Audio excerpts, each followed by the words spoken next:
Ladies and gentlemen, good morning, Assalamu alaikum, and welcome back to the plenary room.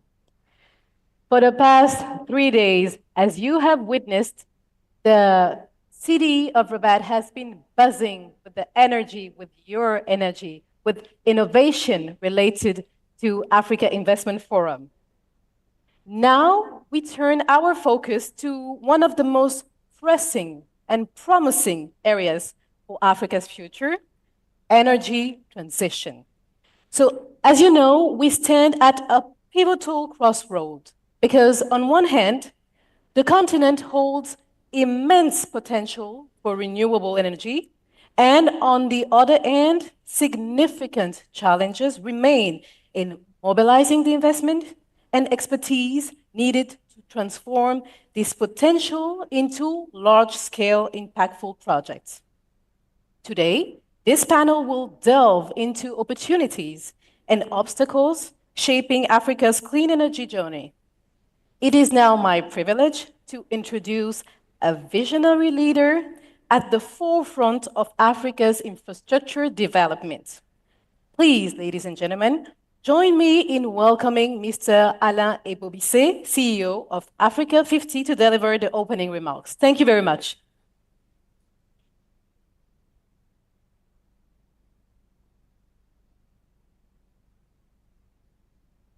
Thank you. Good morning, colleagues, distinguished guests, partners. I wanted to say excellencies, but we are here to do work, so we don't have to use protocols. We are all partners, colleagues, doers. Well, it's a privilege to welcome you to this panel, Investing in Africa's Green Energy Future, here at the Africa Investment Forum.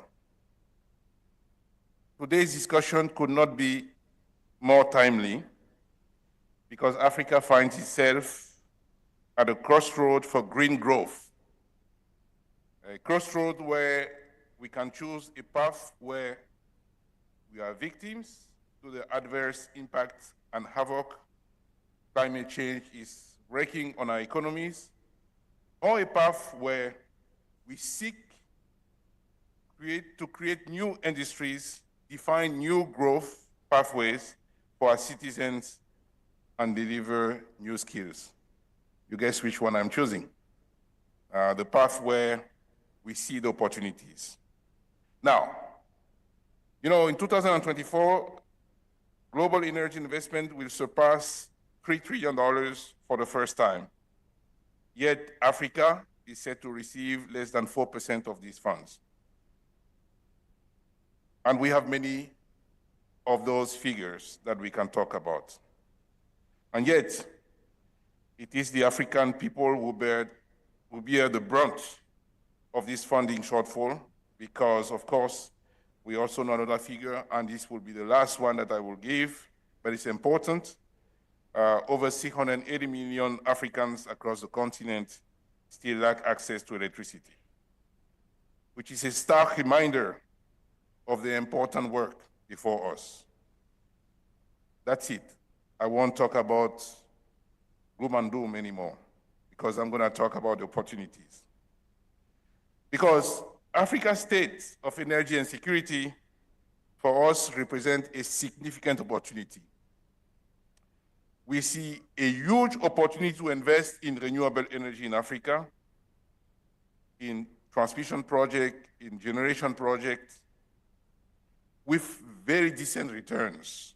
Certainly returns which are substantially higher than what we see in Europe or the US, for example. So the potential for investors is clear, and we have to transform that potential into reality. The region is the place where robust returns and tangible impact meet on a scale, I want to emphasize that, on a scale that is unmatched and never seen before. But these opportunities will not be exploited unless we as a collective community act with speed. So I mentioned scale, now I'm mentioning speed. Two words that I like to mention as much as possible: scale and speed. And this is why we are gathered today. Now, let me start by commending the African Development Bank and the World Bank for their decisive leadership in launching the Mission 300 initiative. This is a transformative initiative. It aims to connect 300 million people to electricity by 2030. These are the kind of bold initiatives that we want to see. This has never been seen before. It's a very ambitious undertaking. But also, it's an initiative with the potential to generate significant returns, because what the African Development Bank and the World Bank Group are saying is that, of course, public sector will play a role, but they are welcoming the private sector. Also at Africa 50, we are fully committed to playing a role in making this vision a reality. We know that achieving the goals that we have set under the Mission 300 initiative will require both grid connection and off-grid solutions. Africa 50, the company that I'm leading, is actively driving progress on both fronts. We are developing an ambitious program across the continent, which includes Africa's first transmission line public-private partnership project that we are doing in Kenya, a first of its kind in Africa. We are doing the first independent power transmission in Africa, where we are bringing the private sector into financing transmission. We see many countries now adopting the IPT, independent power transmission model. Yesterday, we had a boardroom with Mozambique where we presented to investors another set of independent power transmission projects, and the investors' interest was quite high. Here at the African Investment Forum also, we signed an agreement with the International Solar Alliance to operationalize and manage the Africa Solar Facility, investing up to $200 million of off-grid solutions. Again, there is money for grid, there should be money for off-grid. We believe that this is the kind of initiatives, it's still small, but it's the beginning that we need to see. So all of that also needs to go with creating new skills, creating jobs, developing technologies that will enable us to improve the living conditions in underserved communities that are impatient for change. Now, to close, a persistent narrative around Africa green energy development is the lack of bankable project. I would say the limited volume of bankable project, because we have quite a few, but we need to have a lot more. Project bankability is not a given. It's an outcome of a coordinated and well-supported project development process. It requires intentional collaboration between the private and the public sector. We have a few developers here in the panel and certainly in the room. This is why Africa 50 is proud to be the fund manager for the Alliance for Green Infrastructure in Africa, AGIA. We're managing the Project Development Fund, which is a $400 million blended capital fund facility, sponsored by the African Development Bank, the African Union Commission, and Africa 50, with several investors and partners who are with us today, including, of course, the African Development Bank, of course, the sponsor and the leader, BOAD, BADEA, TDB, many other investors, including, we should say, G7 countries, which are supporting us for this initiative to create the biggest project development vehicles that we have seen in Africa so far, to build a pipeline of bankable projects that will generate up to $10 billion of green infrastructure investments in Africa. This is a bold initiative of the African Development Bank by my chairman, Chairman Adesina, President Adesina of the African Development Bank. Honestly, this is the kind of initiative that we need to move the needle. Right now, at Africa 50, we have about $100 million of project development funds. that we can allocate to develop a pipeline of bankable projects. Asia will increase this by 4 times. So this is the kind of things that we need to do to change the game.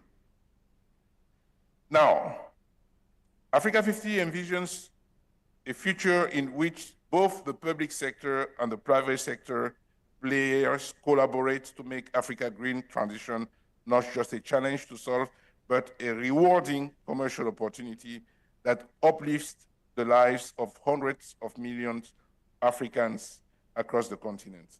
The journey to this future begins here, and it begins today. These panels bring together a wealth of experience to explore innovative financing models. I'm very impressed by the participants in the panel. That's probably why they didn't put me on the panel, because they are better than me. They asked me to say a few words, which I totally acknowledge. And they will share successful example of what has worked, and they will focus on how we can scale up. And I hope we also can talk about how we can speed up, because scale is good, but we have to do it at speed. The needs are urgent. So I look forward to an engaging discussion. Thank you. Let's delve into the conversation. Thank you.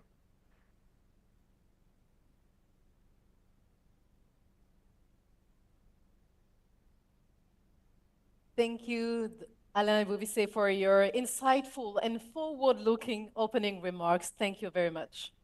And to guide us, as I said, through the next discussion, allow me to introduce our moderator and be assured that his expertise will add immense value to today's discussion.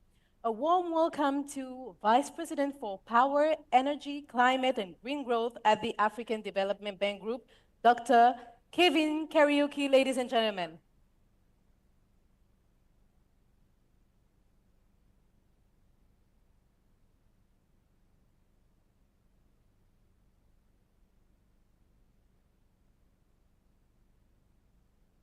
Thank you very much. Today we have, as Alain suggested, a very, very fantastic panel. And I'm sure that the discussion you're going to have today will enrich all of us in this particular subject of Africa's green energy future. To start with, I'll invite my first panelist, Dr. Mohammed Mohildin, who is the director at GFunds Africa. Please come over. GFunds stands for Global.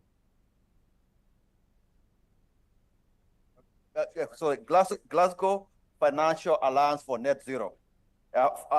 It's followed by Fatma, an executive director of strategy and monitoring at Masen, a Moroccan government entity responsible for leading renewable energy initiatives in Morocco. Then we have Haz Vanpour. She's the CEO of Temis, a very active developer on the continent. Then we have our own Wale Shonibare, our director for Energy Financial Solutions, Policy and Regulation. And then we have Richard Nelson, the coordinator of USAID's Power Africa.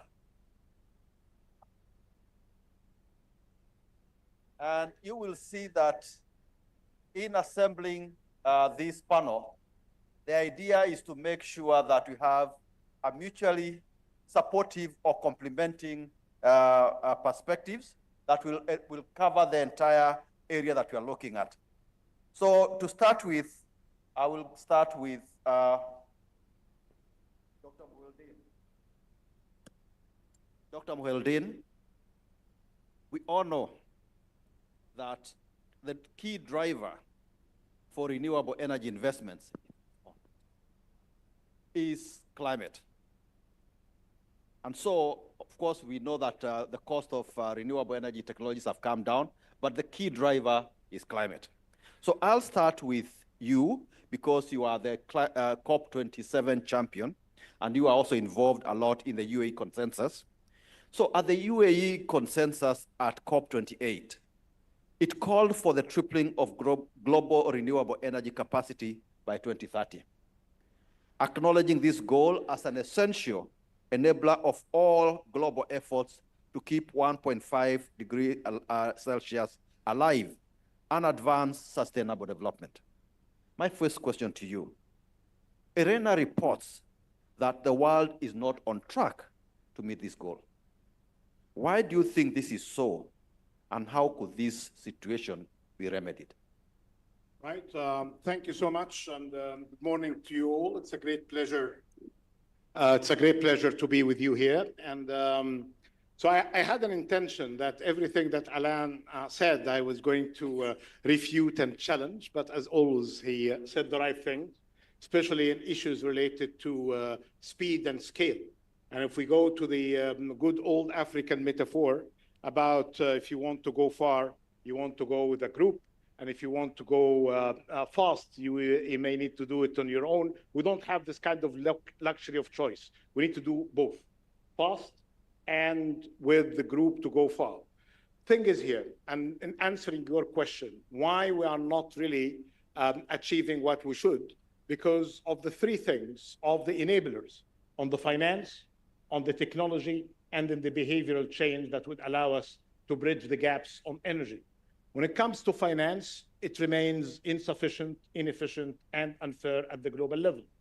When it comes to technology, we know now, each time that we are talking about the technologies allowing us to do better when it comes to renewable energy. Last time I was in London in July during the Climate Week, and some of us were bragging about the fact that the cost of producing electricity from solar had been reduced by 90%. That figure was corrected to be 98% reduction compared to the cost back 10 years ago. And then when it comes to behavioral change, we don't really have adequate incentives. And I see still, despite what Alain mentioned about the potential and the opportunities for the private sector, there is still a great deal of disincentivizing the private sector, including crowding out that we see in this area. So we can remain just talking about obstacles and impediments, but there are solutions, as we know now. If we are waiting for the solutions to come from the global system alone, we might be waiting for long. And we have seen recently about the announcement of the 300 billion, well, better than expected, but less than hoped for. And it's all about the competition to get the money. And then today, we just released a piece with my good friend Dawood Essambini, and while we're hoping for more coming from IDA, which is basically one of its areas of work focusing on the low-income countries of Africa, we hoped for more than 100 billion, but at best we'll get the 100 billion. So what can we do about that? There are three things that we can do in the three areas of action that I just mentioned. First is to correct the bad perceptions. And in preparation of this discussion, I just got the update of the October release of the Global Emerging Markets Risk Database, the GEMS, analysis of the investor perceptions. We know that it's our responsibility today that this kind of bragging that, yes, there are opportunities, but risks are high. Well, yes, there are risks everywhere, including the OECD countries. But based on this recent update, that the default of the credit of the private sector exposed to the African continent is much, much less than being perceived. And actually, there are opportunities. And where are the losses? It's not just about the African countries and the African people don't get their fair share of investments, but basically for decent investments for the private sector around the world, including from African investors, that should be flowing to the right direction.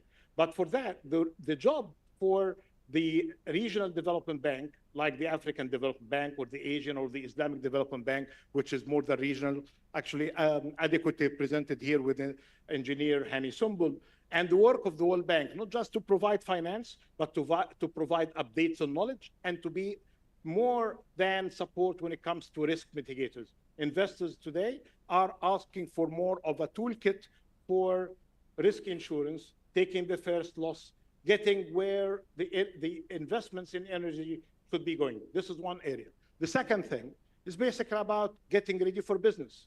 The latest update coming from the World Bank about doing business, which is basically the new report under Business Ready, many African countries need to get their act together. And I think we need to go beyond the point raised by Alan related to the pipeline, because the pipeline of bankable and I would say even investable projects, as demonstrated during the 3 days here, there are many opportunities. But there could be other things related to policies, related to regulations, rule of law, issues that we can really work together for in order to improve the bankability and the investability of these projects. Latest figures coming from the World Bank, IMF, and others about potential growth for the continent is around 2 to 4%.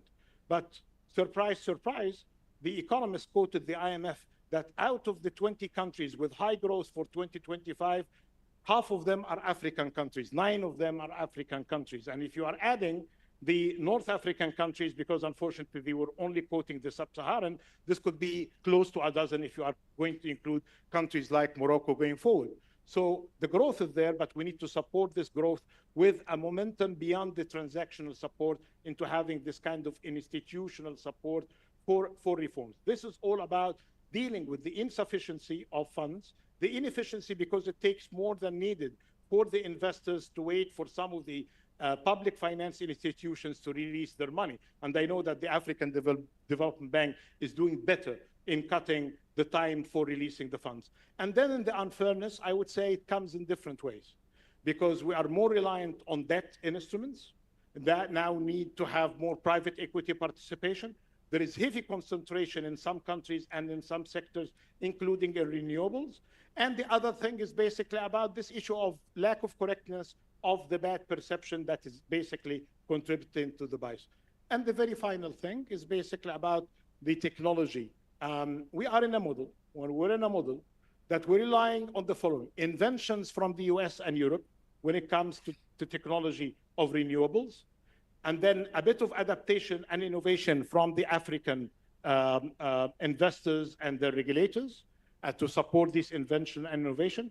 And finally, production at scale from China when it comes to solar energy and components to wind farms. I think this model is being challenged because of the deglobalization and the tensions. So every effort led, and I got some good briefing from colleagues about the talks about capturing the value add and investing more in the value chain that could minimize this kind of heavy reliance on sources of innovation and invention from outside the continent, where we can really invest in all elements of the supply chain to minimize the risks and enhance the opportunities. Otherwise, we could be just cruising at the speed that we have, which could be, for some people say, well, it's better than nothing. But I think the potential here is telling us that we can do better in the forefronts when it comes to finance, in the technology and adapting the technology, and the behavioral change that could be supported with better incentives.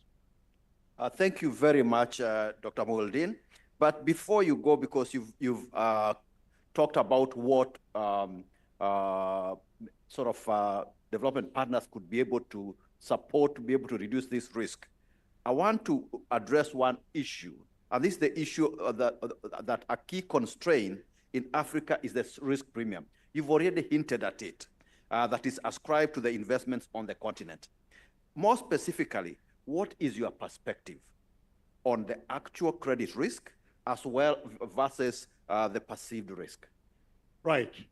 Well, actually, the continent is huge, and you can really see now, not just on the 10 countries I mentioned as by number, but there are many opportunities even beyond those 10 countries that would need more granularity when it comes to risk analysis and the risk profiles that we need to know more about. This is one area. Second, that we are confused about different roles. People keep complaining about credit rating agencies, while their job is basically about issues related to risk when it comes to the sovereign borrowing or corporate borrowing outside or inside the countries when they are relying on debt.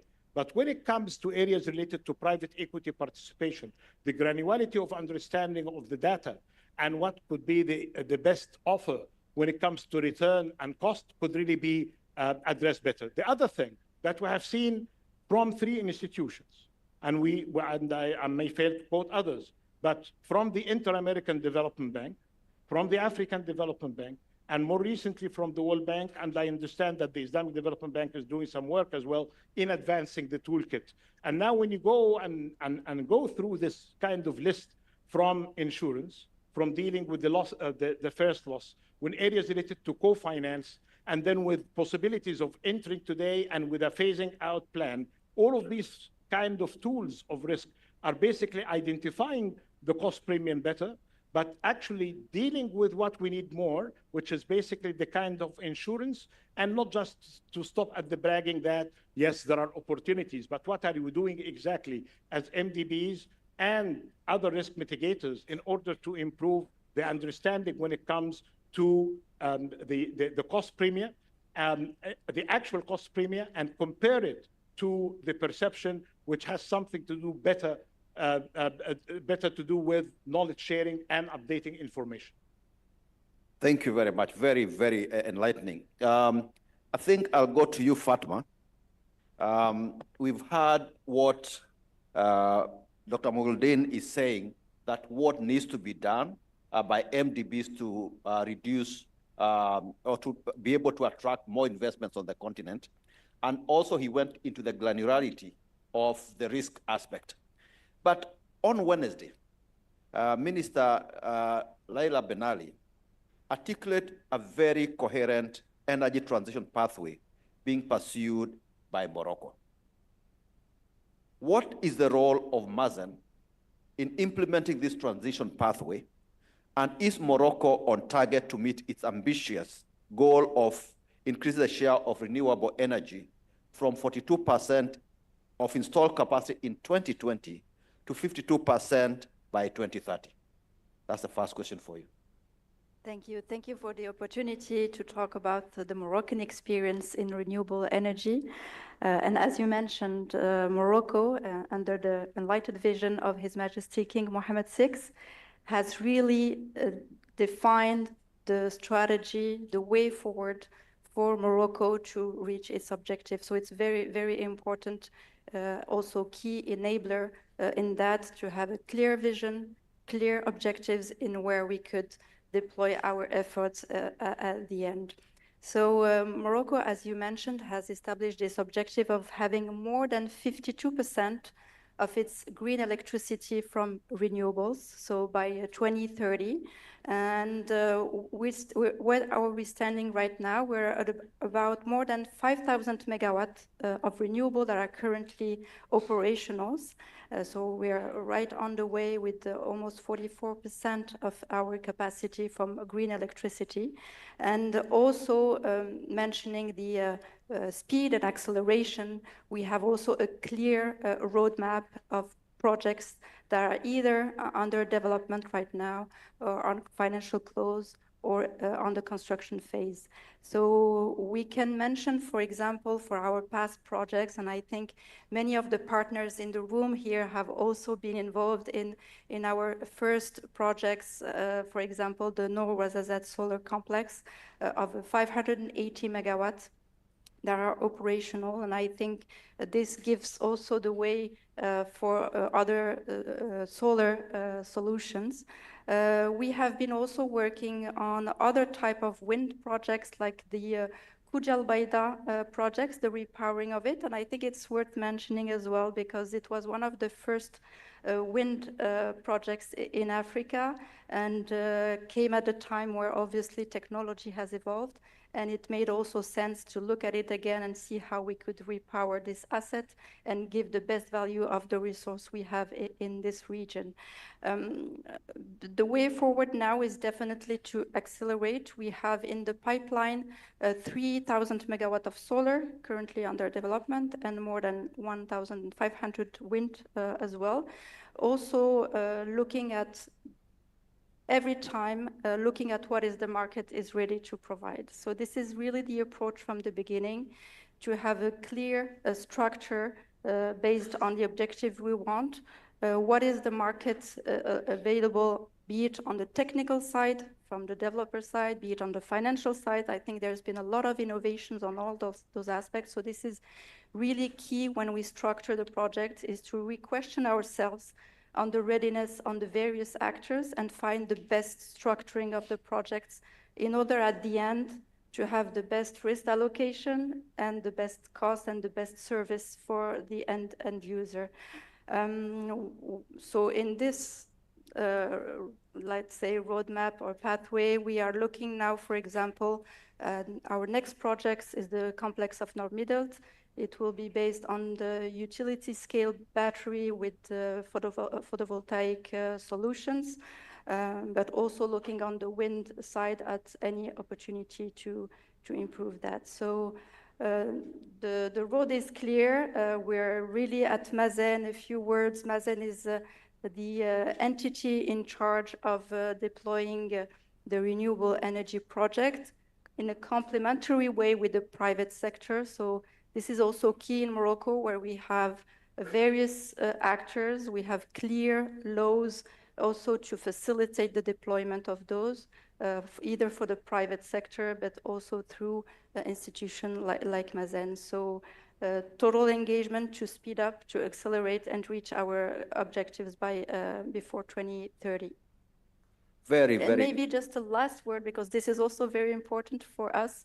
As a publicly owned institution, we're definitely looking at reaching the goals of our energy needs locally, but also how we can positively impact all our ecosystem, either from contributing to the industrial involvement of our local industry in the projects, also having a look at how to foster, you mentioned that, it's important to have a skilled also personnel in order to deploy all those projects. So we're also contributing in various Moroccan institutions to train the workers of tomorrow, of today and tomorrow in these projects.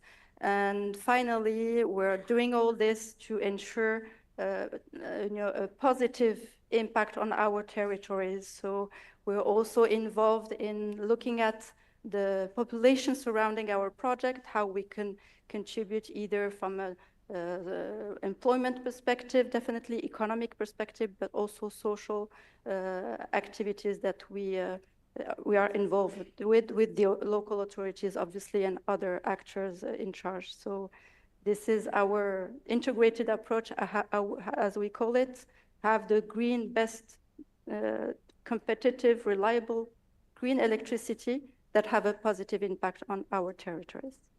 Very, very, very impressive. And, because of the coherence, you are basically talking like you are ministers. So this is very, very impressive. But so, are there any lessons in actualizing the transition pathway that the rest of Africa, especially Sub-Saharan Africa, could emulate from Morocco? Well, I think one of the main, there are many takeaways, definitely. I mentioned a few of them with the clear vision and objectives when supported by the government. I think this makes also very clear pathway for private investors, so that's key. The regulatory framework is definitely important. But maybe I will focus on one key element which I think, we have to look at every country's specific needs. So we really have to be adaptive in the way we are either structuring or proposing solutions for the projects to be deployed. The transition is in one country is not the same as another country, so it's really looking at adapting the projects to the specific needs of the country. So here in Morocco, we have the chance to rely on a strong grid network, which also has plans to invest more to be able to integrate more and more renewables. But we definitely understand that grid-connected solutions are not the only solutions. And renewable energy has also been an innovative response in crisis management as well. If we can give the example of the unfortunate earthquake that Morocco has known in 2023, this renewable energy was also a solution for the shelters, camps, for the displaced population, where solar projects with batteries were implemented in a very fast way to respond to the specific needs. So Mazen is also very much engaged, and Morocco more generally, with the African continent and with the African partners in seeing how we can accelerate the deployment of renewable energy on the continent, either by sharing our common experience. We're talking about also a key success factor, but also the challenges that we can face in these areas as well, but also with providing technical assistance in which we found it interesting in initiatives where we have financial partners like the African Development Bank or other financial institutions. And we have Mazen, our experience, so we can provide technical assistance for developing the projects. And of course, the main actors in the countries which are the end clients. So we've been doing that either on a bilateral or multilateral way for the whole value chain. So looking at initially the resource, how we can best evaluate the resource, what are the best sites to start the project, what is the appropriate structuring of the projects, up to the construction and the operation also. So I think this is very key and important that all these are well planned in advance to make sure that when we start the project, all the key elements are already on the table. So this is the approach we have been deploying so far. Thank you very much. I think that the big takeaway there is that transition is not a one-size-fits-all, but alignment at the government level, at the system level is required. I think now I'll move very quickly to Taz. You have been involved in the development of privately financed projects, some of which have been extremely difficult and taken inordinate time to close. From a developer's perspective and personal experience, why do you think it is challenging for Africa to attract renewable energy investments? Thank you, Kevin. And thank you for including me in this panel. We've been working together on many challenges. Maybe a little bit about Temiz. Temiz is a project developer and investor in Africa. We are 10 years old. We have 2 projects operational. We have a pipeline of, actually a portfolio of 460 megawatt in different stages under development, and which is going to create 2.7 billion investment opportunities for the market in debt and equity. We also have 300 megawatt of pipeline, which is about to come to the portfolio as the project development phase. So what are the challenges? Maybe I should start with first with the capital. I believe after being in Africa for 15 years, 5 years at the bank, and then also as a developer, 10 years, one should be resilient, one should be extremely patient, and one should be committed. These 2 skill sets are extremely important. It starts with the capital. Once projects are fully developed, everybody is ready to invest in those projects. But, coming to that level requires substantial investments from the developer side. When I started Madagascar project, someone told me that 1 billion, no one will finance this. I told that person, I would like to see that day. I would like to reach the end of the project development. I know everybody is going to come. My main concern is, until I reach that point, what are going to be my challenges? Project development requires substantial investment, similar to startups by venture capital firms. Unfortunately, that capital is not available. I am very happy to hear from Alan. He mentioned the new capital raise. But I would like to base this discussion mainly on examples. 2 examples. In 2013, we started 2 projects, one in Rwanda, the other one is in Ivory Coast. One hydro, one thermal. I mean, it doesn't make big difference. You do exactly the same work for both projects. Rwanda project, capital was readily available. Ivory Coast project, we had to raise the capital. Year 3, we start the construction in Rwanda. Year 3, we saw the first dollar for hydro project in Ivory Coast. I'm still proud of this project. I think during the opening ceremony, all of you watched the video and the project was actually mentioned there. I mean, I think it is the only privately developed hydro project in West Africa. and reach financial close with bridge financing, and door-to-door to commercial operation is 7 years. Still, it's a big success, but we are not satisfied. So one is the capital. If development capital is available, developers are going to go more projects and develop much more quicker, and then reach the financial close and start the construction. Second, let's say that we find the money and we have access to capital, and it is quite easy to do all the studies and all the necessary structuring work because we have a skill set for that one. Where the problem starts, you have all the studies and you start the negotiation, and you have the government on the other side. I think we are talking here in Chatham rules, so I can be open. So 2 issues. One is the capacity issue. I mean, in some places, you don't have counterpart to discuss. And second issue is decision-making. Either very slow decision-making or not making a decision. In one country, we waited for a decision for 2 years. In another country, where we are developing this project and you are involved, Kevin, the country is buying electricity in average 28 cents, and our project is going to produce 4.5 cents, and we were found very expensive. And 3 years break. 3 years later, we came back to the table, but too late. Today's financing world is different, more expensive.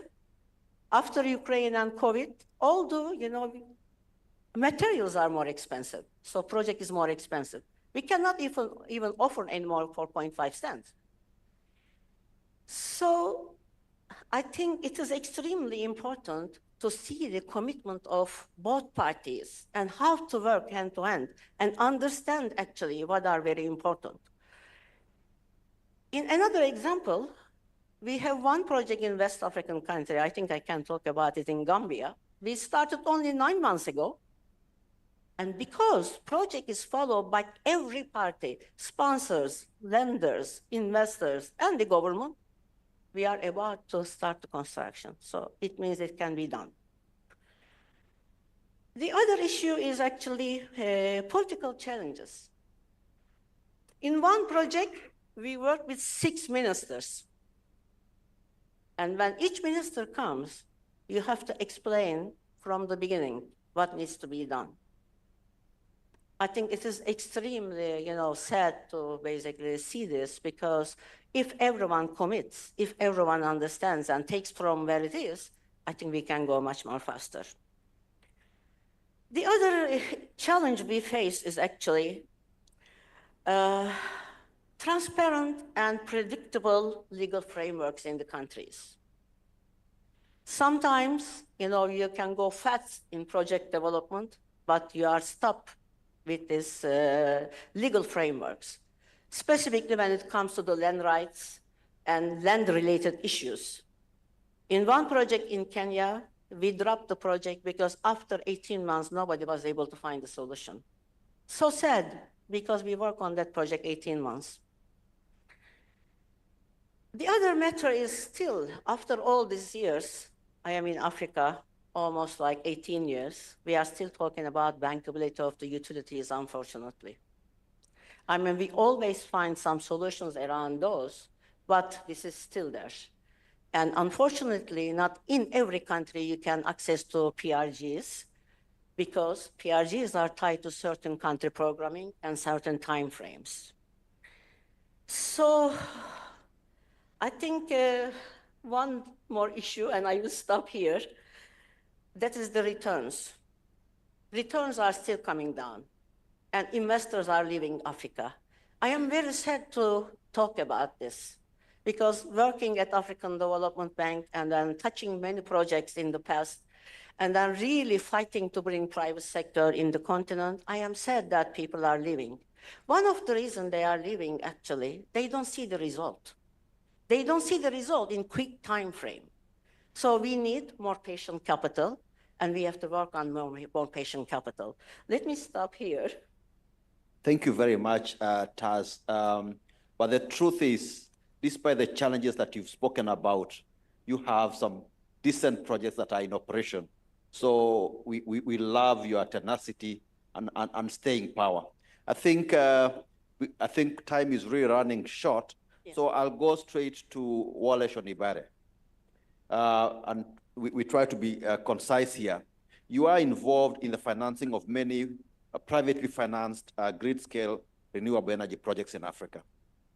Based on your experience, what would you say are the 3 main impediments to the flow of these investments on the continent?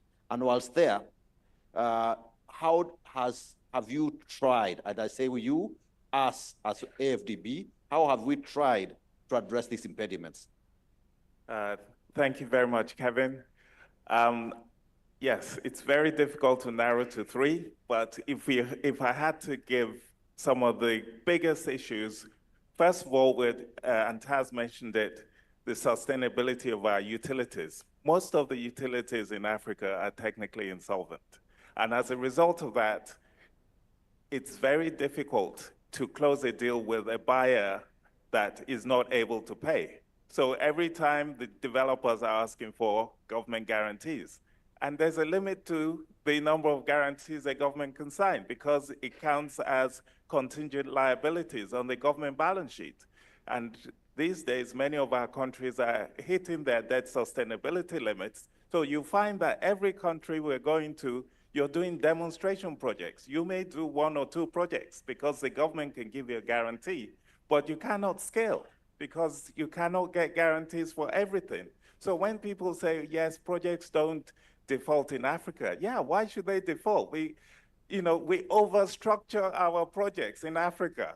And if you overstructure, it's not going to default, but you won't have many of those projects. That's just the basic issue, which means we have to find a way of making our utilities sustainable, reforming the utilities, making the tariffs cost reflective. And these are programs that we're already working on at the bank. And also we have to move away from this idea of a single buyer model because you will need to be able to trade electricity. That's why African Development Bank is building regional interconnectors, and we are supporting regional power pools. Because if you don't have to sell to one single buyer and you can sell into a pool, a merchant market, like it happens in Europe and other parts of the world, then these projects become more financeable without the need for a government guarantee. The second point, and the biggest elephant in the room that we don't talk about enough, is currency. You cannot, in a situation where you're collecting local currency, be borrowing hard currency for 15, 20 years. In some countries, you don't know what the exchange rate is going to be next week, not to talk about what it's going to be in 15 years. And you cannot pass that across to your consumers all the time. So we have to come up with more innovative ways of mobilizing domestic capital. And that's, again, something that we've been working on at the bank. The bank was involved as the founding shareholder of the Africa Guarantee Fund, where you guarantee the portfolios of local banks who are investing in certain areas, including green technology. The other ways is mobilizing, blended finance, creating first loss to absorb some of this, devaluations, and also involved in the first listed local currency infrastructure fund in Nigeria, for instance, where for the first time you can get to a tenure of 15, 20 years rather than being limited by the 7 years that the local banks are able to do. So really important. So that's the second thing. And then the third thing, we talked about creating the enabling environment, creating the policies, creating the regulation, creating information and knowledge, because you cannot invest without information. The African Development Bank launched the first electricity regulatory index on the continent, which benchmarks the regulatory environment of our countries against international best practice. And we use that to channel technical assistance into countries having identified the gaps in order to allow investment to flow. So these are some of the ways in which we're looking to make the environment relevant. But my last point is, if you want to scale and make the sector sustainable, you have to be able to mobilize local capital. That's the only long-term solution. So what we're doing right now, we're doing experimental pilot projects in many of our countries. The most successful programs on the continent, like in South Africa, we finance everything in Rand, and it makes sense. Thank you. Well, I'll not let you go that quickly, because right now we have the hottest topic globally on investments, and this is Mission 300, if I were to call it that way. How do you think this initiative will help us ramp up green energy investments in Africa? In 1 minute. Yeah, Mission 300 is something that I'm very proud to be part of. It's a very ambitious initiative. For the first time, we're mobilizing government to sign up to some core principles. If we can get those core principles in place, we'll be able to attract more investment. First of all, least cost generation. You have to be able to procure the least cost electricity mix, which is very important. Secondly, it's important, I talked about utilities. We're mobilizing our leaders to sign up to those core principles, the regional interconnectors, mobilizing private sector, renewable energy priority. Once they're coming to Tanzania at the end of January, at the Heads of State Summit, to sign a declaration. And this is a show of seriousness, because Taz talked about political commitment and alignment. There's signaling to the private sector, to regional partners and local partners to say, we understand what we need to do now. And it's serious. And we're working with countries to develop national compacts to translate the high-level Heads of State declaration into actual practical projects. And so mobilizing the partnership, that's the key difference, and it's something that we haven't done on the continent today, working ourselves in the World Bank and other supporters such as Rockefeller and SE4All, bringing everything, and donor coordination. Very, very important that we all act together rather than either competing or being at cross purposes. Thank you so much. Thank you very much, Wale. I think that was very articulate. I know how central you are involved in that process. Lastly, Richard, given USAID's extensive experience through Power Africa initiative, what are the most effective strategies you've identified for overcoming the primary barriers for renewable energy investment in African countries, particularly in addressing challenges like infrastructure limitations, regulatory uncertainties, which Wale has talked about, and the perceived risk by international investors? Yeah, thank you, Kevin, and I appreciate being on this panel and the really extensive experience that's represented up here. It's interesting, my response is almost exactly what Wally was. I think he captured it very well in terms of what those barriers are. As I was thinking about this question and how to respond to it, you have to think of it in a logical way, right?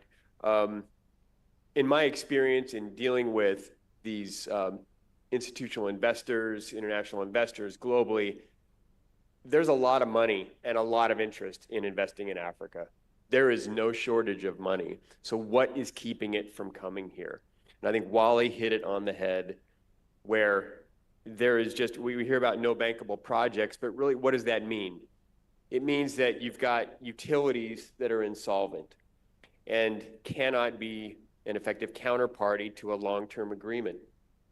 You've got African countries that, because of their debt burdens and their fiscal situations, are unable to provide those guarantees in the long run. They're just not able to do that. Then when you're talking about off-grid and you're trying to reach out into those rural areas, you've got consumers and small businesses that maybe can pay a little, but not enough to cover all your costs. So at every point, you've got consumers, customers that are just unable to pay and to cover the costs of producing all the electricity, including all the distribution. And then on top of that, you do have some misinformed misperceptions about the risks. And I think it is on both sides. You've got international investors and others who perceive risk that's not there. I think you have African governments that see private sector and they see risks or they see opportunities that are not there. I was meeting with someone in the DRC recently who was working with mini-grid developers, and over half of their costs for these mini-grid developers are associated with fees, tariffs, taxes, other things. And I think that's due to the government thinking that these international companies have deep pockets and they're making a lot of money and therefore they can afford to pay these. When in actuality, it's driving them away and they're probably going to go out of business in many cases. And so I think there's some adjustments that need to be made there. So what does that leave us? How do you do this work? Well, you've got industry on the continent that can pay, that can be effective off-takers. And so you see a lot of effort right now in focusing on the C&I space, where you can find mines or large industry who can pay, who want reliable power, and you see companies going that direction. You see some that are trying to figure out working with smaller businesses who can pay, who are being effective. That's more challenging.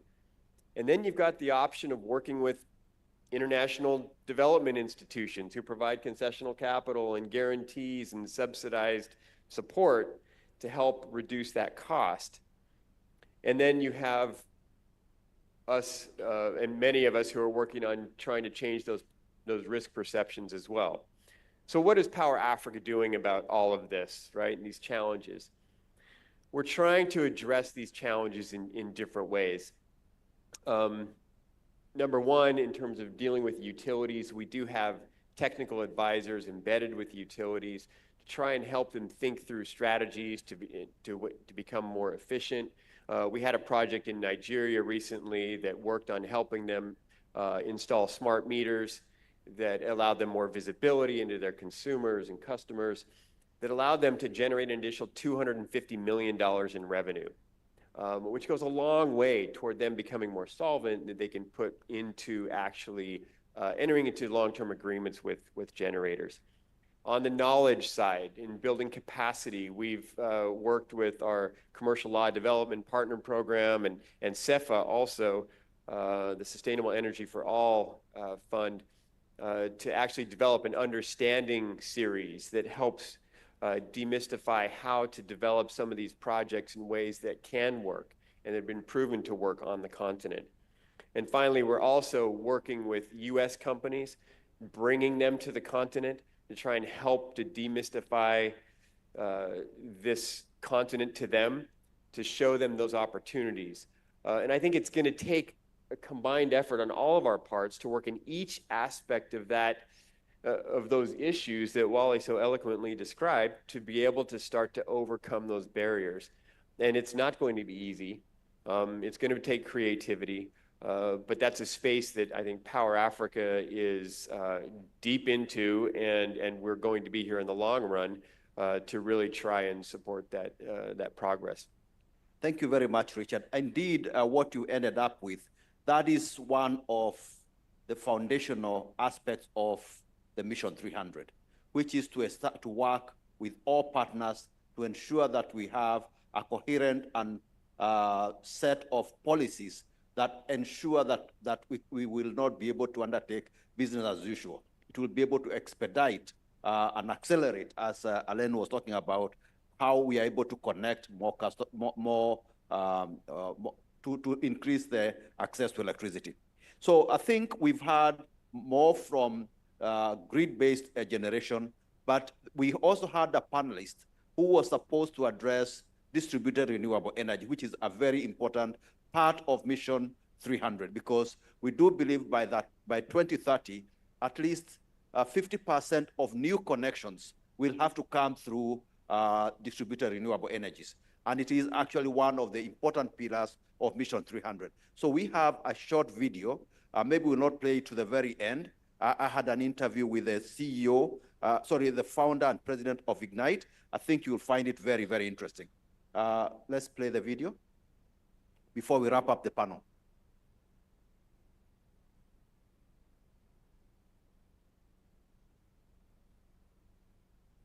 Good morning, Angela. Good morning, Kevin. It is a pity we will miss you in Rabat, but I'm sure that our virtual exchanges will enrich the session on investing in Africa's green energy future. To start with, let me ask one question. You would be aware of the African Development Bank and the World Bank's initiative to provide electricity access to an additional 300 million people by 2030. What would you expect to be the role of renewables and multilateral development banks in this regard? Kevin, thank you so much for having me today. And again, I really deeply apologize for not being with you all in person. This is an extremely important gathering with key stakeholders for the future of energy in Africa. So I hope to be there next time, and hopefully we'll see you soon enough in another setting. Delighted to still join you remotely. Let me answer this first question. So really, I believe that MDBs really have a very important role and a very kind of like key power here to position distributed renewable as a cornerstone of the future of power systems on the continent. Distributed renewable energy solution, like solar system, like mini grids, are modular, they're scalable, they are deployable in off-grid markets, and they offer the fastest path to universal electrification on the continent. But more than that, they're also superior in many respects to what we've seen in Western energy system. They are more resilient. They're obviously clean and inclusive when they're made really truly affordable by the operators. And Africa, again, here, I think, can really leapfrog and even show the West the path to follow eventually. This is the way. MDB have multiple tools in their hands in order to make that a reality. First, they are very much catalytic actors. Private sector cannot do it alone for multiple reasons linked to risk that we could cover. MDBs can help with both the perceived risk and as well the relative real risk of those projects versus other competition for capital that you could see in different markets globally.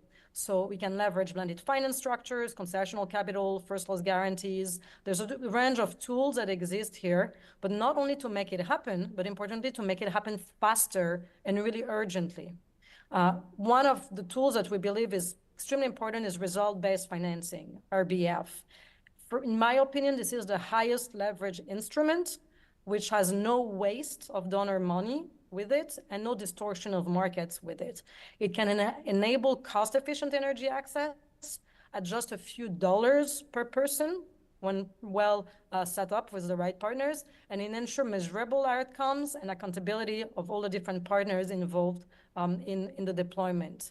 Also, another point which I would like to comment on, which is extremely important, is collaborative leadership. And with the MDBs really leading the charge with that. Ignite works closely with MDBs, and that's helped like harmonize policy frameworks, ensure alignment of incentive that attract private sector participation more and more in private capital, and foster innovation ecosystem. We really believe that radical collaboration is key, and that will help us achieve our shared goal faster and better. Thank you. So, my second question, do you envisage Ignite playing a role in Mission 300 as the initiative is branded? And if so, what strategies do you plan to employ to contribute towards bridging the energy access gap? Kevin, on that, it's very easy. We are 100% aligned, 100%. Our vision at Ignite is to power 100 million people in Africa before 2030. So that would be contributing to about a third of your target. And that's our base case scenario. You can probably even do more. What's key in order to achieve that? Obviously, affordability is at the heart of our energy access objectives success, right? Ignite strategy is really building the distributed renewable sector, the DRE sector, as the future of power infrastructure. And those words are important, power infrastructure. If you think about it as being a power infrastructure, it means it's rooted into, first of all, MDB and government partnership with private sector, like any other power structure in the world. Secondly, affordability to end customer with energy as a service is extremely important. And finally, it's like, that almost boring, I would say, good old professionalism, replicability, and standardization of projects and of operation. And those are keys in order to achieve our scalability and our goal. It's about the quantity of people that we will serve with quality solution. It's about the coverage that we will achieve. And it's about having lean and optimized operation to make that sustainable. What's key to get that done? First, what we call MRV systems. They're key. Monitoring, reporting, and verification system. Ignite's development and integration of MRV systems as a cornerstone of its business model provides granular performance data. It reduces operational inefficiency through the whole value chain, all the way from production to distribution and monitoring. And it builds stakeholder confidence by having transparent and verifiable metrics throughout its operation. In Mozambique, just over the last year, we deployed solar system for over 100,000 households within less than a year, and we delivered tangible improvement on education outcome, on healthcare services, on micro enterprises productivity, and that's just for one country. Another point that is extremely important, and that's again another area of partnership together, is workforce localization. It's extremely important. Through joint capacity building programs with MDBs and private sector, Ignite developed local technical expertise, and we really are there to create a sustainable talents pipeline that will stay there, maintain, scale systems, and operate those new industries that are the industries of the future in the continent. In brief, Ignite is ready to deliver on Mission 300 goals and to play a really meaningful part. And we can run as fast as our partners can. We're ready for it. Thank you very much. But what is the difference from traditional energy access approaches? Specifically, how are these strategies different for purposes of accelerated scaling up affordable and sustainable energy solutions in Africa? That's a great question, because I think that question is actually at the heart of, there's been a lot of efforts that have been done in the last decades plus. And everybody knows that this is an important challenge and problem that needs to be solved like yesterday. Yet, we're not there yet, and hopefully we will now, just in a few years, change that. So it must be about something to be done differently. And here we are really focused on decentralizing at Ignite, on decentralized and scalable models for critical infrastructure. So Ignite focuses on standalone solar solution and solar system, but end-to-end solution, all the way from small homes to SMEs and small business to larger users of energy. End-to-end solution, but standalone system. Also, we deploy the productive use of those systems, which is, for example, solar water pumps, which we think is a critical infrastructure as well. And that helped bypass the traditional grid dependencies in order to get our objectives. And that means that we kind of bypass quite a few obstacles that unfortunately have led to having still an infrastructure gap on the continent. And that will ensure that we have rapid deployment in all our markets. So working hand in hand with our MDB partners through RBF, for example, again, with just about $7 per person, this is what we calculated tax, RBF-backed models enable a cost capital efficient, outcomes-driven, much faster scaling. This is mirroring the concept. If you look at those that are used to more traditional old-school infrastructure, this is really mirroring the concept of having good rated offtake agreements. And that's the model that centralized infrastructure use that can be really replicated at rather low cost per home and per people served, or the distributed infrastructure model. I think we can stop it now. And that's offering a sustainable mechanism to deliver energy access at scale. One important point again that I'd like to sort of... So I think I see our next panel is here. So very, very briefly, for half a minute for each of you, kindly give us a parting shot on how you think that, what your crystal ball tells you about Africa's green energy future. Starting with Fatma from the very end. Well, we've talked about many challenges that we need all to gather, to have the right answer and solutions for those countries. But I would say that I see more all the opportunities that we have mentioned down the line, with at the end so many population with no access to energy today, with renewable energy, be it on the off-grid or other type of solution, a key response to all those populations, to industries. So my main takeaway, I think, is we have seen many partners here in the panel or around this summit. These common actions would definitely by bringing together public and private around green energy solutions. That's, I think, the future for our continent. And we are all engaged here in Morocco to, contribute to that as well. Thank you. Owale? For me, the key word is sustainability. We talk about sustainable energy. We need sustainable financing. We need sustainable utilities, sustainable power systems. Everything has to be done from first principles. So if we keep that in mind, I think we'll be able to scale, not just do demonstration projects. Thank you very much. Taz? I will be very quick. I mean, partnership in very large projects, and then I think off-grid could be done a different way, but let's partner to deliver big ones for the baseload. Thank you. Richard? I think interconnectivity among countries, better utilities, connecting people to the grid. And I also think partnership through that interconnectivity. And I think through that interconnectivity, competition that helps to lower that. And that can happen if there's better interconnectivity. Thank you. Dr. Bouldin? Right. Better implementation should be within a systems approach. And that system means that the Mission 300 needs to be within the inclusive, sustainable growth of the country.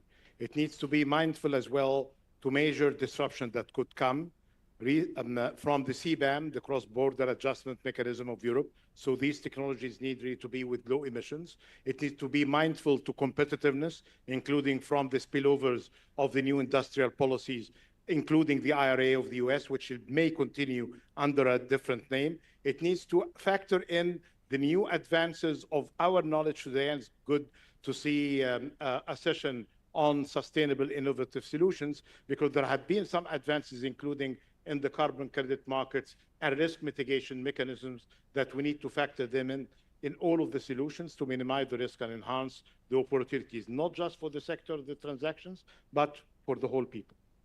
I think in conclusion, I think with the panel that we have here, we've had wonderful things. I believe that the future of Africa is indeed green. And on that note, I'll invite you all to give this wonderful panel a hearty loud of appreciation. Thank you very much.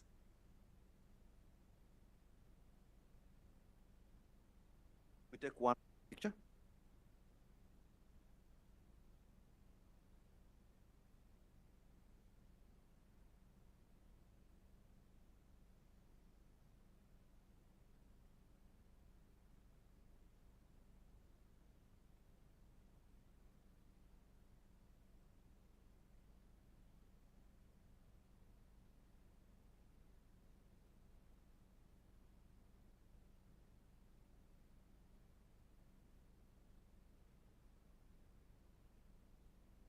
Thanks again, Dr. Kariuki, for your excellent moderation, and to our panelists for shedding light on this vital topic. Now, ladies and gentlemen, we shift our focus to another transformative force, innovative financing. I believe that I will hold on for a few seconds.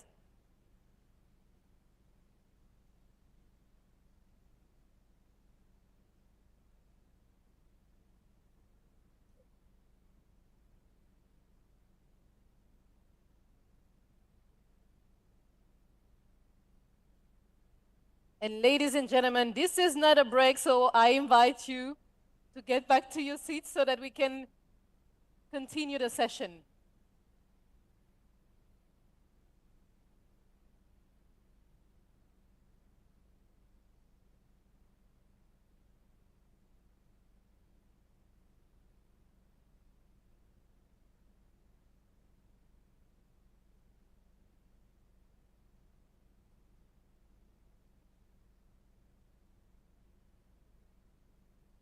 Please remain seated, ladies and gentlemen.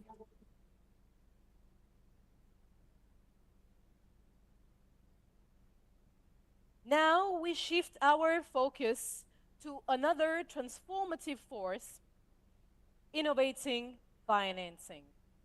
Africa's development story requires bold and creative approaches to unlock untapped capital and drive sustainable growth. So this next session will explore how we can reimagine financing, leveraging new models and impact investment to bridge the gap between ambition and realization. So it is now my great pleasure to introduce our next speaker because she's a distinguished leader whose expertise in finance and development is helping drive Africa's economic growth. So please, ladies and gentlemen, join me in welcoming to deliver the opening remarks for this session, Vice President for Finance and Chief Financial Officer at the African Development Bank Group, Hassatoun Salle, ladies and gentlemen.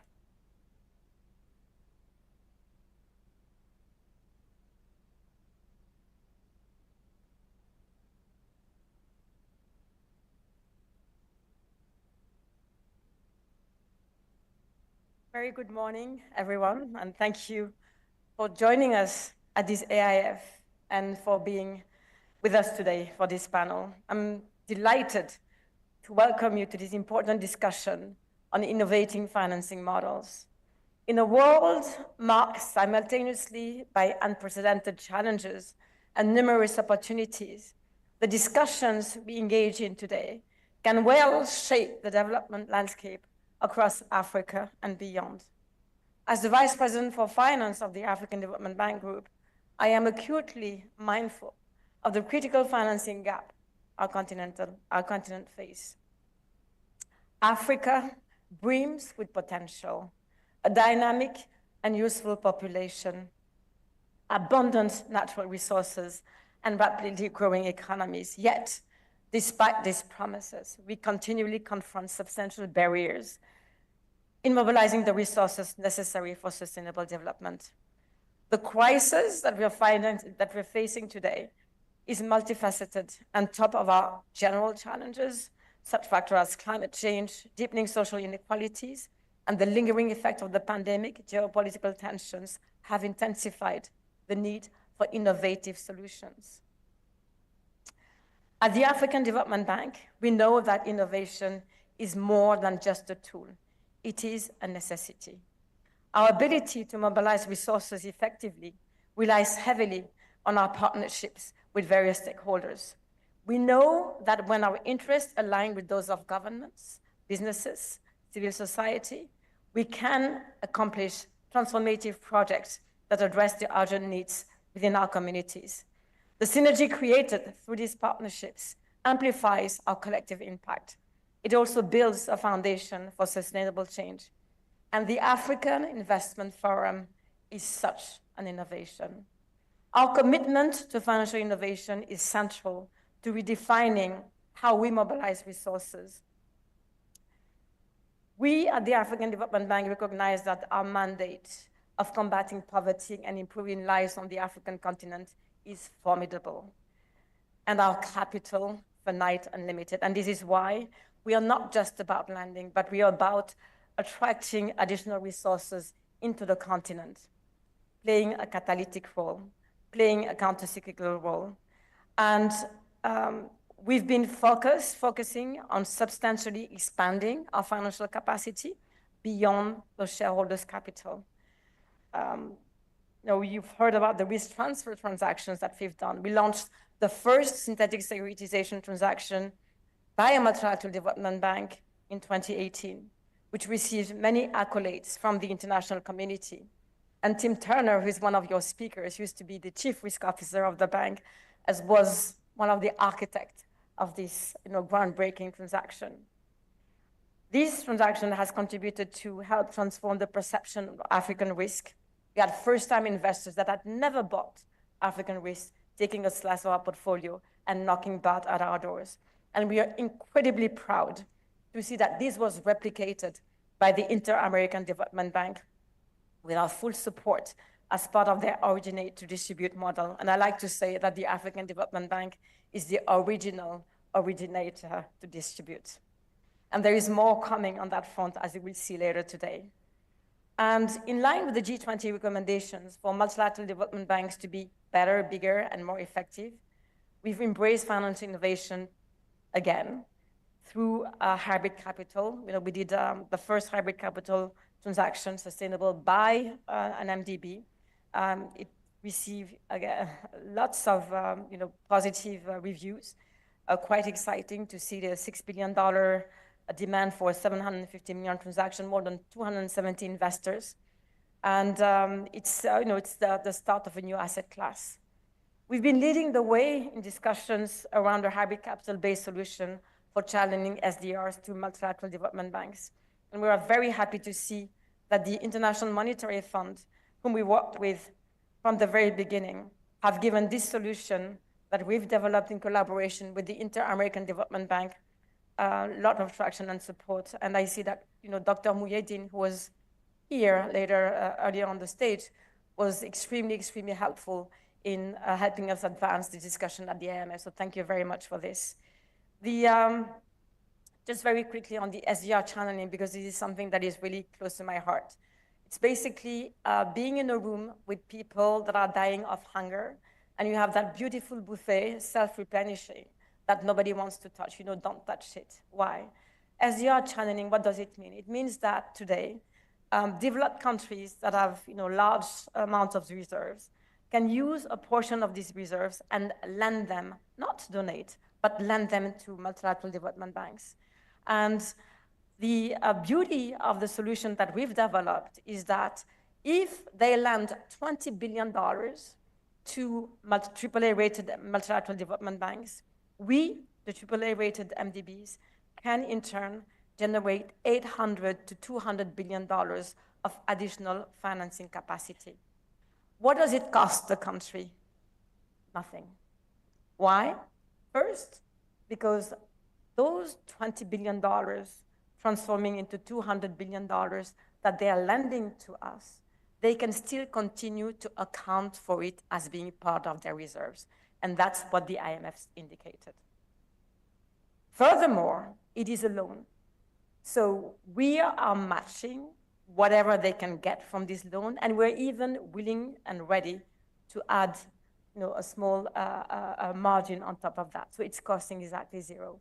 So today, there is, at a time where many of the developed countries are indicating that they have tight fiscal space, SDR channeling is a solution. So the same way that the G20 have asked multilateral development bank to embrace innovation, to do more, we are also asking our shareholders to embrace innovation.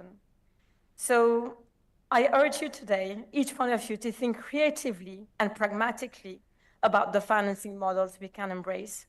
Let us challenge the status quo and explore how we can bridge the financing gap, turning challenges into opportunities and dreams into tangible realities.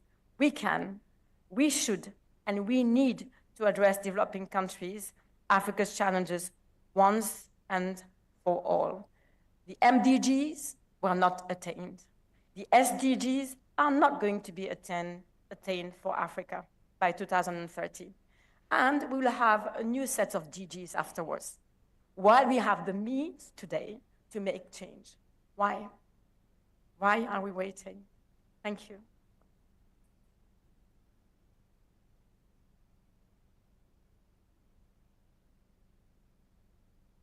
Many thanks, Asatu. And now that you have set the stage, and to lead us in this pivotal conversation, I am pleased to introduce our moderator, Jean-Paul Djemba Abesolo, Chairman and CEO of Meta Capital, ladies and gentlemen.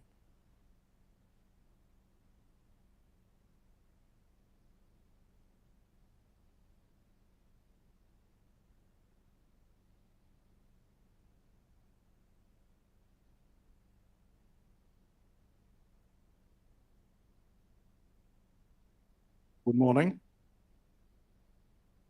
I'm going to introduce the panelists, and I will ask them to, all of them to stand up and come, and well, I will be introducing them. So please welcome Ms. Lamia Merzouki. She is the Deputy Managing Director of Casablanca Finance City and the Chief Operating Officer. Please welcome Mr. Akin Daoudou, who is City's CEO for Sub-Saharan Africa.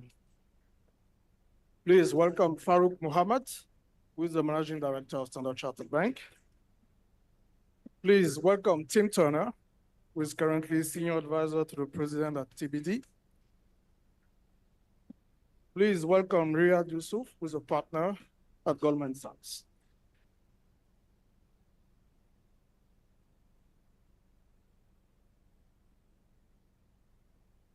I think Asatu has set up the context.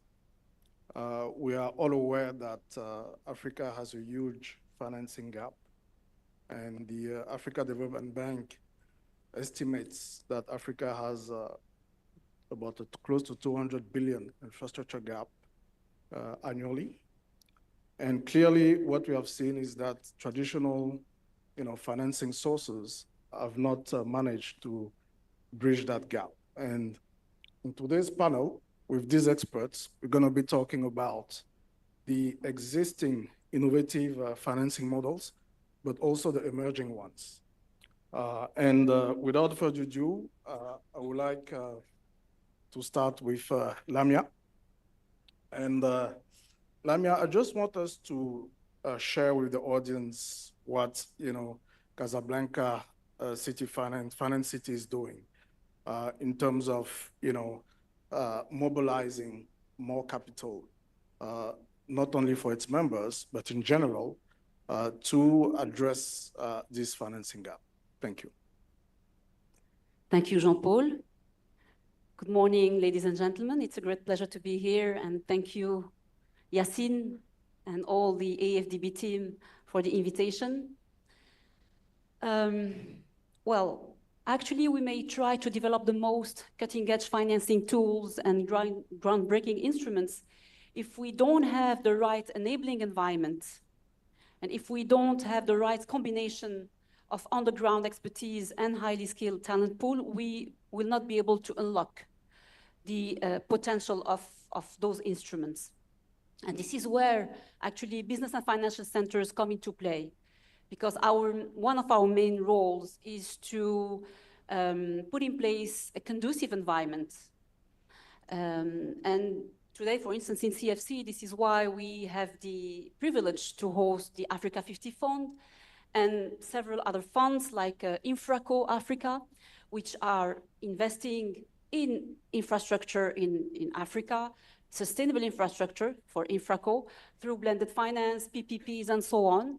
Africa 50 is also using what they call the asset recycling, which provides a smarter capital allocation. And what do those investors need? They need first a safe lending platform. Then they also need a friendly doing business environment with a stable legal and regulatory framework. And last but not least, of course, they need to have access to the talent pool. And this is what we are offering as financial centers. And I think that Africa needs more financial centers. And by the way, we are cooperating a lot with several financial centers in Africa: Mauritius, Lagos, Kigali, Abidjan, and so on. So what do they need, those investors? I just gave the answer. And let me give you an example of what we have put in place in Casa Finance City, because we have put in place a specific value proposition to attract those investors and to really streamline the investor's critical path. So just an example, because I'm conscious of time. When you're part of CFC, in terms of capital flow, you have the total freedom to manage your assets coming from foreign sources. Also, in terms of people flow, when you're part of CFC, you can hire as many foreign employees as you wish without any restriction. You can hire Nigerian people, people from Kenya, people from Europe, from Japan, from everywhere, without any restriction. And it's really, really important. We see that even within the Africa 50 team, for instance, they are hiring people from any part of the world. And it's really important for them. So yes, the ecosystem, really, it's important. I mean, just maybe the last word would be that to close this infrastructure gap, one of the biggest challenges beyond the lack of financing is to have these risk-taking developers that are willing to work on the projects at a very early stage. So we have the Africa 50, Infraco Africa, Neotemis, Tassanvaripur. She was here just in the last panel saying that they need to be patient, resilient, and so on. But of course, I mean, those players, they need, again, the right ecosystem, and they need to have streamlined investors' critical path. So, thank you, Lamia. One of the existing innovative financial model is blended finance, which is really a mix of concessional funding with commercial capital. And I will turn to the banks here. How do you reconcile the need of having returns, and we know bankers are talking a lot about the returns, and you have also the development institutions looking at the social impact in terms of these blending finance proposals. So probably I will turn to Akin if you want to comment on this. Thank you. Thank you, Jean-Paul. I think blended finance is a very important tool, right? And as a means of using relatively small amounts of donor or concession funding to mitigate against specific investment risks, which helps to crowd in private funding. Because I think fundamentally, as has been outlined already, the DFI funding and the public funding is not going to close the gap that we see in terms of infrastructure and investment in Africa and in the world in general. And you need to find ways to crowd in the private sector more actively. So blended finance is a critical way of doing this. Specifically, some of the investment risks like currency or convertibility or contract risk or political risk can be mitigated through this tool. And to take away some of those risks, it makes it easier for private sector involvement to happen. And it also makes it easier to attain return hurdles. Like you mentioned, return is very important from the private sector perspective. So I think the key challenge really for all the players, including the MDBs or the DFIs, is not just how much direct lending they're putting out there, but also how successful they are and we all are in crowding in private investors. Number of hurdles remain, lots of challenges remain, but I think it's very fundamental to the success. So whether we're talking about first loss or partial guarantees or whichever mechanism you want to think about from a blended finance perspective, that objective is very critical. Challenges remain around harmonizing the treatment across different jurisdictions. So some of these enhancements or products will get you capital relief, say, as a European bank, but not as an American bank. Some of it has to do with, some of the changes have to do with how the rating agencies themselves view these structures. There seems to be a need for greater harmonization, greater standardization, and, not having to go with each structure every time to the rating agencies to get it rated, so that you can benefit from some of the relief that comes from that.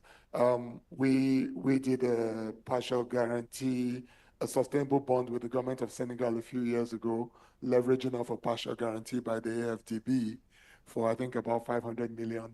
And that was one example of the sort of thing that I think we need to do more of, and we all need to do more of across the board using different structures. So that's sort of the summary of where we think is why it's important, and still talking about what has been done and what more needs to be done to be more effective. Thank you, thank you. Farouk, Yusuf, any complementary views? Thank you. Just to add what my colleague has said, I think the benefit of crowding in, not just on the funding side, it's also on using resources, because we talk about trying to get more transactions through the pipeline. So you can work with the commercial institutions to use their infrastructure for executing transactions as well as for originating. And I believe that as Standard Chartered, we have been involved in a lot of blended finance transactions in Africa. And we find this as a very good tool to work with the MDBs. First, to leveraging capacity, not just for the funding side, but also for origination and resourcing. Secondly, also the way the instruments, particularly the first loss or the partial credit guarantee instruments are structured, it allows better risk allocation. My colleague talked about regulatory treatment. Also, commercial banks and under the current regulatory treatment, for longer tail risk, the capital requirements go significantly higher, particularly if you are in sub-investment grade borrower territories. And with the rolling guarantee structure, that addresses one of the key issues that commercial banks face, particularly when you're trying to finance long-term projects, as we see a lot of the critical infrastructure projects require long-term funding. And these blended finance tools that we see allow us to allocate risk to where they are better served and allows us to price more competitively on this. So the whole idea is you have concessional, which is in its one end of the spectrum is concessional funding directly from MDBs. You have commercial on the other side, which cannot go to the longer tenors required by the infrastructure projects particularly. And the blended finance gives a very good mix of how we can actually price well below the commercial curves of the borrowers, yet get to the longer tenors which are associated with the projects that we are looking to finance. The other next step, in my view, is around how do we scale these? A lot of these transactions are done as very bespoke transactions where you have a guarantee amount established by an MDB for a particular country based on a request, whether it's policy-based or project-based, and then the market comes in and tries to fund it. I think there is certainly more, and Madam Asatu also talked about originate to distribute. So I think that's where I see a lot of scalability, not just in releasing the capacity of MDBs which exists, but also looking at future. So looking at the synthetic risk transfers, but having a portfolio fund approach to try and use the first loss guarantees and create a fund approach so that you can crowd in private capital, not just from commercial banks, but also from institutional investors who are quite keen to take the duration risk. And I think that's where going forward, we should look at focusing on and move not just into doing single transactions, but looking at more portfolios for future projects. No, thanks, Farouk. I think we're going probably to move to the another form of innovative financing, mindful of time. But I just want to probably make a comment here, is that expectations of clients, whether they are sovereigns or corporates, where they hear about blended finance, the expectation on pricing is that it should be much, much more affordable than what it is. So I'm just echoing that, especially for the banks. And that's, the cost of financing has become very, very, important given all the crises that has happened. I think, the possibility of lowering the pricing will definitely be of added value. We'll move to another aspect of innovative financing, which is asset securitization. Obviously, I think we have seen how existing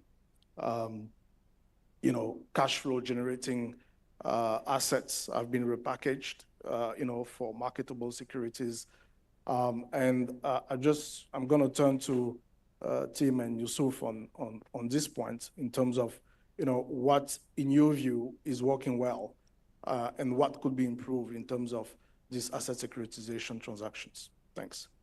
Okay, thank you very much, John Paul. And before I get into the question, let me just say thank you very much and congratulations to the African Development Bank team and all the partners for this event, Hassatu, President Adesina, Max, Fernando, Onike, who've done a fantastic job. This has gone from great to even greater, so congratulations. Just a little, there you go. A little context. During the introduction, I spent 25 years at the African Development Bank. About half of it was in the private sector department, generating assets, and half of it was as the chief risk officer. So both poacher and gamekeeper, so to speak. And it was a great experience. And it was that context that allowed a lot of innovation because the African Development Bank was capital constrained. But I also understood that there was a significant gap between the perceived level of risk on developing assets, development market assets, and the actual risk. And this really came through in the context of my days in risk management. So we knew that there was an opportunity to be able to package our assets and to create pathways to enable institutional investors, private capital to support development. And that is essentially has become the passion for me for the last decade or so in finding different pathways, different instruments and bridges to do that. And I think Hassatu mentioned during her introduction the room to run securitization, which was highly innovative at the time, has now been replicated by the Inter-American Development Bank. My gut feeling was that it would have been replicated even sooner if the pandemic had not disrupted a lot of things. And I know that there are other development finance institutions that are looking at replicating even further, enhancing all of that. And I mean, when you look at the securitization, it's quite remarkable because there was a portfolio, I think 45 assets, different loans across the continent, all private sector that had been originated by the African Development Bank, put into a reference pool, and then securitized and tranching the risk. The junior tranche went to at the time they were called Mariner Capital. I think they're now New Market Capital. I believe they may even be in this room, as a matter of fact. And they were able to bring in 21 institutional investors from across the globe to participate in the risk of a junior tranche. No, nobody would have believed that this was possible, that the risk appetite of those investors would align with that type of portfolio. The transaction was done, I think, a lot in part to a mitigation instrument known as the Global Emerging Markets Database, which was allowed us to understand that gap in perceived and actual risk. And that transaction, I believe, now has officially been wound up with 0 losses, which is quite a remarkable feat. So it's not surprising that instrument will now be repeated. And I think later on I'm going to talk about another bridge that will enable private capital to support development. Yeah. So thank you. Kudos to the African Development Bank, and thank you also for, maybe even more importantly, is being willing to share the knowledge and experience so that others can replicate at lower cost, faster and easier. Yeah, great. Thank you, Tim. Riyad, want to react?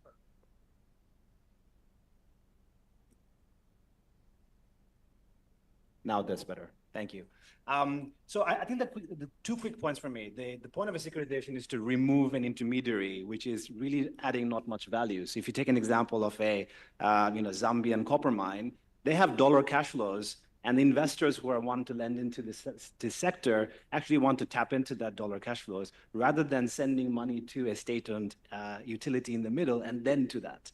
So there is increasingly opportunities out there that we're looking for and welcome opportunities in this space where we're effectively bypassing government entities in the middle and trying to get to and have security over cash flows that are coming from mines, which also produce dollar revenues, but many other businesses that have a similar sort of cash flows. We're sitting here in Morocco. Morocco has a fantastic set of cash flows. For example, the road that's coming from Rabat to Casablanca, you have to pay tolls. That set of tolls is a very valuable set of cash flows. You can model the cars that are number of cars that are going.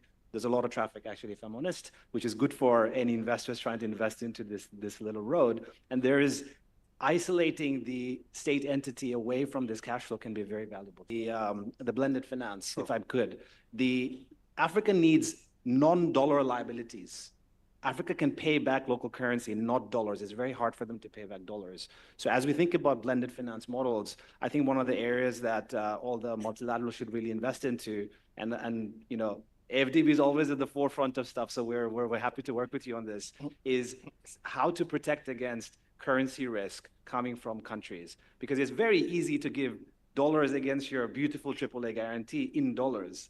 But Africa needs less dollar liabilities. They don't have the dollars to pay back. They need Naira, they need, you know, whatever other currencies. Back to you. Thanks, Riyad. I think you're bringing a very interesting point. And I think there's been a lot of perceptions, good or wrong, on hedging. And I think one of the key messages we've been passing to clients and countries is hedging is not about being right or wrong on where, you know, the currency is moving. Hedging is about, you know, having peace of mind and having a clear view on their cost of financing relating to FX. So thanks for bringing that point.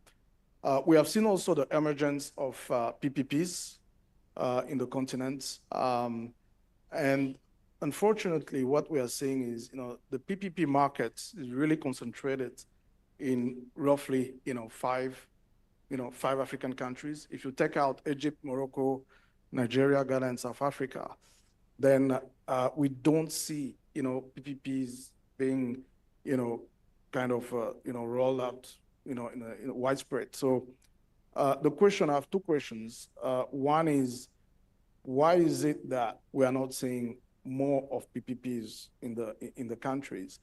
And the second question is, you know, especially for the bankers, is, you know, there is a perception that banks are, you know, mostly looking after financing PPP deals, right? And it will be good to probably shed some light to the audience on why so.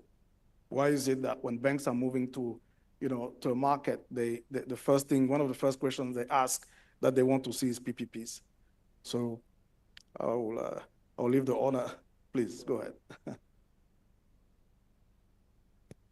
Okay, so PPP needs a legal system.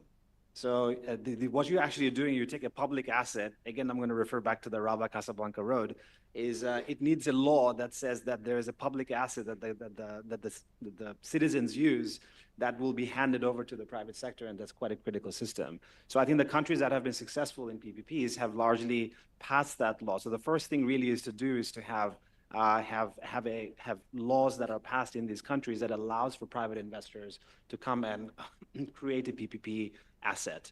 I think the second thing is the revenue model. Too often there are plenty of projects that don't really have a revenue model. A PPP project doesn't work. You are not going to have a private sector investor come and invest if you don't have revenue collection. So if you marry the two, and the last currency point that I mentioned, which Hasatu will give us a nice cover, you can definitely do PPPs in, you know, any part of the 54 countries in the continent. Thank you. Farouk, any complementary view? As a bank which does PPPs in Africa, I have a slightly more conservative view than my friend here. So a lot of countries have done their PPP frameworks, laws, and some are putting into place. One of the challenges that we have seen is that even when there are PPPs which are set up, let's take an example, let's take a port project. Port is an easier one, particularly a busy port. There are investors, there are banks willing to take that view on the concession.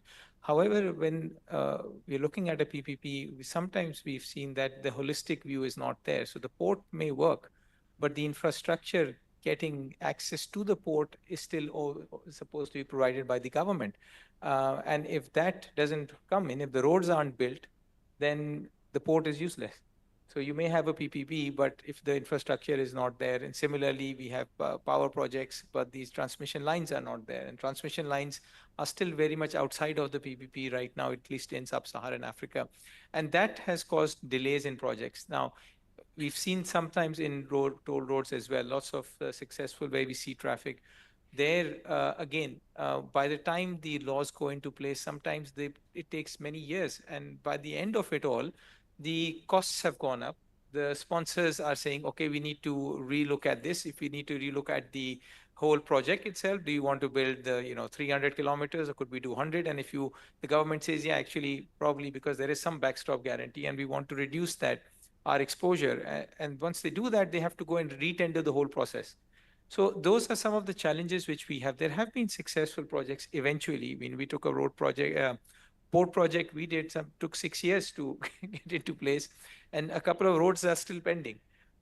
So I think there is a requirement, and this is where I believe the MDBs do play a role, and sometimes I think there is an opportunity to play more, is to do more of this planning with the government early upfront on PPPs, where not just on the laws, but also on the holistic planning of what surrounding infrastructure the government has to provide for a PPP to successfully happen is required. And just to add very quickly, I think the challenges with the PPPs reflect sort of the institutional weaknesses that we do have in Africa that need to be overcome, if we're being honest. You talked about the concentration of the PPPs in a few countries. That's true. But even in aggregate terms, I think only about 7% of the global PPP value is done in Africa, which reflects a certain lack of scale anyway. On the public sector side, I think there continue to be technical gaps or issues in terms of expertise and the rule of law and the political side of it, because these projects come with real political risks.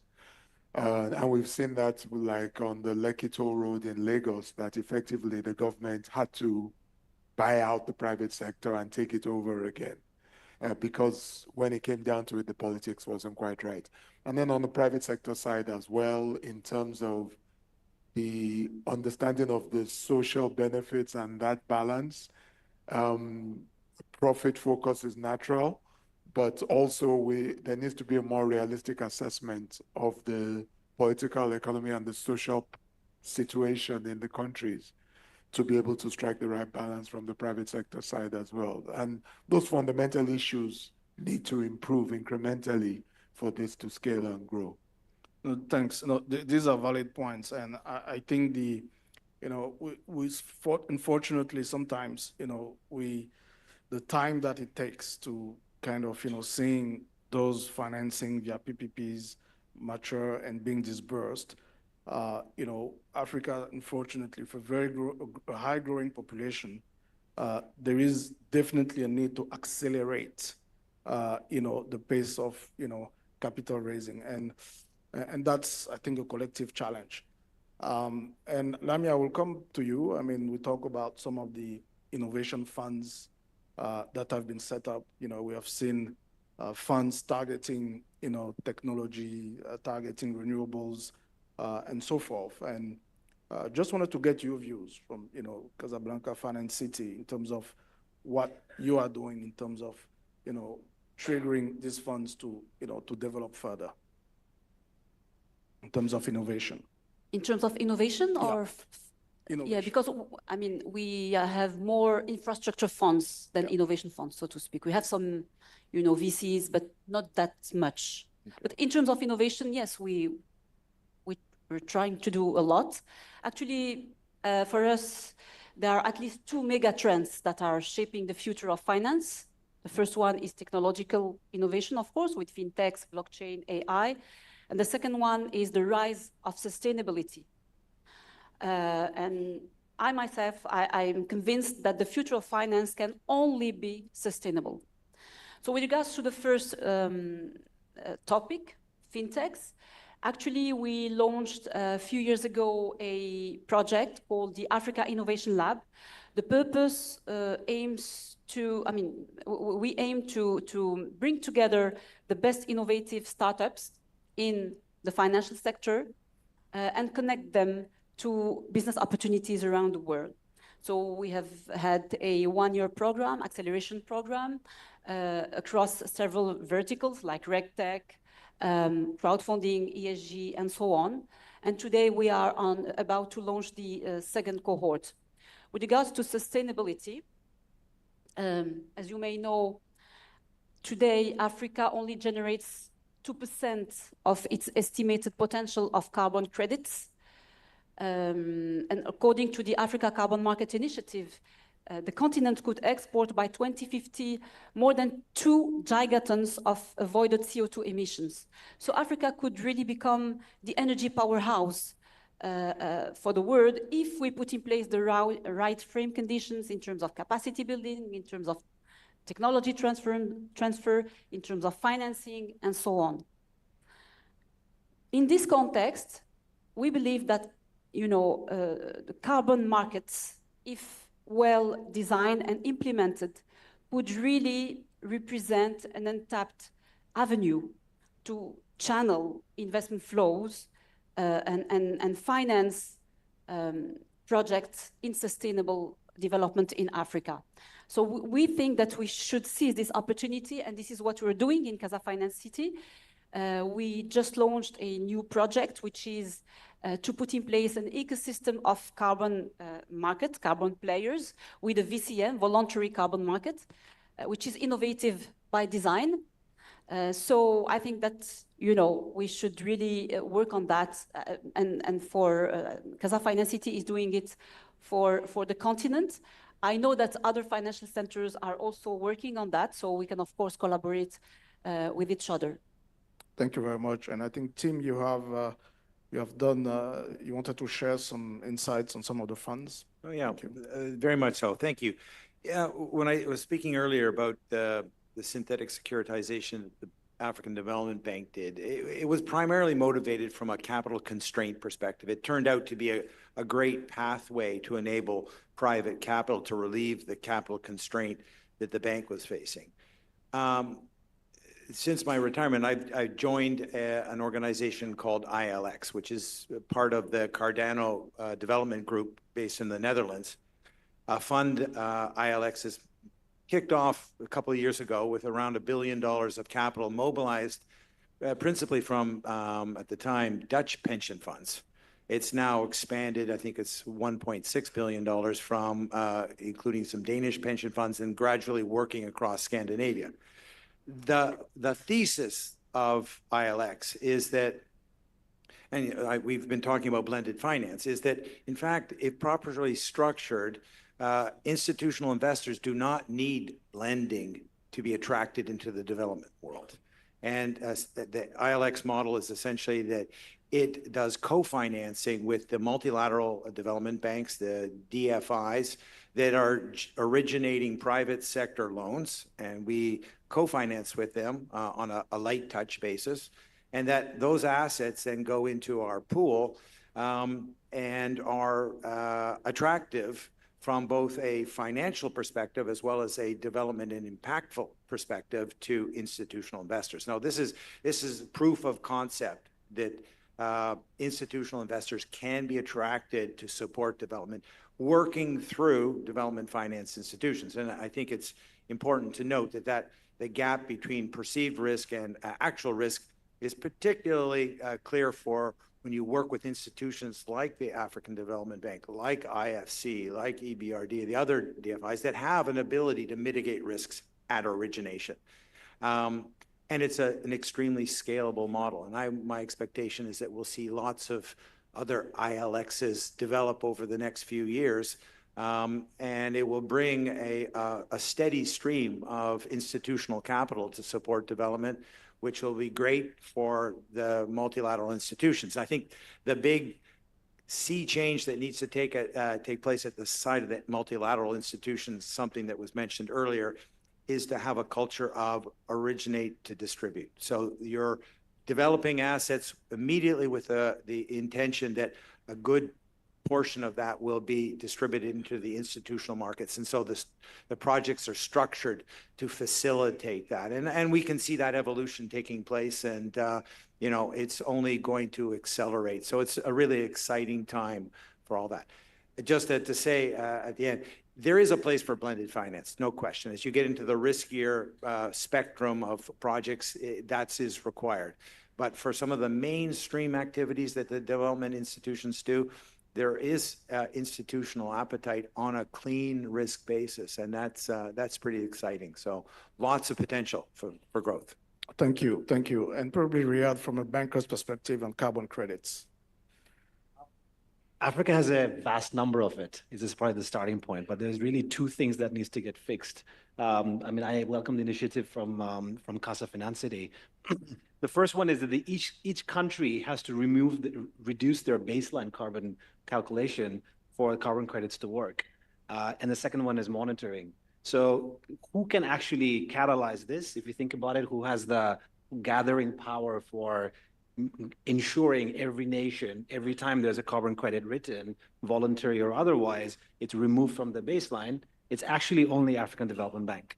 So I guess my ask to the African Development Leadership Team is that you really have the opportunity here to catalyze and design something that is transformational, because the amount of capital that is available to come and buy carbon credits that can be, and then the second part, monitored effectively, can have serious impact into the continent.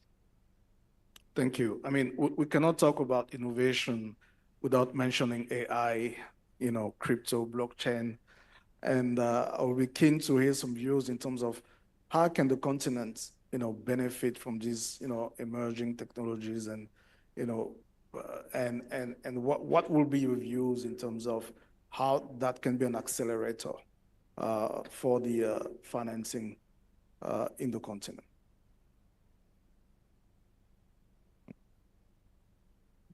No takers for that, right? Well, I don't profess to know much about the blockchain and crypto aspect, but I do think that the AI is the space where the next step is going to be, and I think that's going to add more efficiencies. If I just look at it from a financing perspective, I think that certainly is going to be adding to the innovation cycle in terms of how can we use that to make our models work better. If we can have the portfolio models, can they do better? And in that, are we able to turn transactions around quickly? And that would be, for me, the main area for development. And I also think it's agree with Tim that the number of investors, whether they are institutional investors looking at opportunities, even if they are at a higher risk, is growing, and they want to align it with their own development goals. And that means that there is a common space where complementing blend finance with these lending loans would be a way forward, and we'll see some scalability in that. Thank you. Akin? I'm going to approach it from a slightly different angle. In fact, an entirely different one. I think I'm going to go old school and talk about domestic market development. I think one of the areas where Africa we have a lot to do is developing our own domestic markets, whether it's fixed income, equities, but building our own capacity internally. We talk about currency risks and the ability to hedge against that. Stronger local markets do give you that.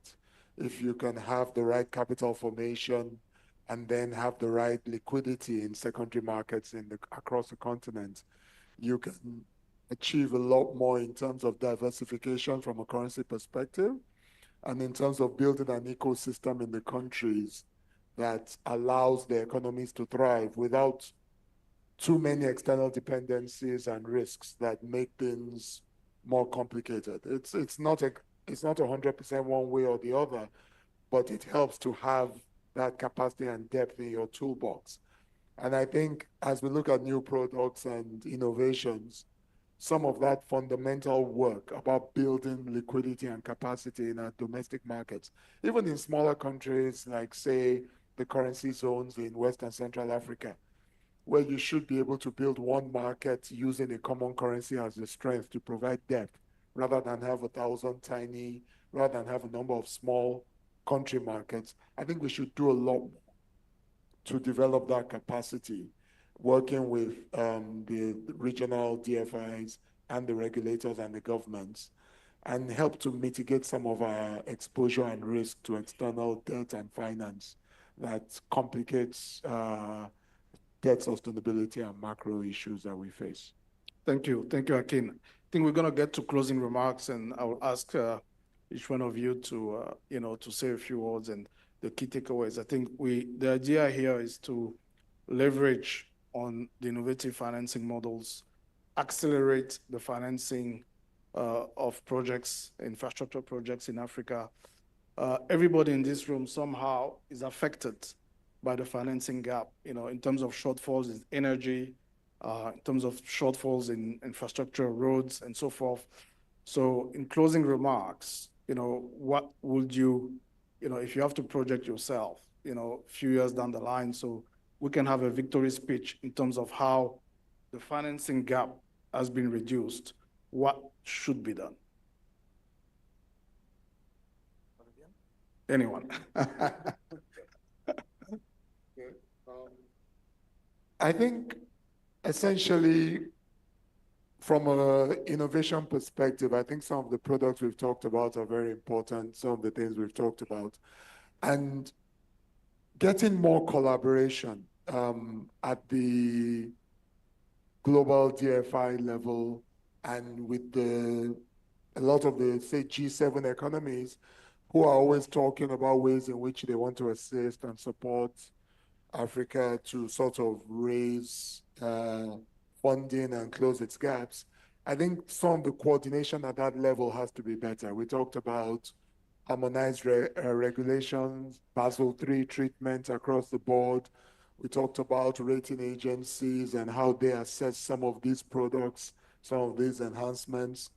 I think improvements in that area would be success in helping to unlock more private sector financing, more private sector funding into Africa to supplement what comes from the DFI world and the public space. So that grand parley between the various stakeholders to achieve some harmonization there will be helpful. Some convening institutions can help there. Maybe the AIF or somebody else who can bring everybody to the table to talk about that. I think that would be success. I think developing our own domestic markets would be success, greater liquidity, greater depth, greater capital formation in the countries, and creating the ability to use that to mobilize funding for the projects and the infrastructure gaps we see. And of course, better governance and standards on the government side. I think all this, if we can see progress in all these areas a few years from now, I think the landscape would look very different from where we are. There'll always be something, some gaps, always something to aspire to, but I think we would make tremendous progress. Thank you. I'm happy to just say a couple of words on this, if jumping in here. I think it's clear that the development finance needs are way beyond the capacities of the public sector to meet that on its own. And therefore, mobilizing the private sector to come in and support development is a critical element.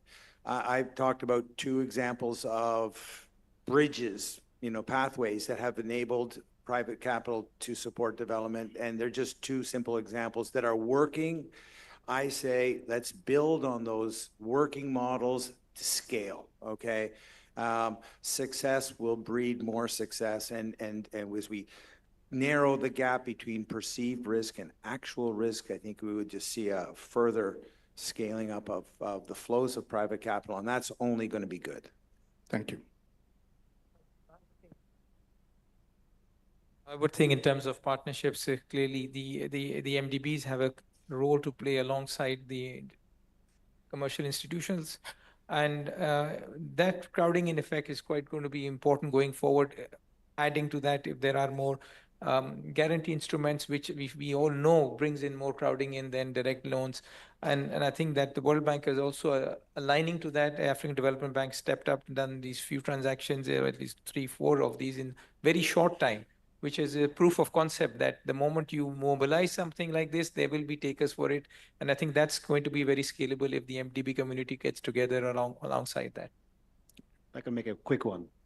We talked about today about every type of loan that requires paying back the loan, as in the country or the corporate needs to pay back, except for one. Carbon credit does not need paying back. This is the single biggest, quickest, easiest way to get cash in the door, which does not require paying back. Thank you. So I think you've said it all, but let me add the perspective of financial centers again. I think that Africa needs more financial centers, and we are really ready to work together in a co-development and co-emergence approach to help grow the pie and to build institutional capacity, again, to be catalyst and forcing device to have the right and conducive business environments for all those investors, banks, all the operators, and so on. And thank you to echo my words about the carbon credit opportunity. Again, that is it's the greatest opportunity in Africa. It's about sustainability, again, because Africa has the greatest potential to make massive leapfrogs. So we absolutely need to seize this opportunity. No, thank you. And I think that, what comes across very clearly is that, it will empower, different stakeholders, from local communities to global institutional investors to, bankers as well. And, it touches all of us here in this room to be able to make that change. We are all impacted by, all these shortfalls in energy, in road infrastructure. And like we said, it takes a village to raise a kid. But here, what we're saying is really it takes a collaborative effort from all stakeholders to make it happen. So I would like to thank the audience. I would like to thank the experts. A big round of applause for sharing your insight. Thank you very much.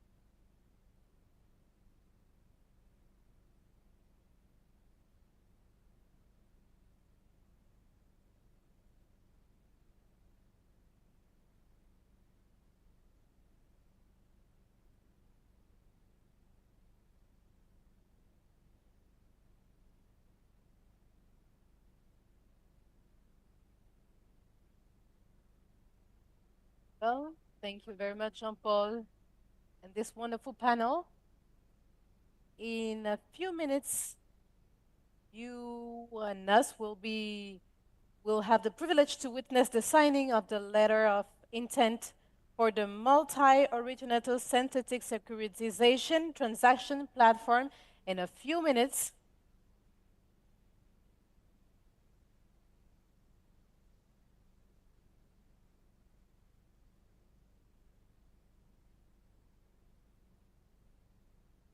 Thank you very much.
Ladies and gentlemen, we kindly invite you to take your seats. The session is about to start.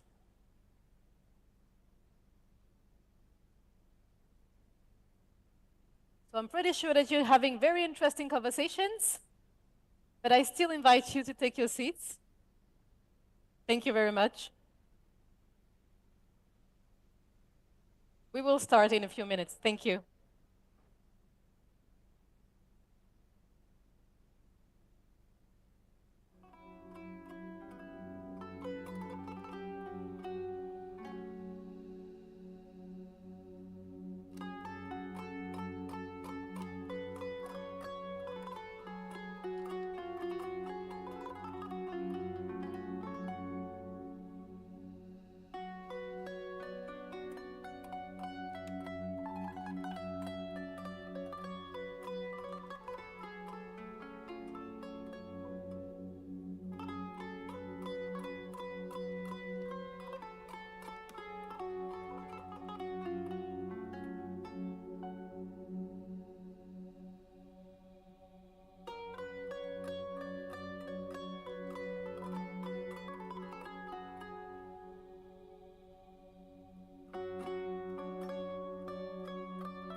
Ladies and gentlemen, once again, we are asking you to take your seats. The session is about to start.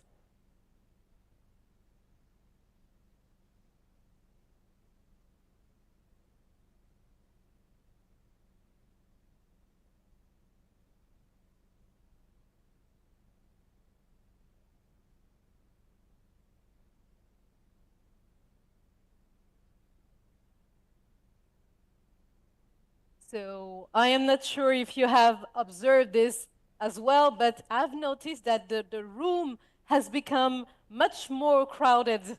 And I think I know why.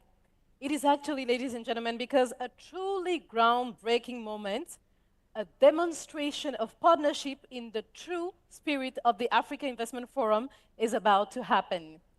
Today, we have in this room, the Salle Royale, the privilege to witness the signing of the letter of intent for the multi-originator synthetic securitization transaction platform, SST platform. So this is an innovative collaboration between several of AIF founding partners, and we are about to hear directly from the deal's esteemed signatories the context, the vision behind this transformative agreement. Let's celebrate this remarkable milestone together and kindly join me in extending a warm welcome to Dr. Akinwumi Adesina, President of the African Development Bank Group. Thank you, Mr. President, to come on stage. Yes. I also invite Boitumelo Mosako, CEO of DBAC. Thank you, Mr. President. Oh, they asked us to hold over. Please. Also inviting Alain Bobissé, CEO of Africa 50.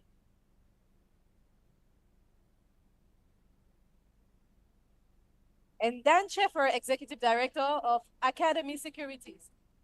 Here.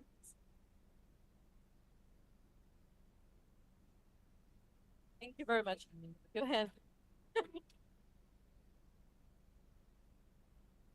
Thank you so much. So, Mr. President, you have a few words to say to the audience. I invite you.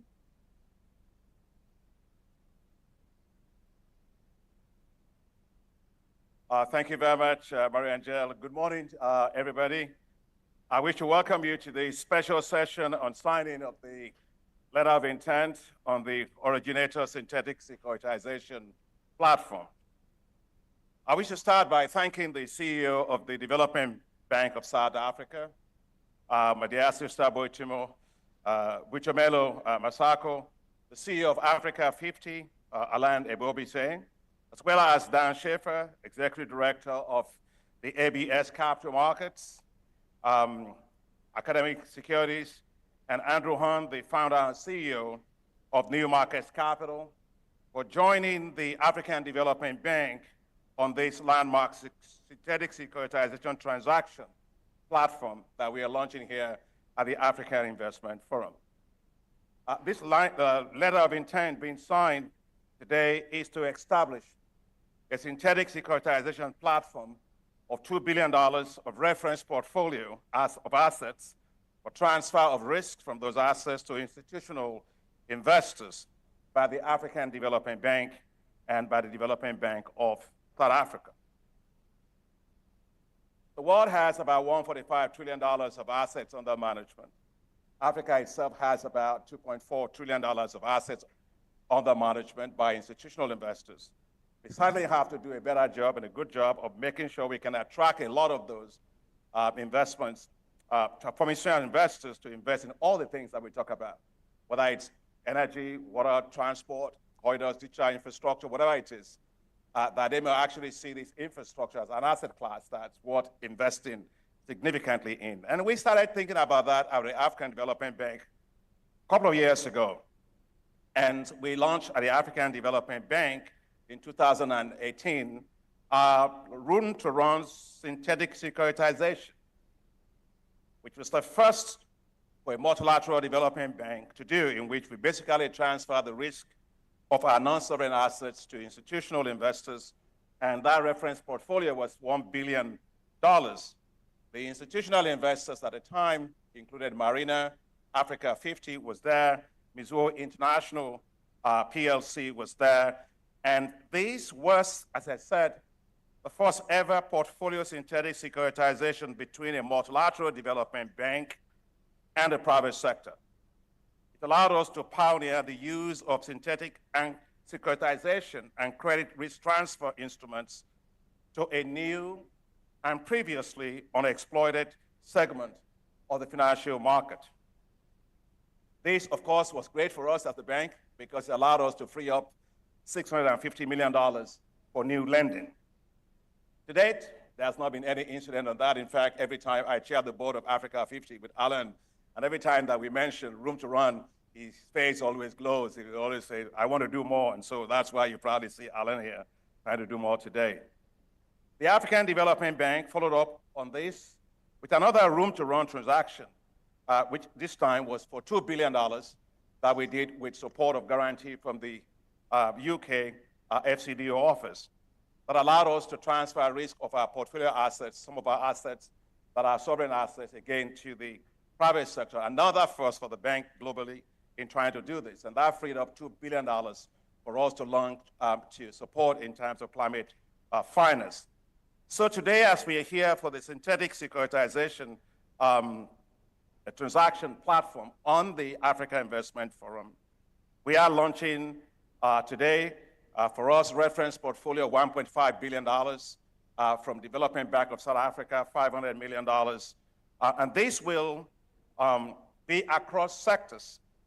It will be across different geographies and also allow us to have different portfolio of different risk profiles that allows us to have a diversification effect.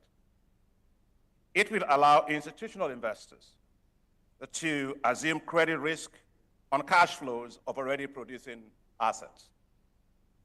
It will allow them to earn returns on mutualized reference portfolio between our two institutions.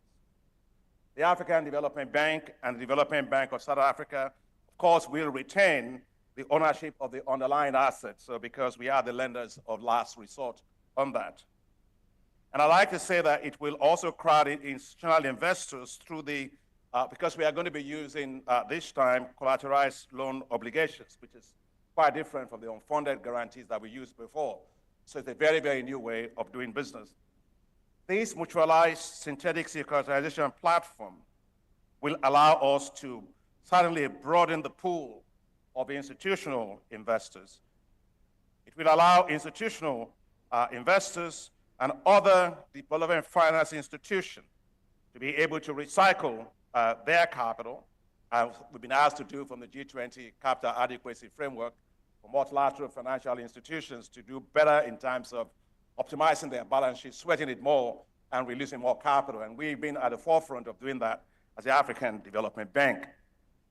It offers investors, institutional investors, diversified and de-risk exposure in Africa. It also allows institutional investors to, also expand our lending capacities.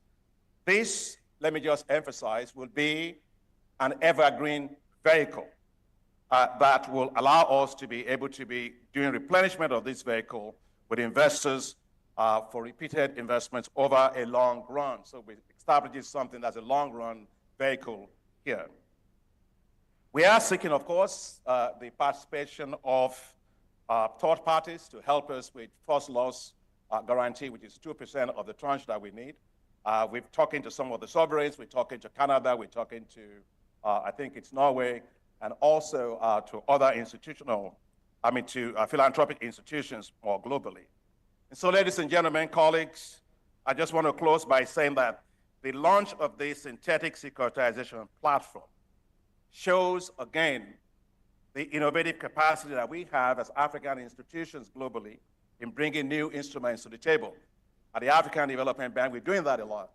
We did the hybrid capital globally. We did synthetic, we're doing the special drawing rights, working with IMF on that with Inter-American Development Bank, and also portfolio insurance for ourselves. So we're leading on this thing, but this one that we are doing today shows the innovative power of our AIF partners. We have African 50, we have Development Bank of South Africa, we have all of our partners that I believe are also going to join us. So let's do more to free up more capital, sweat our balance sheet better, so that we can go to scale, and institutional investors are key, and this is another demonstration, the fact that in Africa, we have the capacity to launch instruments that will de-risk, that will get institutional investors, both global and African, to actually begin to see investment in Africa as a profitable venture by taking risk, the Africa Risk Pact. Thank you very much, and welcome again to this session. Thank you very much, Mr. President, for these insightful words. Of course, Mr. President.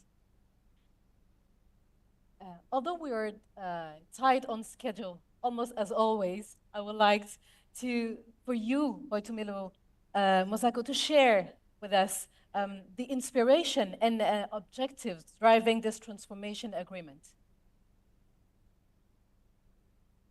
I think we need to use the mic. As the DBSA and the African Development Bank, we have long been at the forefront of financing Africa's development needs. And however, as it's already spoken of, the sheer scale of the infrastructure required and the funding gap is beyond the reach of any single institution. Therefore, it is imperative for us that we actively involve other stakeholders, such as asset managers, institutional investors, to bring additional resources and expertise. And one of the most effective ways to scale up is collaboration through blended finance structures, and I think the President Adesina has already elaborated on this, which enables capital providers to participate in the most appropriate tranche in a project capital stack. So this approach not only de-risks investment, but also ensures that projects are fully funded and remain viable. Now, securitization in particular is one way of innovative financing mechanism capable of scaling up investments in African infrastructure. And I think through this structure, we can pool a portfolio of infrastructure investments and convert them into tradable securities. So this opens the door for institutional investors to participate. And I think, these are assets that they have been yearning for. Now, these securities can be structured with credit enhancements, guarantees, catalytic first loss tranches, which reduce the perceived risk of the investments and make them more appealing to asset managers and institutional investors. So this is a very, exciting opportunity, that we are seeing being part of this multi-user synthetic securitization platform together with, and that's significant, together with the African Development Bank. And we really appreciate the leadership of the African Development Bank in pioneering this. Thank you, President Adesina, and to be part of this and to be part of the initial partners. And we're looking forward to contributing, our portfolio into this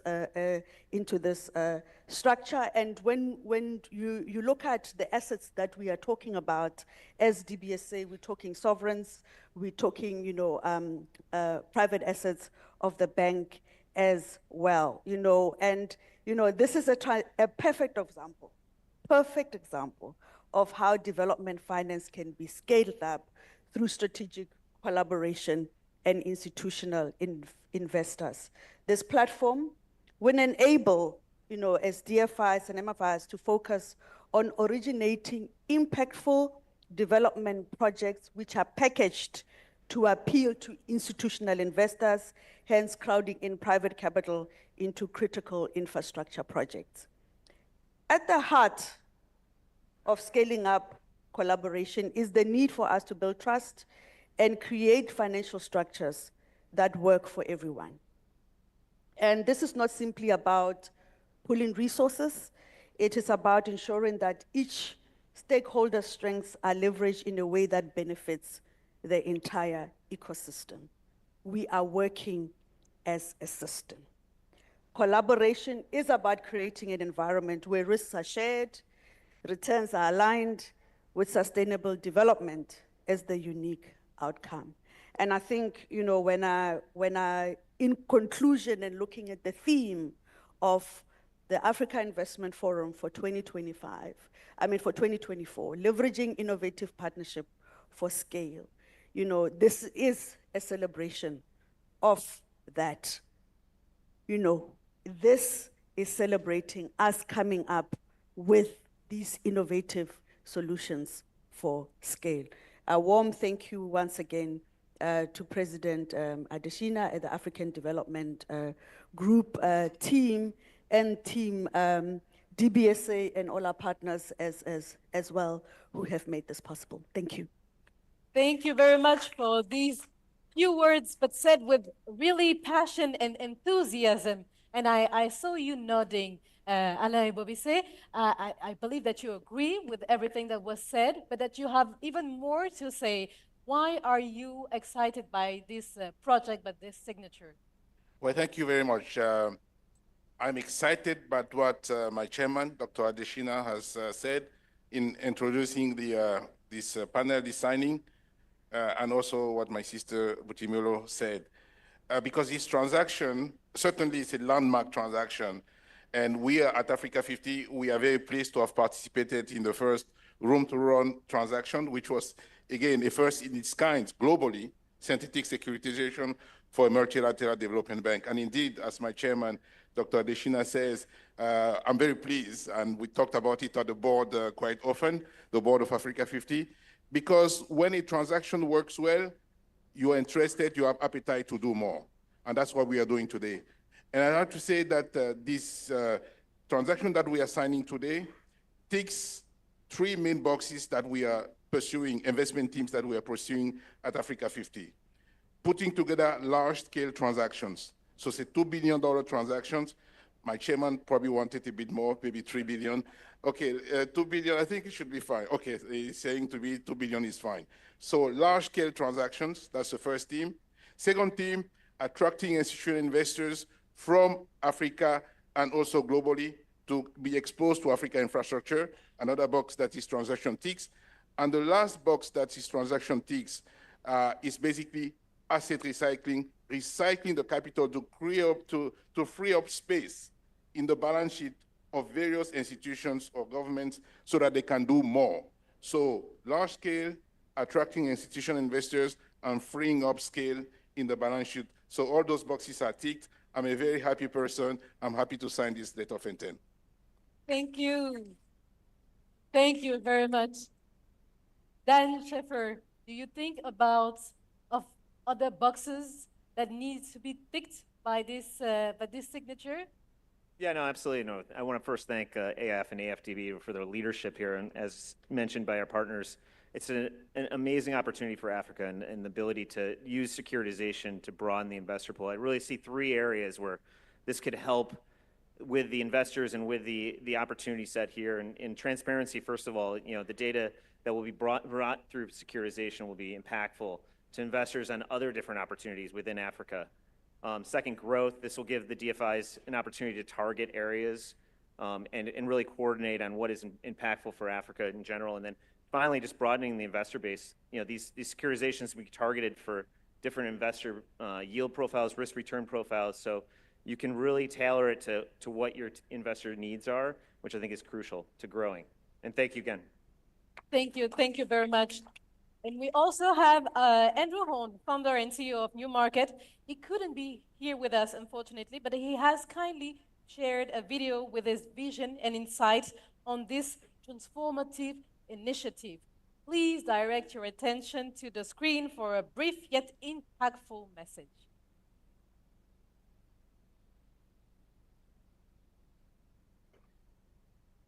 Bring you greetings from Philadelphia, Pennsylvania, the birthplace of the United States. I hope that you are having a most productive Africa Investment Forum 2024. I would like to thank President Anishina, Vice President Hassatu Salle, and the colleagues at the African Development Bank for a productive partnership in the world-famous Room to Run transaction.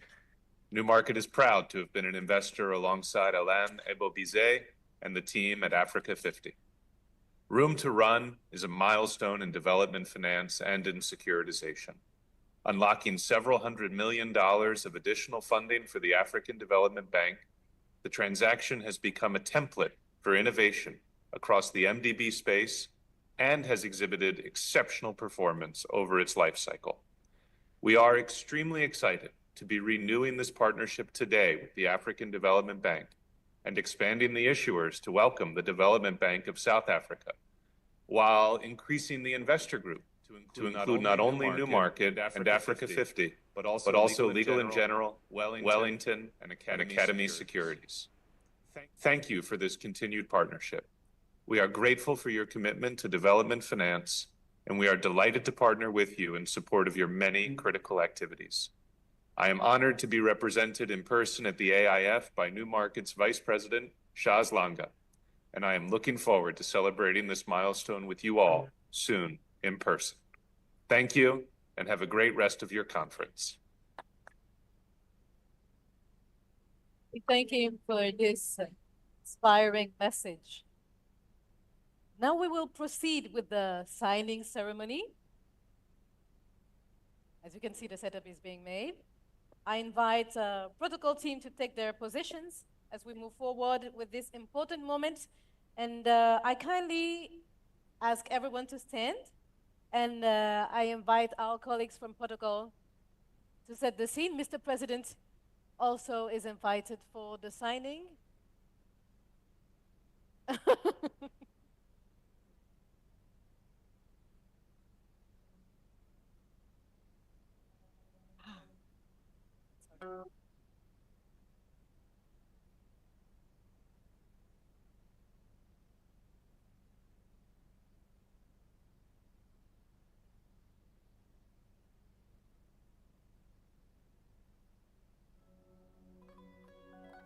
We are so pleased to welcome Shazeb Langa, Vice President, who has joined us today, is representing Andrew Horn, founder and CEO of New Market that we saw in the video.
Now we do invite all the signatories to pose for a group photo while the technical team is removing the tables and the chairs.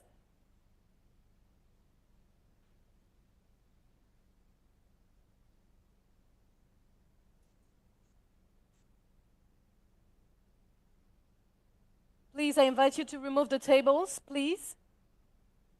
Please, if you could remove the tables.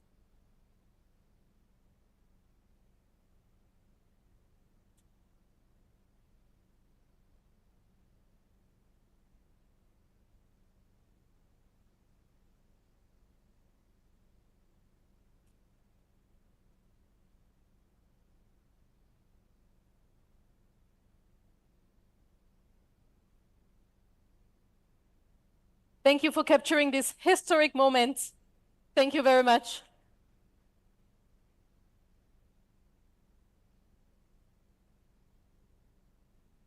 And And once again, thanks to all the signatories.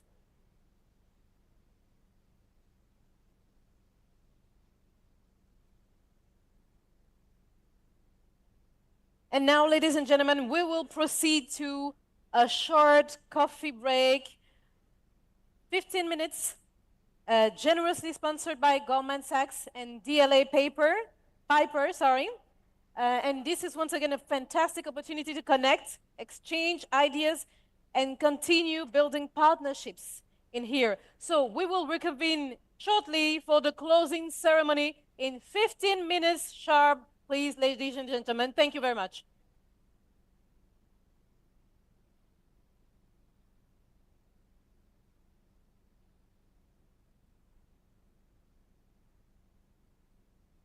And then we kindly invite you to free the front row so that we can do the setup for the closing ceremony. That's okay. Okay.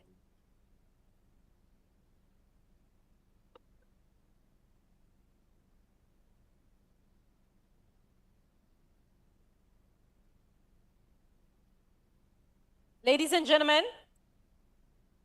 I invite you, if you have left your bags or belongings in the chairs, to take them because we are about to do the setup for the closing ceremony. So we kindly invite you to free the front row so we can proceed. Thank you very much.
Ladies and gen- yeah, I know.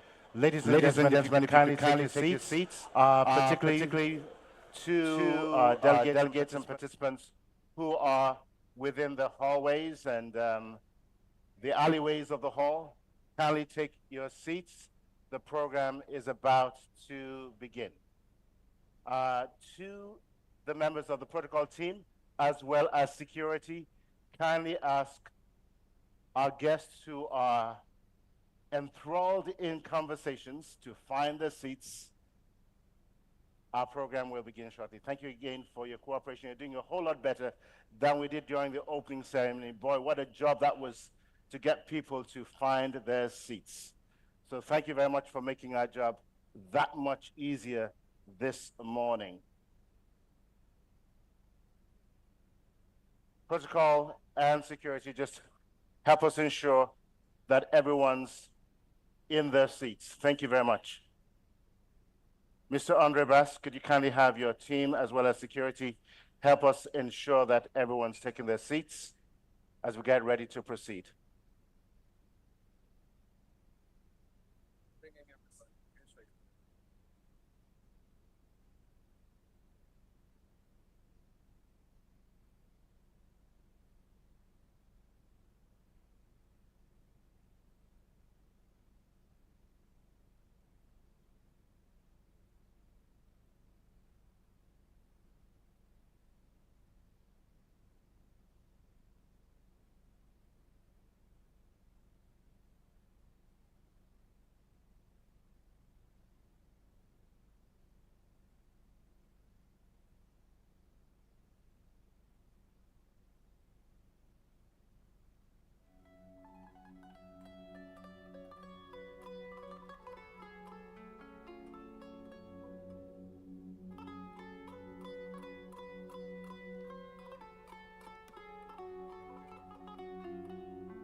the Honorable Madam Nadia Feta, Governor of the African Development Bank Group for Morocco and Minister of the Economy and Finance.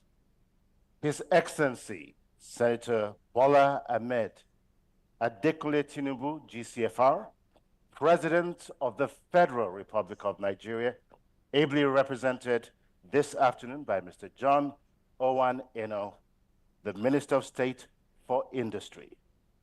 Honorable dignitaries of Moroccan institutions here present, to your titles, your grades, and your qualities, all protocols duly observed. Dear distinguished founding partners of the Africa Investment Forum, distinguished executive directors of the African Development Bank Group, distinguished representatives from intergovernmental institutions, senior management and staff of the African Development Bank Group, representatives of media houses from across Africa and around the world, distinguished guests, ladies and gentlemen.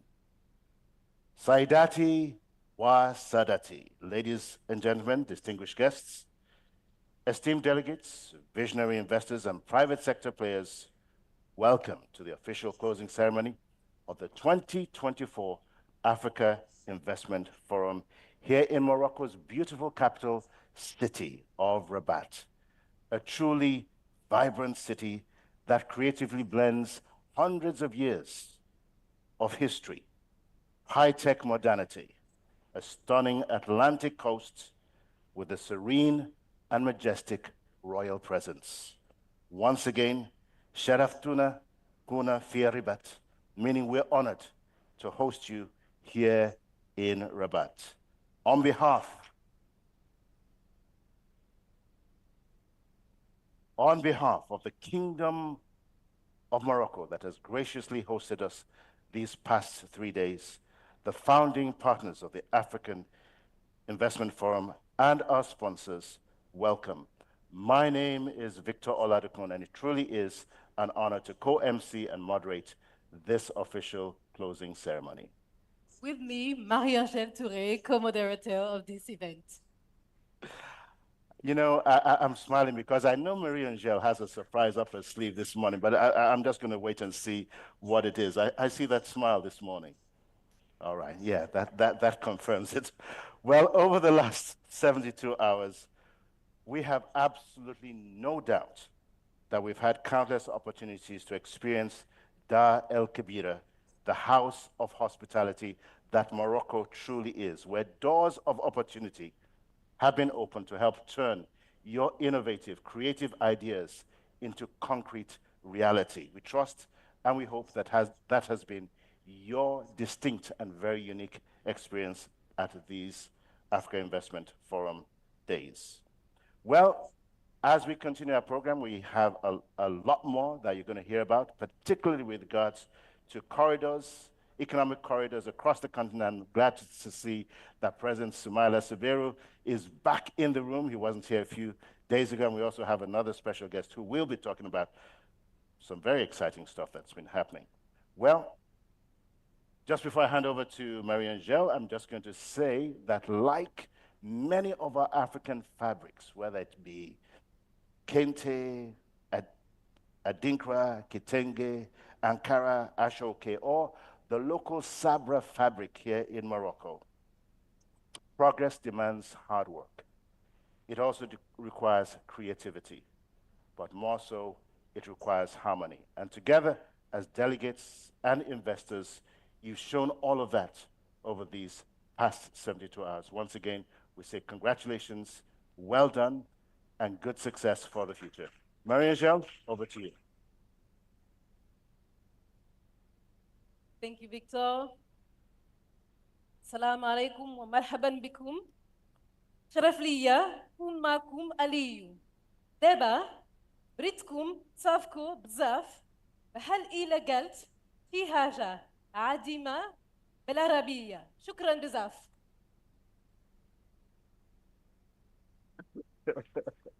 Now we are going to see if Victor truly understands Arabic. Mesdames et messieurs, Je reviens au français, hein, pour Gentlemen, I will get back to French. So what can you say about this event, the Africa Investment Forum, hosted in Rabat, Morocco? First, we must commend the Moroccan hospitality. We feel at home in Morocco at all times. From your looks, the smiles, the care, it's been extraordinary. And we can learn from this. Next, let's come back to the events and note the number of participants, thousands here gathered in the same venue, taking part in the event. The Sofitel Jardin de Rose is majestic, and we really enjoyed jam-packed halls with participants. We do commend this. Also, the quality of speakers. We had the feeling that there was a contest amongst panel members, amongst presenters, who would present the best, who will inspire more, who will talk best about Africa. And so this was quite a success. Also, the projects. We note the quality of projects, the quality of the presenters of projects, those who accompanied them, the various institutions, the EFTB. And so it was very pragmatic. Also, the marketplace, a wide market where everyone could meet. And so in this venue, we had top businessmen, CEOs who were available to everyone, even to young entrepreneurs, and who we couldn't dream of meeting. But then we met these people here, we noted the interactions. And so about the marketplace, we note the accessibility barriers were torn down. There were no barriers in the course of the AIF, and we must commend this. Thank you for the organization. Bravo. Last, to open this wonderful day, I am honored to present a wonderful figure in Africa. She is a lady, and she is the driving force behind most remarkable continental initiatives. I invite you to welcome Her Excellency Naudis Bekele for introductory statement. A round of applause, please. Thank you.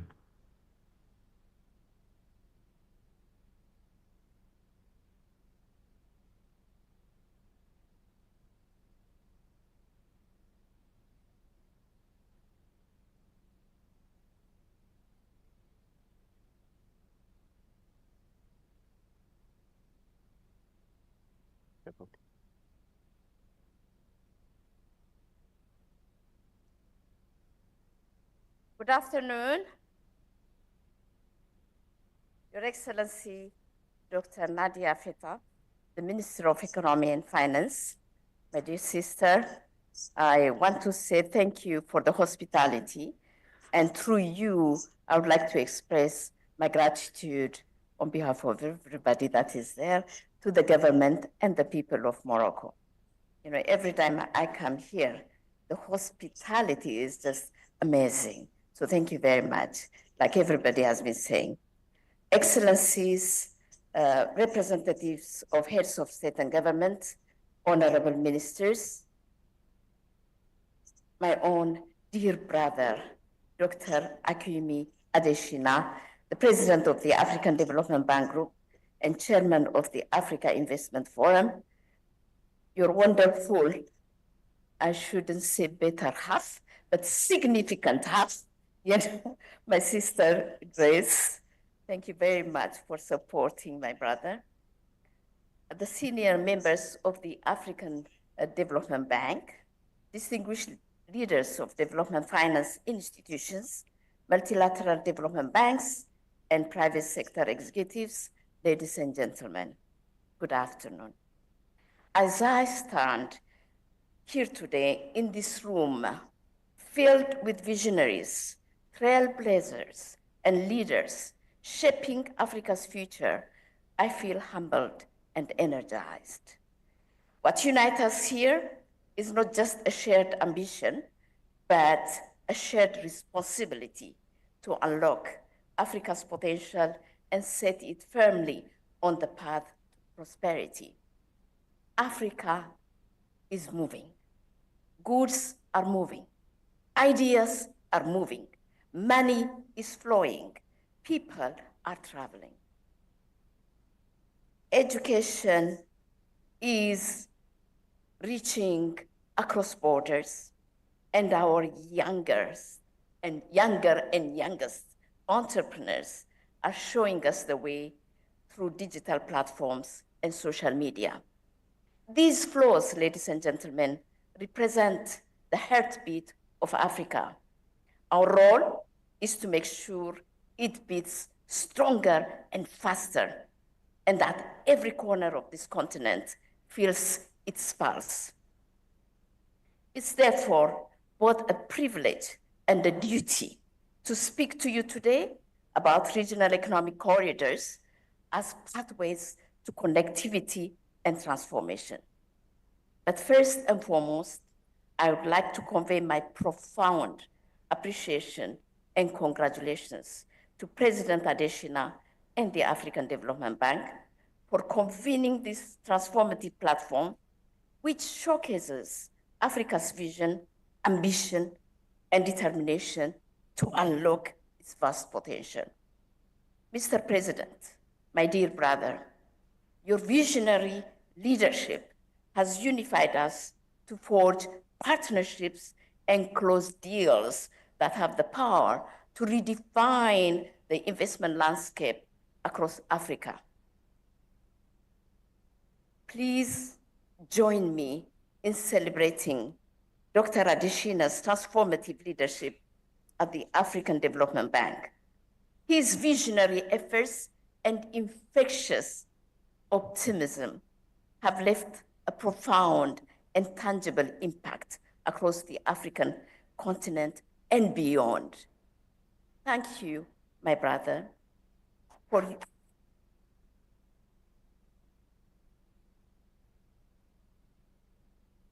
your selfless and relentless efforts, among many others, for this groundbreaking initiative, and congratulations to you. I really think that you have made such a remarkable, phenomenal, fundamental shift in terms of our thinking, but in terms of moving the development of this continent. I want to say thank you very much and want to assure you that your legacy will live forever. If I were in the audience, I would give you a standing ovation. So,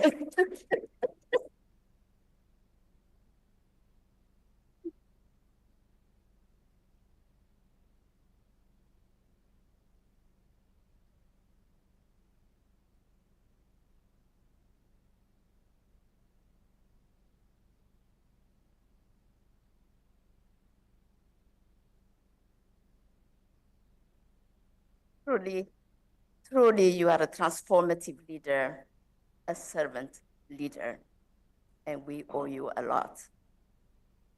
Today, I feel the power of connectivity from PIDA Week to the African Investment Forum.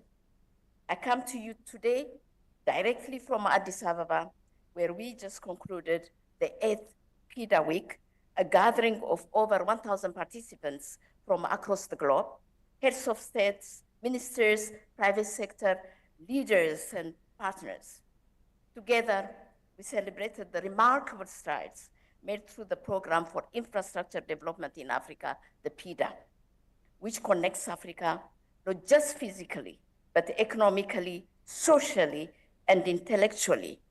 And we analyzed, discussed, and committed to the development of the 69 projects under PIDA PAP2.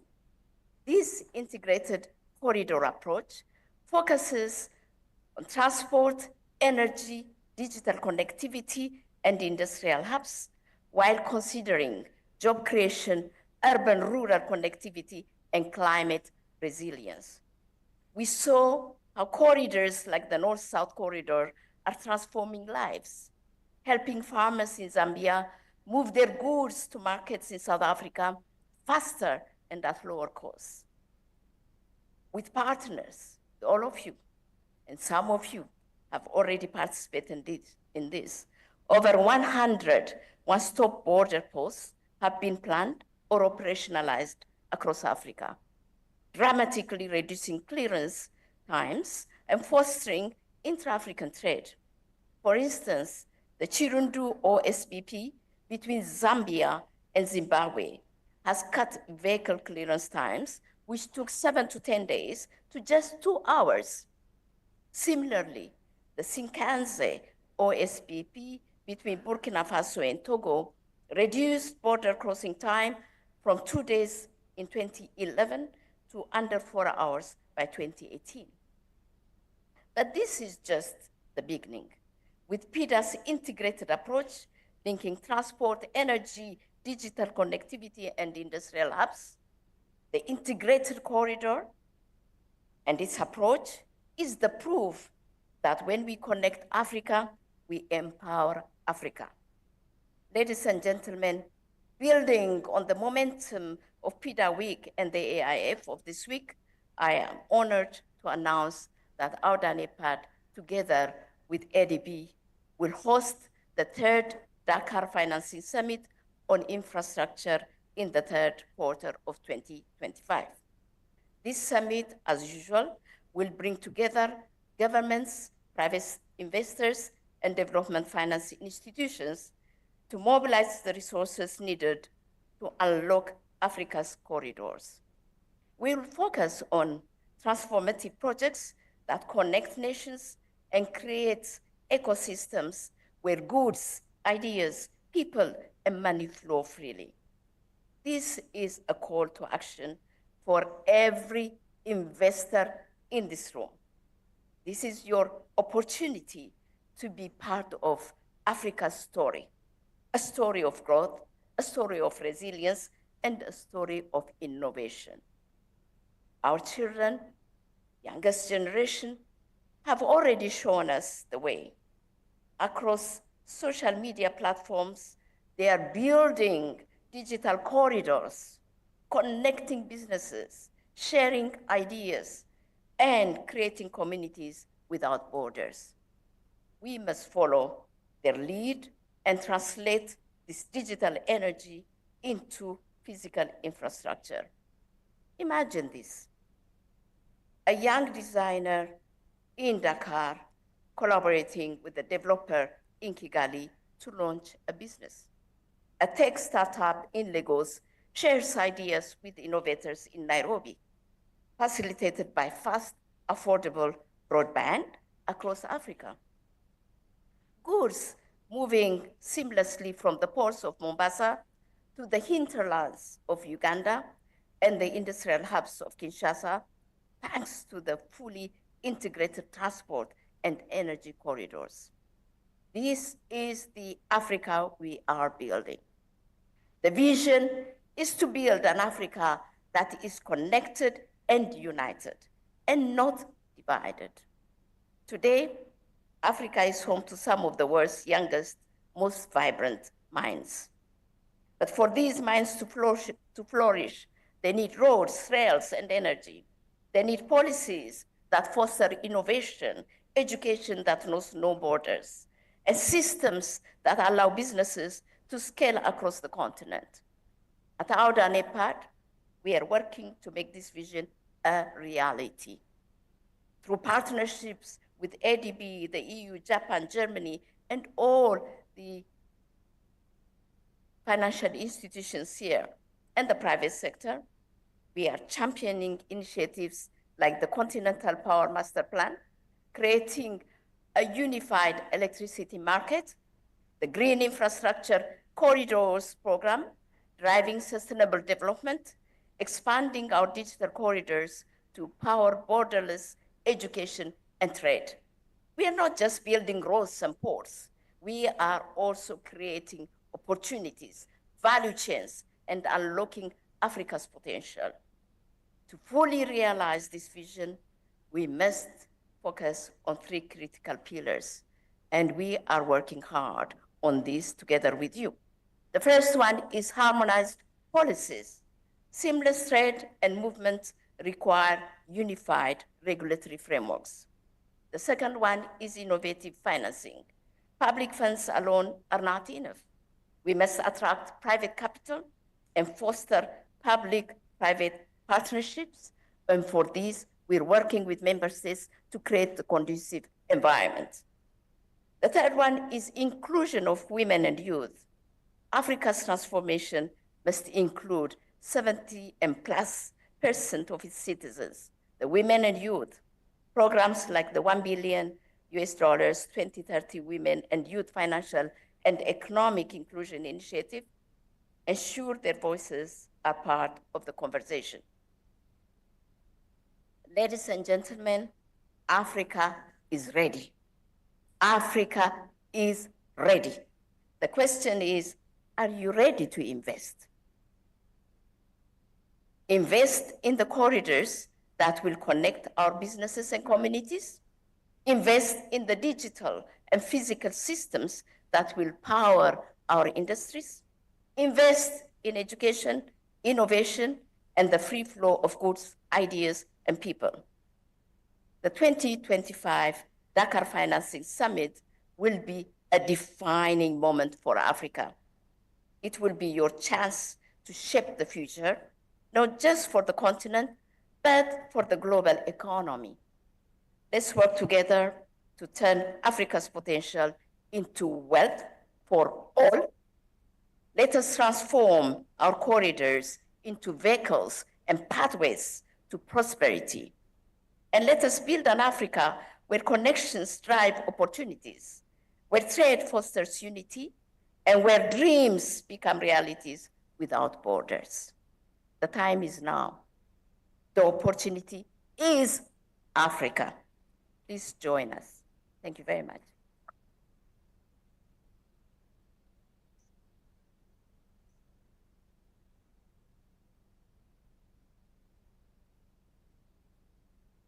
Thank you, Your Excellency Nados Bekele Thomas, for your thought-provoking remarks and for reminding us once again of the immense potential that Africa holds when we co-create, when we collaborate, and we innovate and partner together. Thank you very much for joining us today, and thank you for the excellent work that you continue to do at the African Union.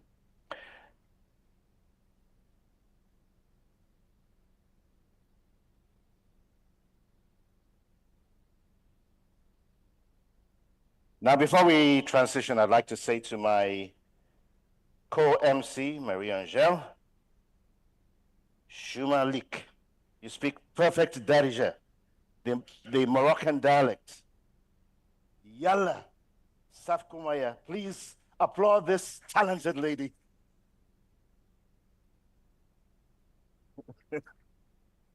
You know, I've got to have a comeback for Marie-Angèle. I know she probably has another one up her sleeve, but I'm ready today. Well, ladies and gentlemen, we will now transition to our much anticipated panel discussion, a lively conversation that will explore the dynamic interplay between infrastructure, policy, and the future of Africa's economic corridors. It is my honor to introduce our esteemed panelists, Samaila Zubeiru, President and CEO of the Africa Finance Corporation, a leader in financing and advancing transformative infrastructure projects across the continent. Please give him a warm welcome.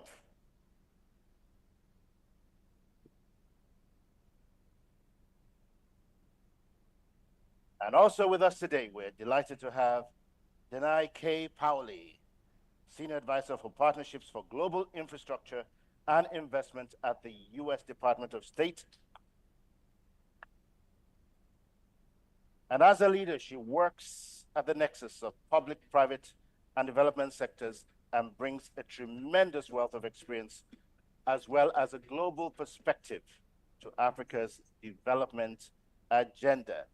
And with that being said, I'm going to transition right across the stage to engage with you. But first of all, let me say a very big welcome to the both of you, because a few days ago, you were missing in action here in Rabat, and for good reason. You were in Angola with President Biden, as well as the presence of, I believe, Zambia DRC, and the Vice President of Tanzania, as well as many other global players. Congratulations to you and welcome. It's really a joy to have you with us here today. So I'm going to start first with Sumaila. Joined the meeting with President Biden as well as President João Lourenço of Angola. You announced that you would be kicking off and actually bringing on stream the Lobito rail corridor, and that's going to take off in 2026. First of all, I'd like to say congratulations to you. What was your take on that event, and how critical, how important is it to the work that we're all doing here? Thank you very much for the opportunity to be here. I'd like to start by congratulating my Egbon, President Adesina, for convening this forum again. And I remember the first time we had this forum in 2018. You know, at that time, the idea was to showcase African opportunity and to create a framework for partnership and collaboration amongst African financiers, as well as financiers globally, to showcase the good that is possible from Africa, to showcase the solutions that we have and create a framework for us to work together. And that has happened across several fronts. First, with the support we get from them in our business as equity partners, the loans we get, their support for our industrial park that we have built across several countries, the partnership that we enjoy with DBSA, you know, to co-finance projects. So, for example, on the Lobito Atlantic Rail that we're financial advisors, they are part of the parties that we mobilized. With TDV, we have worked on several projects together. With Badia, they're not here. We have several projects. Afrexim, we collaborate across several fronts. ITFC, recently we just approved the transaction in partnership with them. So it is a partnership that is working. We have collaboration across each other, and we would continue to collaborate to do projects. So the Lobito Corridor, again, is another example of collaboration that we have between the USPGI, the European Commission, the African Development Bank, the governments of Zambia, DRC, Angola, and now the government of Italy, and soon the government of Tanzania. So this, like we've all mentioned, is not just about a rail corridor, it's about an economic development corridor that would showcase what is possible when leaders come together with a shared vision for prosperity. This is about helping show the prominence and the vital importance of Africa towards the energy transition that we're all embarking upon. I keep repeating it, Africa has significant resources. You need infrastructure to unlock that. The Lobito Corridor will unlock the supply chains for critical minerals, provide critical minerals at a lower cost, lower emissions, and provide vital inputs for integration into various supply chains, both in Africa, in America, in Europe, and other parts of the world. So this is a historic moment. I mean, the president, like you mentioned, was very glad to be part of this. And he was very glad, you know, for the partnership that we have between the US and Africa, and our promise of building something that is sustainable, you know, for both continents. So this was a truly historic moment in which we demonstrated what is possible. We demonstrated the fact that we can build systems, you know, when we collaborate together. We will reduce travel time, reduce inventory costs. So many benefits coming from this project. And we're very glad to be part of it. Let me jump in really quickly here. You talked about the capacity to move goods, services, obviously, along this corridor. But beyond that, what are the plans to ensure that it's not just a corridor that moves mineral resources or whatever the commodities are from source to the ports and potentially outside of Africa, to actually developing along this corridor a whole ecosystem of industries that can add value to what it is that we produce and not just export? I'm really curious here. So for us, you know, we've always said that for Africa to change, we must structurally transform our economies. What that means is that we must capture and retain more value on the continent. And we have several initiatives that demonstrate that. So my early reference to the support that we're getting on our industrial parks speaks to that. We have focused on capturing and retaining value in Africa.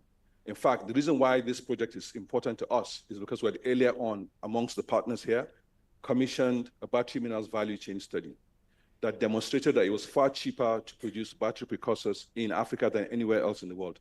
In some cases, it was 3 to 4 times cheaper to produce them in Africa than in the US, Poland, or China. So we already have the basis for doing this. Just that in the development of it, we realized that we need several things to come together. One of the things that we need to come together was infrastructure, and that's why we were keen to develop the rail. The other thing that we know is that anytime you do a project like this, there's several other benefits that come. So earlier in this week, we met with President Lorenzo, and he offered us an opportunity to build transmission interconnectors, from the excess capacity they have, to Tanzania and to the South African power pool.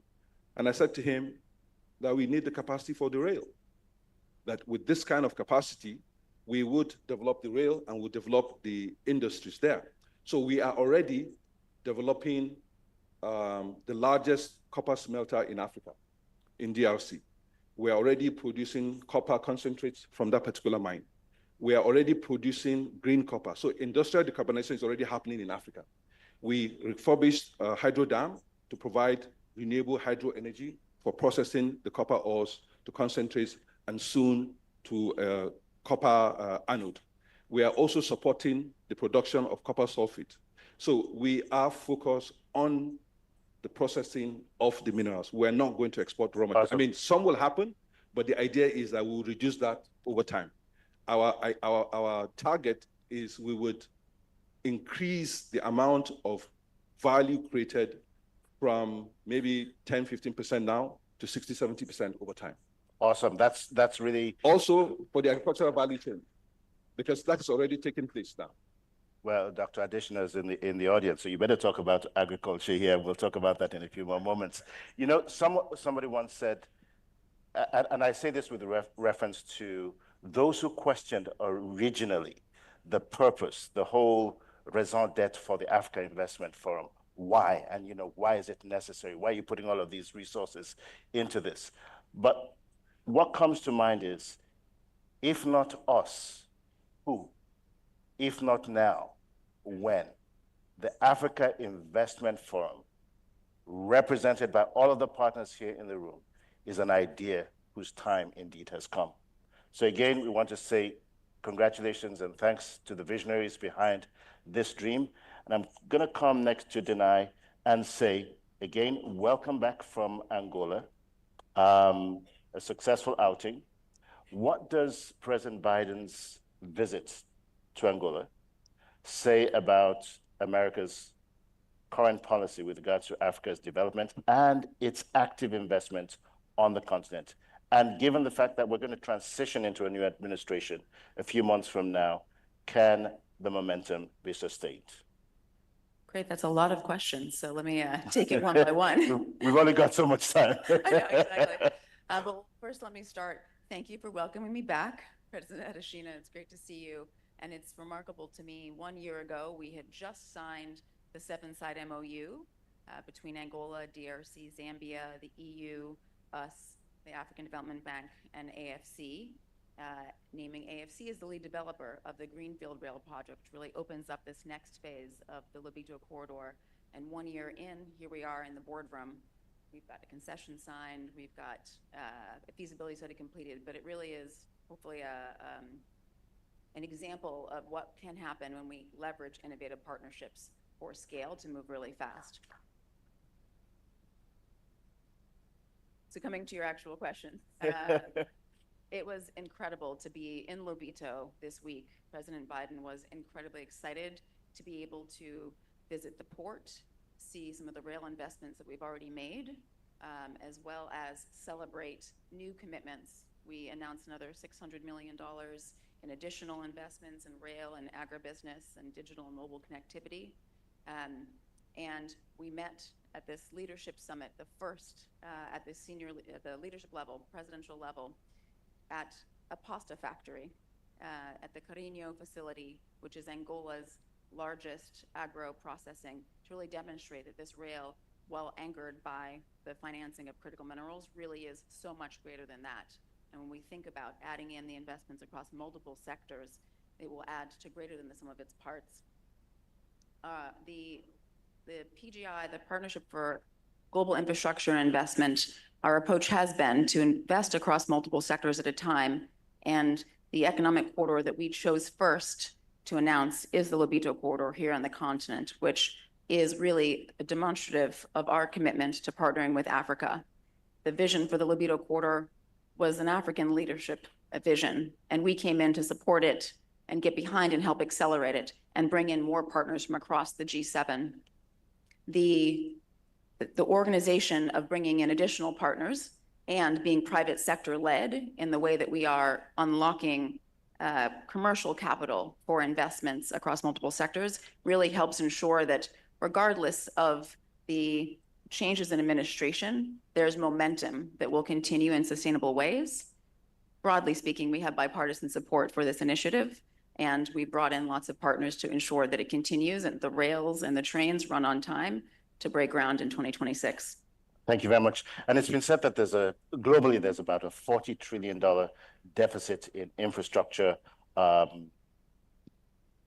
funding, and as much as 70 billion to 100 billion in Africa on an annual basis alone. What more do you think we can do in terms of the public and private sector engagement to accelerate development and investments on the continent? I'm sure you heard a lot of new ideas in Angola. You guys brainstormed a lot. What other new ideas are coming on the horizon that you see? I think what's interesting actually, particularly about PGI, is we are a White House-led initiative, but our implementing team is at the State Department, which really recognizes that in order to move large infrastructure projects, you need the political will as well as the financing.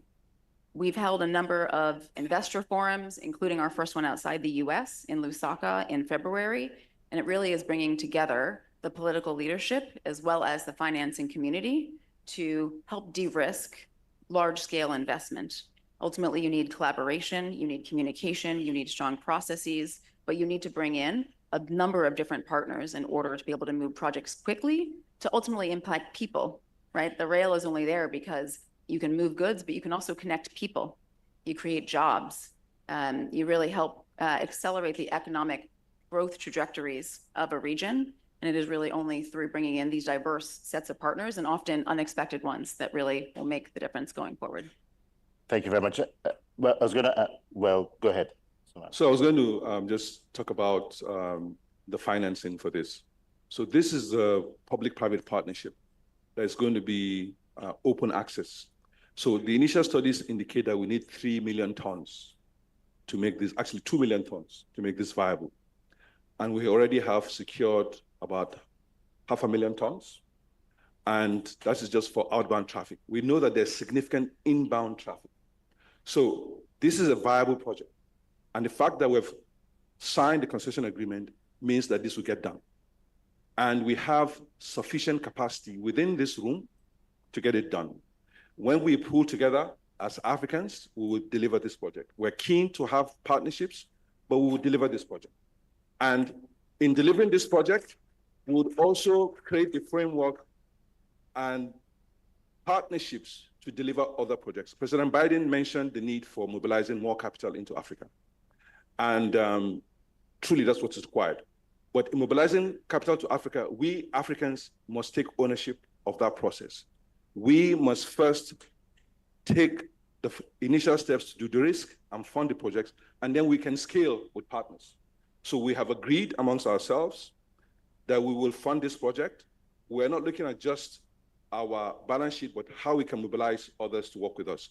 At the African Finance Corporation, at the African Development Bank, DBSA, and all the partners in this room that have indicated interest in doing this project, we would not just invest our funds, we would create a framework to mobilize the pension funds in Africa and the institutional capital in Africa to invest alongside us.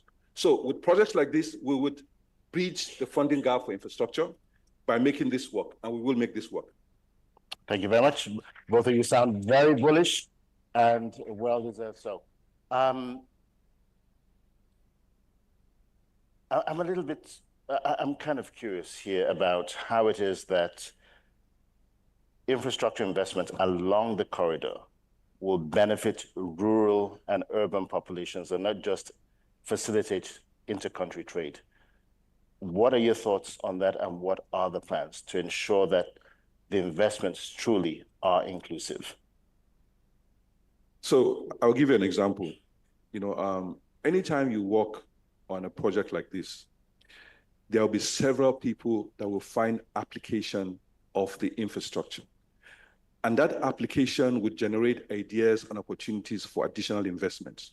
So when we say that we want to mobilize capital, not just from our balance sheet, but from others, we're thinking about creating a tranche to mobilize commercial banks to participate. We create a tranche for them.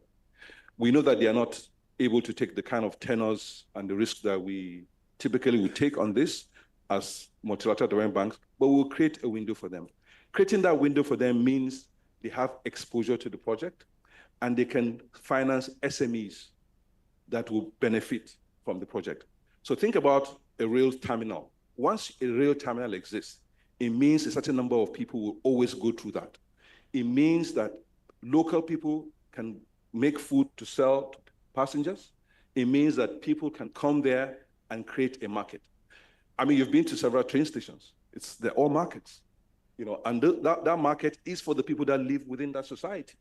So this is going to be an integrated development that will carry everybody along. Thank you very much. I see that we have 3 minutes left on the clock. Both of you representing your different constituencies, the United States, AFC, but also representing all of the Africa Investment Forum partners. I'd like for you to share with the audience here what your biggest takeaway was. You were there in the moment with others, an exciting moment. What are your big takeaways? What is it that excited you the most, that really gives you hope in a new Africa emerging? So for me, it was just the power of partnership, the power of collaboration, the fact that once we come together with a shared vision for prosperity, with a shared vision of how to overcome unemployment in Africa, with a shared vision of how to overcome poverty and inequality in Africa, and demonstrate that we have a strategy that we have already started to fund, we'll get partners to help us scale.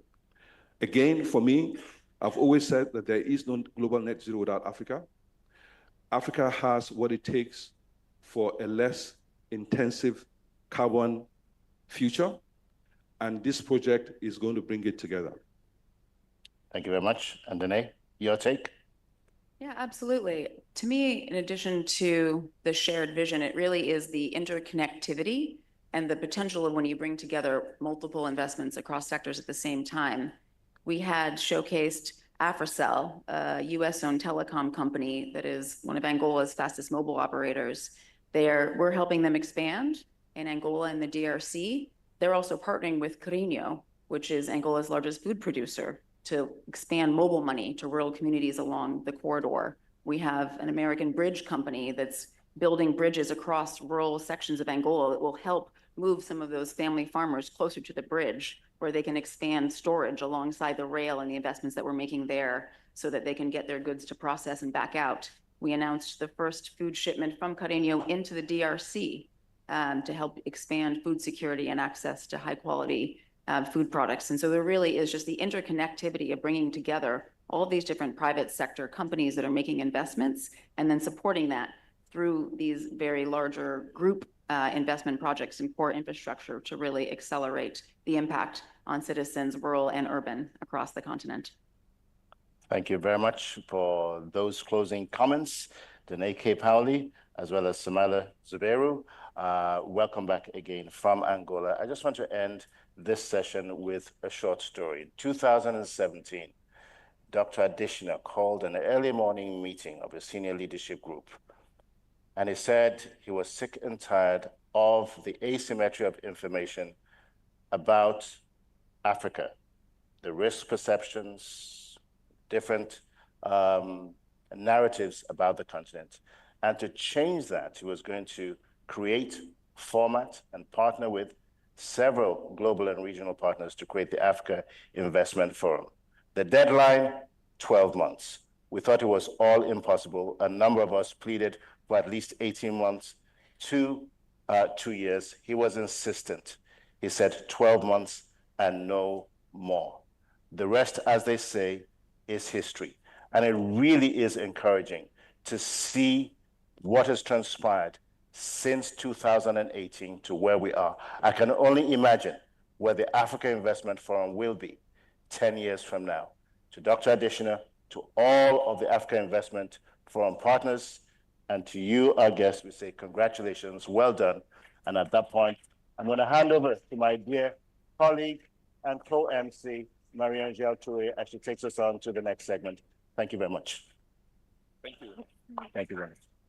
On va remercier effectivement une fois de plus nos panélistes pour leurs interventions qui ont été Once again, let's give a hand to our panelists for their very enriching and relevant interventions, as well as the co-moderator who expertly steered the proceedings. Ladies and gentlemen, at this stage, I am very delighted to introduce the next speaker, an influential voice in the way finance and development are shaped on the continent of Africa. Please welcome in the next few seconds, giving the time for the panelists to shake hands with Dr. Adesina and personalities here present. Now we will give a warm welcome to Godfrey Mutibwa, Editor-in-Chief of CNBC Africa. Please.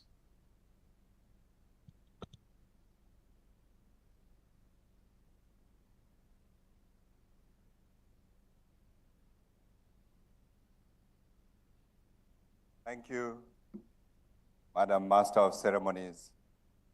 I do not have the Arabic that you have, but I have learned shukra.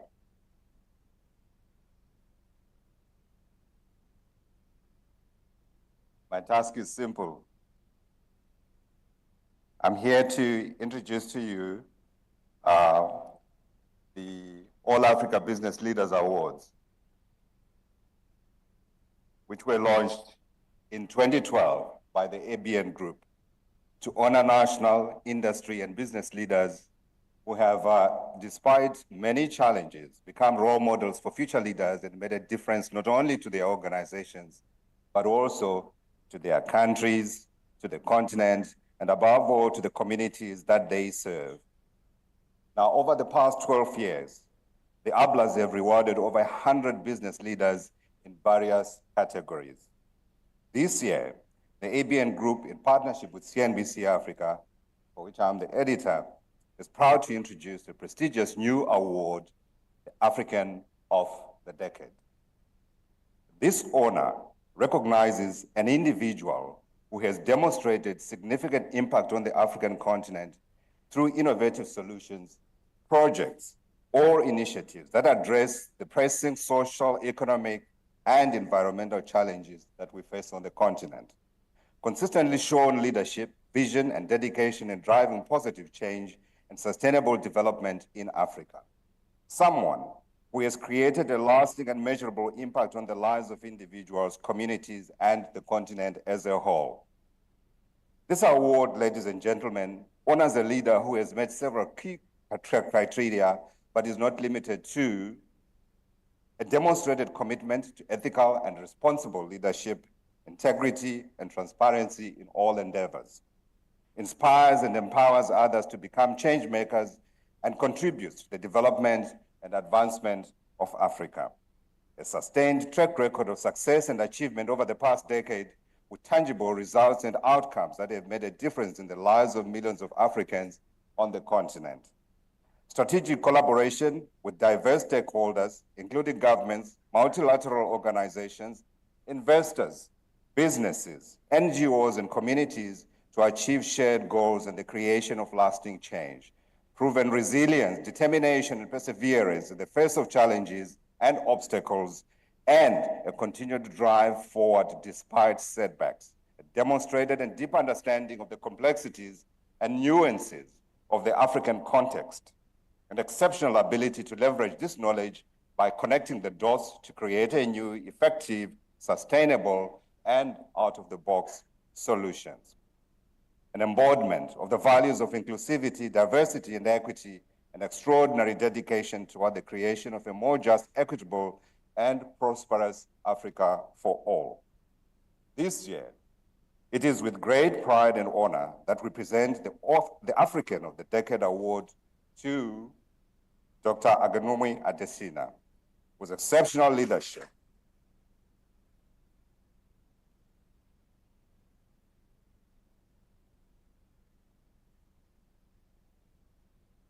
for his exceptional leadership and commitment to Africa's progress, which has made an undeniable and lasting impact.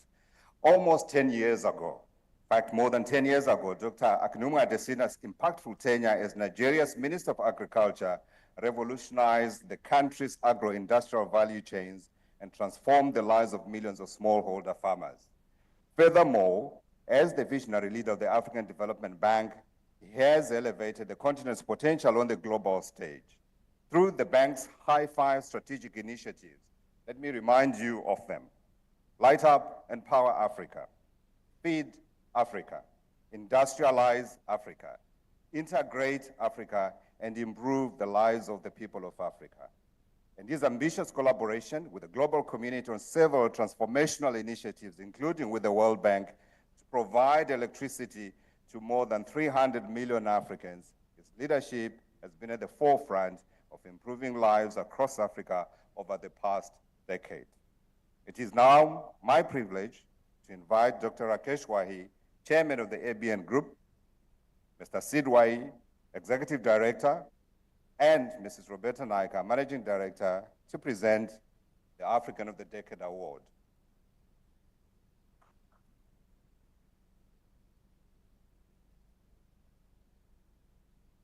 African of the Decade, Dr. Akinwumi A. Adesina, President of the African Development Bank Group, has been described as Africa's optimist in chief and is widely lauded for his visionary leadership and passion for Africa's transformation. He has consistently shown leadership, vision, and dedication in driving positive change and sustainable development in Africa, and embodies the values of inclusivity, diversity, and equity, and works towards creating a more just, equitable, and prosperous Africa for all.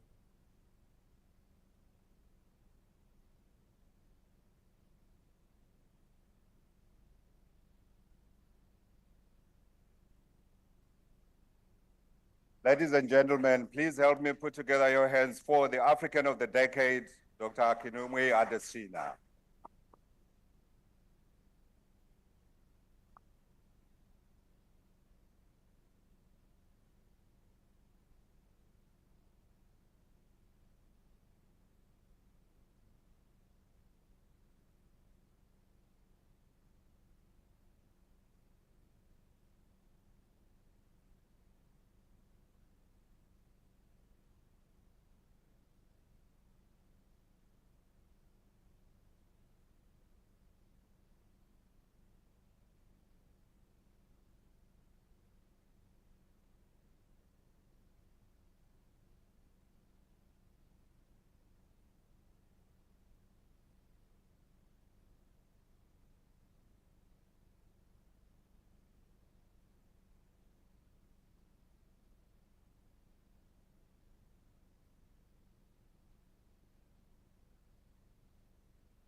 Quelle belle surprise et quel bel hommage. What a pleasant surprise. What a beautiful tribute indeed. These are all the fruit of sustained hard work and lots of perseverance.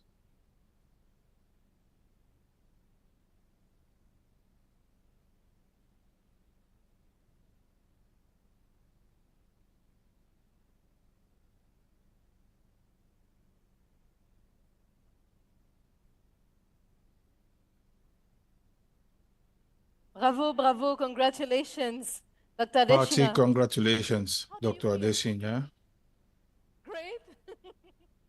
The only person who seemed even happier than you was your wife, Grace, next to you with her beaming smile, and I can see a moment filled with joy and pride.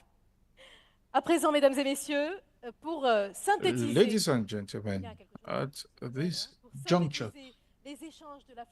in order to summarize the discussions during the Africa Investment Forum and to show the way forward in terms of the leading industrial platform for continent of Africa, I'm pleased to welcome His Excellency Riyad Mezuru, who is the Minister of Industry and Trade for Morocco, for the closing remarks. Please give him a hand, ladies and gentlemen.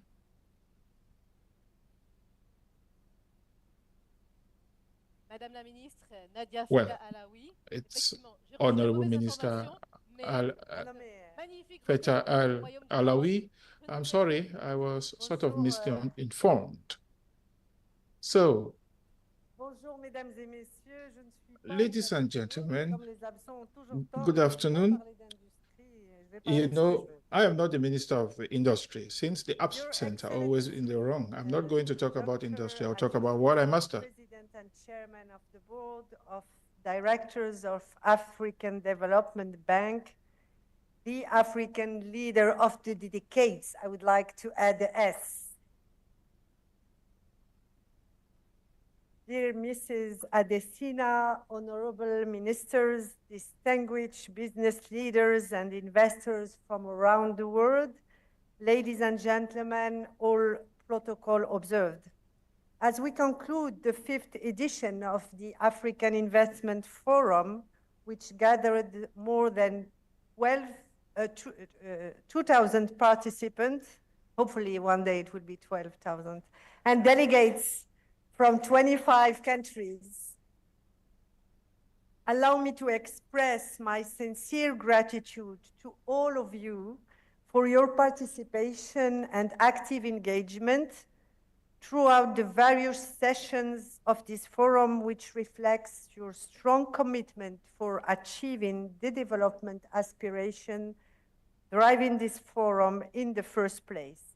During these 3 days, our beautiful capital, Rabat, the city of light, was even brighter, because it was the center of engaging discussions and fruitful exchanges, bringing together African and international leaders, visionary investors, and major players in economic development. Together, we have been able to cover a range of issues on innovative ways to transform our continent's opportunities into driver of inclusive and sustainable growth. The inaugural Founding Partners high-level panel, which was very inspiring and charted the course of this 2024 AIF success, show us how the collaboration between private and public sectors could lead to powerful synergies resulting in transformative growth. Allow me at this point to welcome the great decision made by the Arab Bank for Economic Development in Africa to join the African Investment Forum.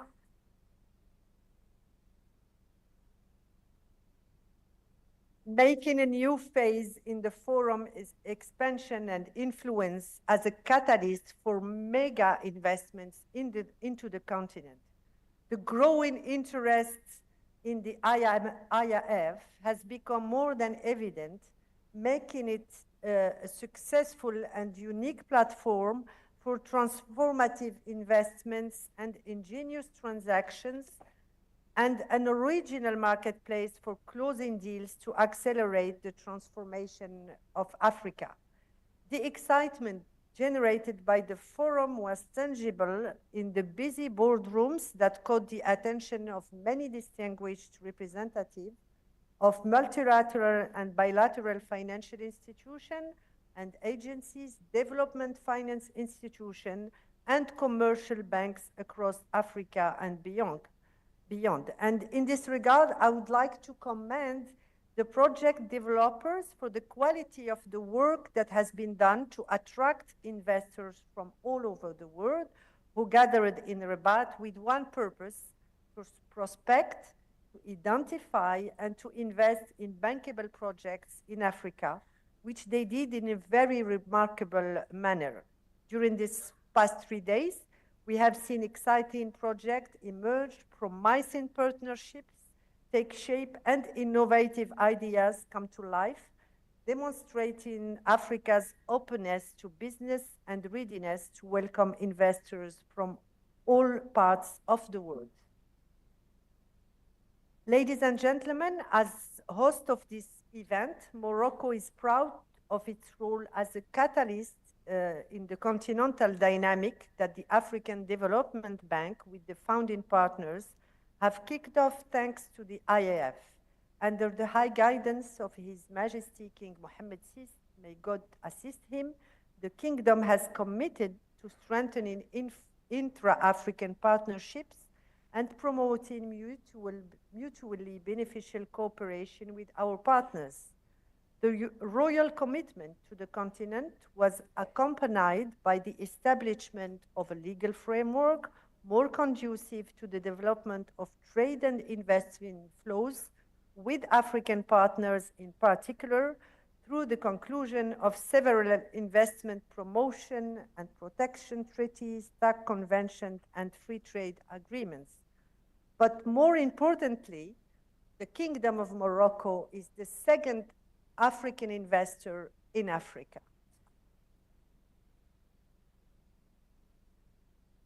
And this investment started with the big companies, of course, OCP, fertilizers, banking sector, but today we see medium-sized company with a large footprint, and we would like to encourage them.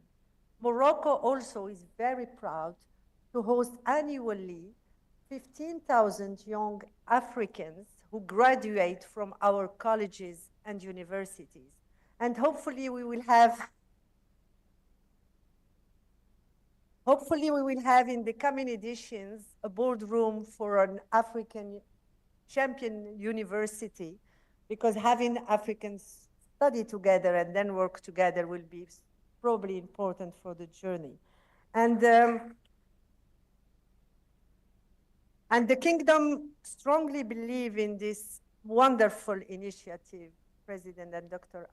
Adesina. I'm so glad that in this 2024 edition, we can see how many of our champions have joined the AIF. We had the board of OCP. We had the board of Royale Maroc. We had the board of Nador Westmed, this new port. And last year and this year, we have signed a contract thanks to AIF. We had also for Mohammed VI. And this year, and hopefully we will have maybe during the day a testimony of the CEO of our railway company testimony. He arrived, maybe to please Ashraf because he's pushing hard to join the boardroom. And I think he will be back next year, and there will be a problem for the number of boardrooms, believe me, President. Before I close, I just to allow myself kind of digression, I would like here to highlight the crucial role of the African diaspora in the development of our continent. The African diaspora represents a reservoir of talent, of knowledge, skills, and resources that are precious to the socio-economic development in Africa. So I'm deeply convinced that even the IIF can have this role, not only facilitating the partnership between African entrepreneurs, but also those in this diaspora, so we can further foster sustainable and inclusive development for the entire continent. So to our brothers and sisters living outside the continent, I just want to tell them Africa's future is happening now. It is happening with a lot of, I would say, enthusiasm. So I really commend them and ask them to come back and join this beautiful journey. We have good projects. Thanks to Dr. Adesina and the bank, we have the energy, we have the enthusiasm, and we have the money to finance their projects. So please join the venture and the journey. Ladies and gentlemen, as we close this edition of the IIF, we must not lose sight of the ultimate goal: make Africa a key player in the global economy. The commitments, I tried to see the figures, no way I can see it on the papers of the president, but the commitments, I'm sure, that were made here in Rabat will reflect our collective determination, faith, to make this vision a reality. We wish to count on the active involvement of all partners, all the stakeholders, to continue making the Africa Investment Forum a catalyst for ambitious and transformative projects that our continent and its population greatly need. Together, we can accelerate the economic transformation of Africa and pave the way for a prosperous and brighter future for our continent. And with these few words, thank you again, Dr. Adesina. Thank you to all the staff of the bank and all the participants.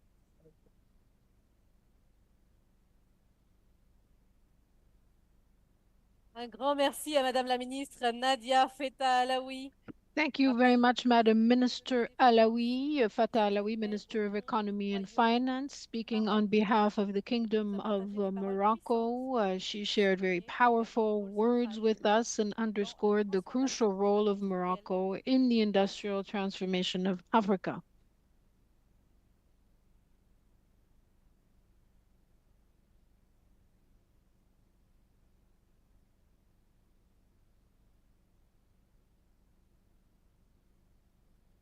Et Madame la Ministre, veuillez nous pardonner la petite Madam confusion Minister, en apologies again for the confusion in the introductions. Alors à présent, nous allons At this juncture, we would like to open a small musical parenthesis, a small please stay in the room. We will be hearing some summaries of the boardrooms held over the past few days. So please stay in the room, enjoy the show, and then we will resume the ceremony. Thank you.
At the talk of black man power,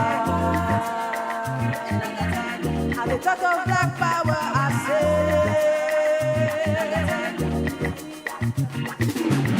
Chakarapade, Bashana, Leluja, Kilo Shente, Tubaboni Chakarapade, Bashana, Mapina, Leluja, Kilo Shente.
Call a woman African woman, no go free.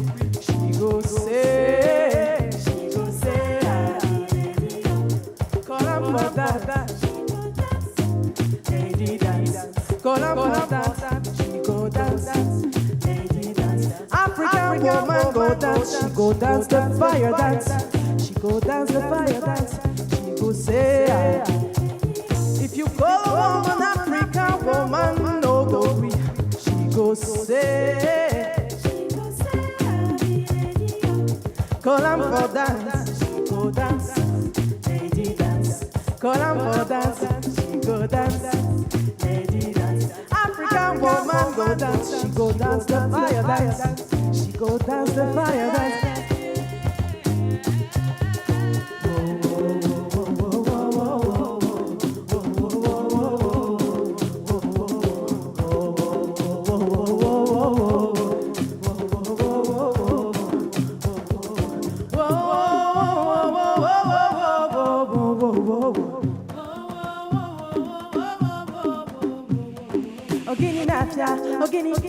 Ogini baby, ogini name, I get it, baby money, I'm a baker, my you, oh my little I go my oh my little do maybe, but I'm not you know do maybe.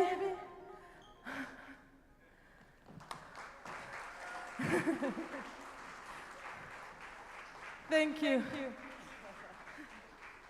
Thank you very much.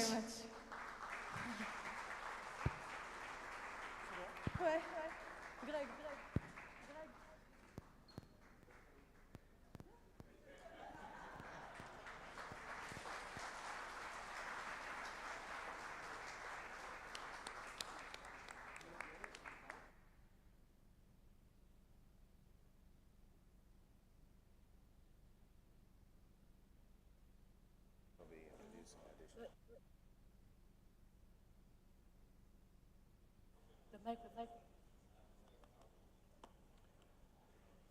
you very much. Let's give a round of applause to our performers. Thank you very much.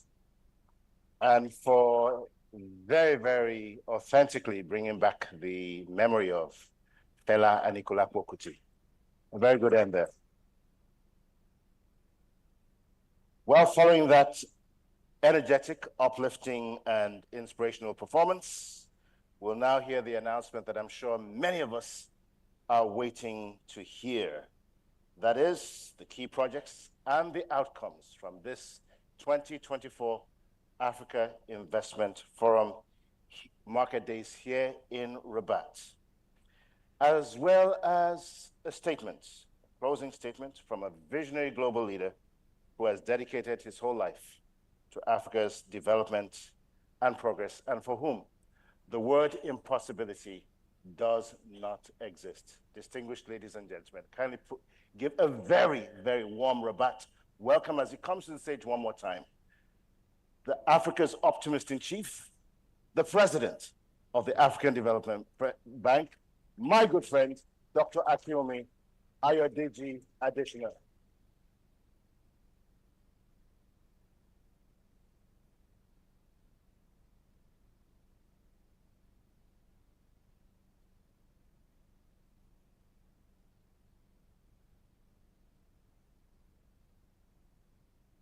Thank you very much, Victor. His Majesty King Mohammed VI of the Kingdom of Morocco, may God assist him.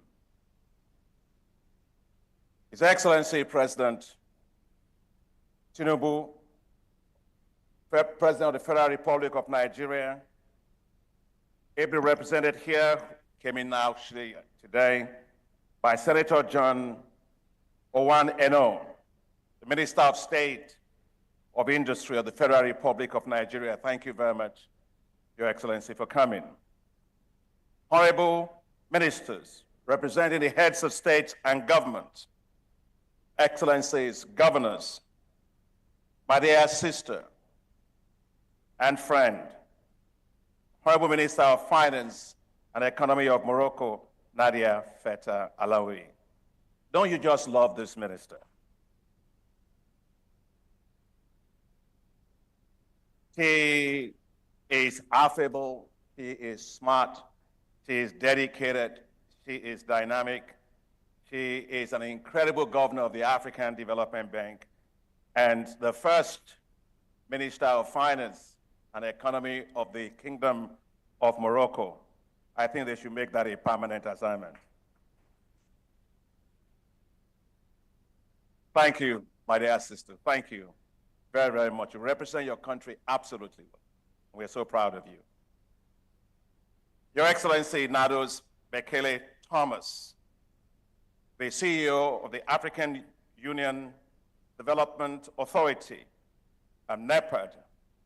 Thank you so much for your kind and very generous words. I'm very grateful. Honorable ministers that are here today, the presidents and CEOs of the African Investment Forum partner institutions.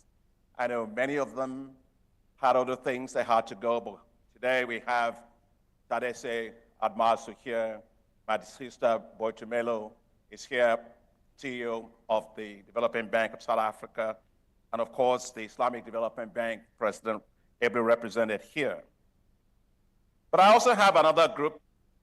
When you actually fly, you don't fly because you want to fly. Fly because there's wind behind your sail.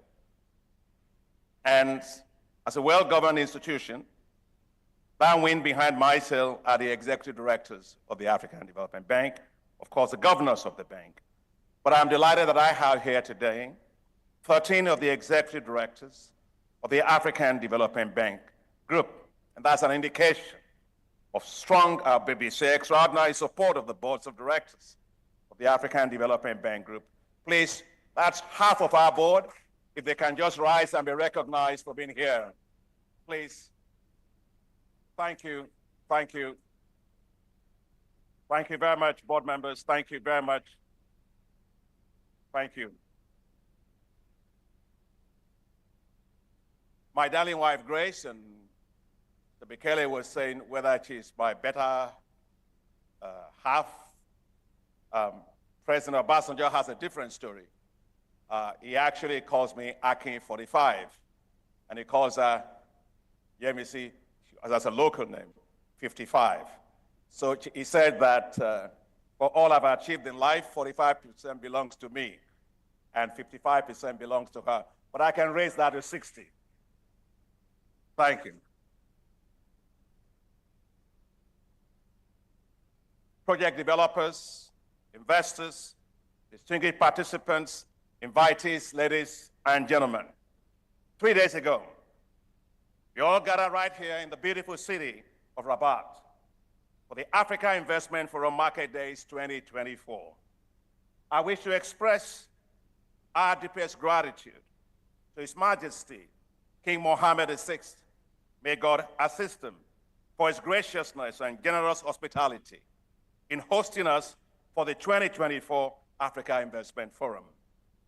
We are also grateful to His Excellency Prime Minister Aziz Akanouche and the entire government of the Kingdom of Morocco for your very warm hospitality that we've enjoyed since we landed in your very beautiful country.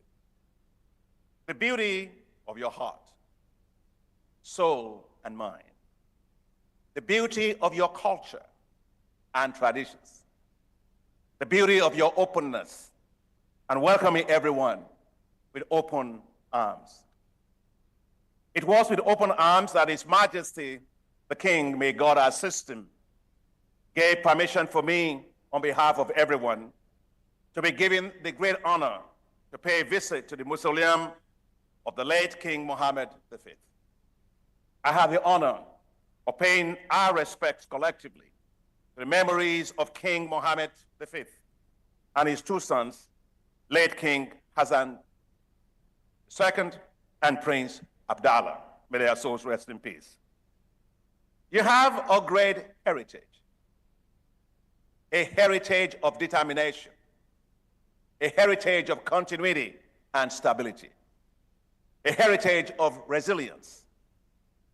As we all gathered here in Rabat, we join our hands and hearts with determination to drive investments into Africa, to accelerate its growth, to move forward successful projects with continuity, and to forge new alliances for stability and resilience of the economies of Africa. We came here to this historic royal city of splendor, Rabat, a World Heritage Site, to make collective history. I am delighted that at the Africa Investment Forum 2024, we have you, 2,300 participants, an increase of 60% over the attendance last year in Marrakesh. Thank you for coming. The waves of the Africa Investment Forum are cascading investment ripples from Africa to all parts of the world. You see that at this year's forum, with investors and participants from 83 countries from around the world. The theme of the Africa Investment Forum, AIF, that brought us all together, leveraging innovative partnerships for scale, speaks to why you all came. You came because you believe in Africa. You came because Africa offers a compelling investment opportunity. You came because you know that Africa delivers. You came to forge strategic investment partnerships. Partnerships between project developers and investors. Partnerships between governments and the private sector. Partnerships between financial institutions. Partnerships for value creation. Partnerships for shared prosperity. The Moroccan proverb says, one hand alone cannot clap.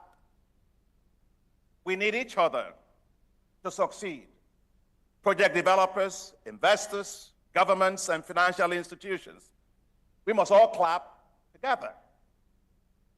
Across 41 investment boardrooms, investors and project developers and government leaders gathered in financial institutions to review, to discuss, and to engage on 37 investment projects. I must say, the level of rigor this year for projects has increased. In terms of project readiness, with greater focus on investment-ready projects, an enhancement from the previous editions of the forum.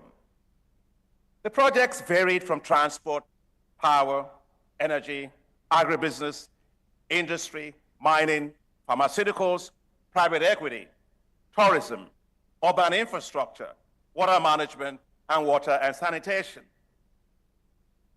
Dear colleagues, friends, ladies and gentlemen, because of you, and only because of you, really, I am delighted to announce that thanks to you and our collective efforts, we have attracted a total of $29.2 billion of investment interest across projects. That's right. Absolutely wonderful. And several additional investors expressed their willingness to continue their engagement and work further on transactions alongside with all the AIF partners.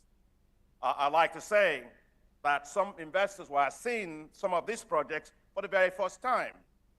And really, to garner such a level of investment interest and willingness to pursue work on the projects is truly outstanding. Can you hold the hand of the person next to you and say, thank you for being here? Just see what we did. Good.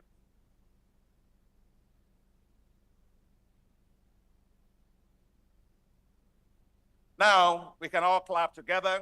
Well done. So clap to you.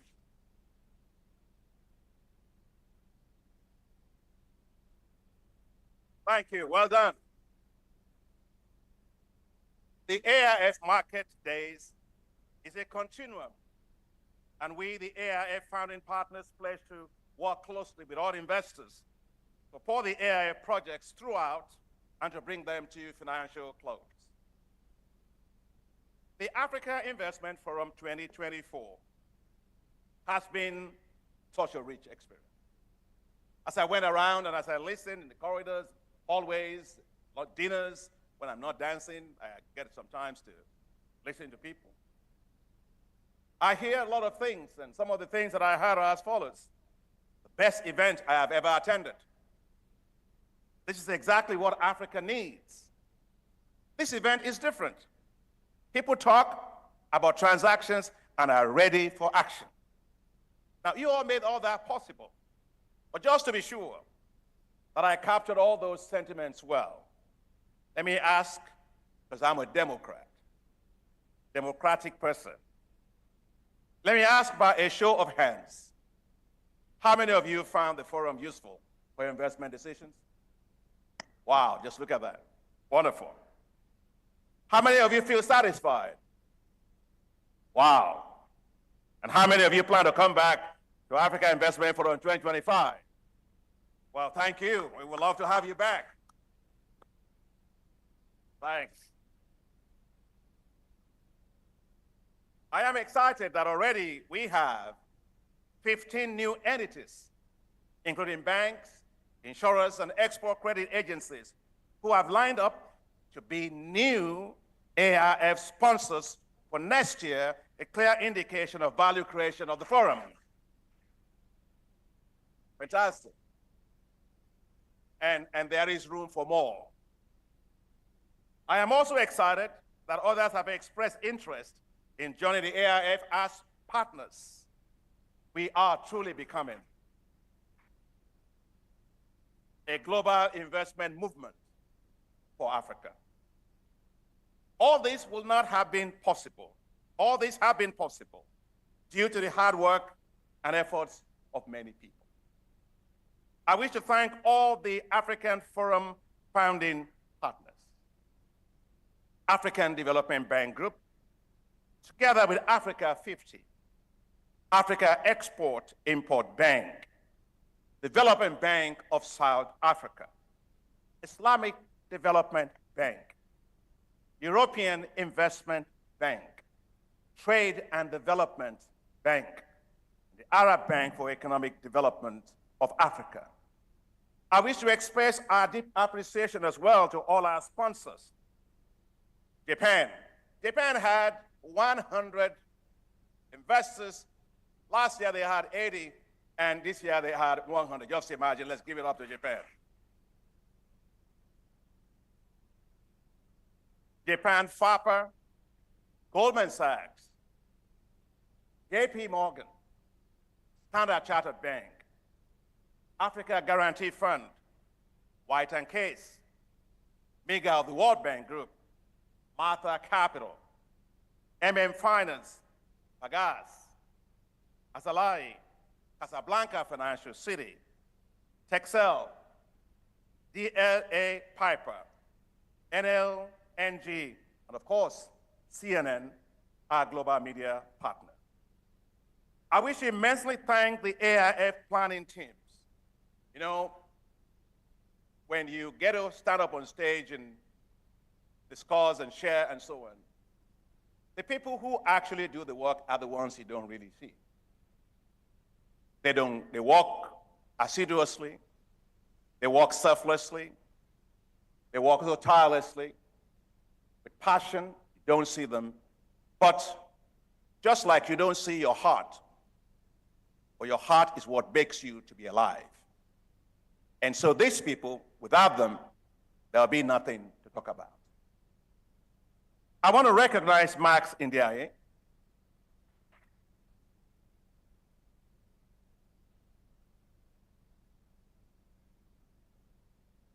Now he deserves it. Senior Director of the Africa Investment Forum. Hassatu Nsele, my Vice President.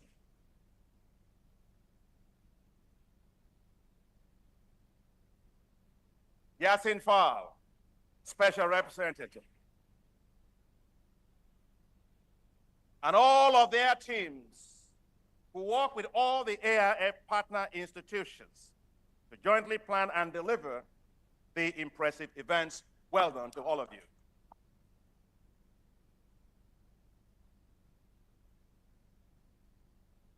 They did not work alone. They got great support from all the AIF partner institutions.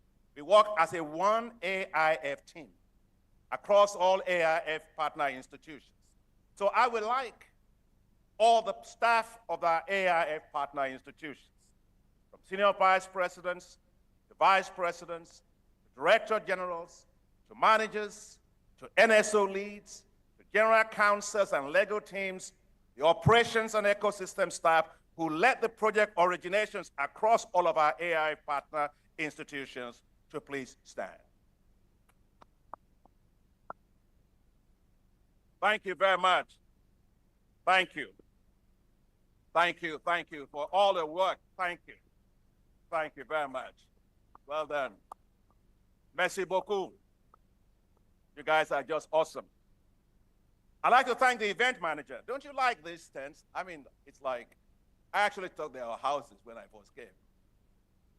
Avant San, who built and equipped these impressive tents for our meetings. Thank you very much.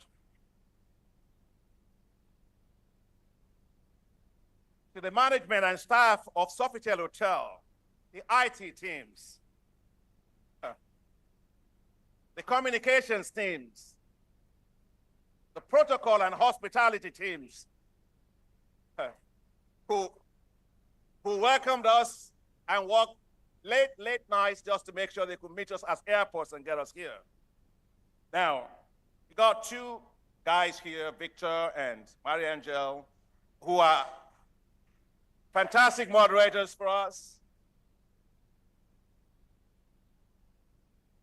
Now, I told Minister of Finance that they spoke very nice Moroccan language, you know. and I will put them to test after we finish from here. But you guys are really awesome, and thank you very much.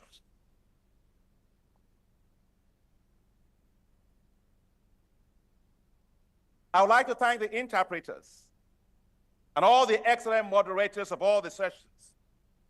The interpreters work so hard for us to understand each other flawlessly. A big thanks to the Mayor of Rabat and their teams, including drivers, police escorts,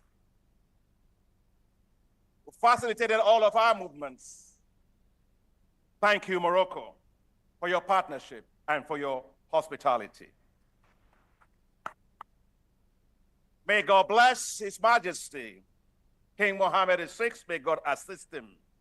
May God bless the Kingdom of Morocco.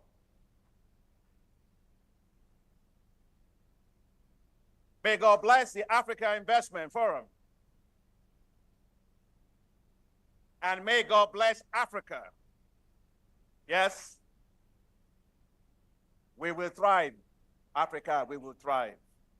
Your Excellencies, partners, colleagues, and friends, this is my final attendance at the Africa Investment Forum in my capacity as President of the African Development Bank Group.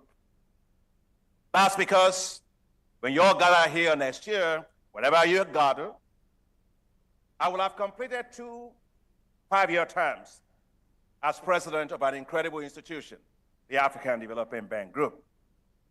I am proud of what we have achieved. I am proud of our AIF partners. Thank you. And so I'll ask them to stand, because I wouldn't have the opportunity to thank them at another time. President, and if you're representing them, you're here, just stand on their behalf. President of the Africa Export-Import Bank, Benedict Orama.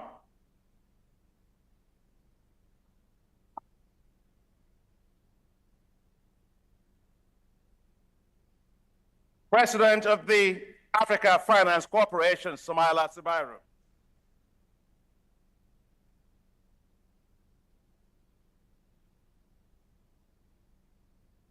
Chief Executive Officer of Africa 50, Alane Bobise.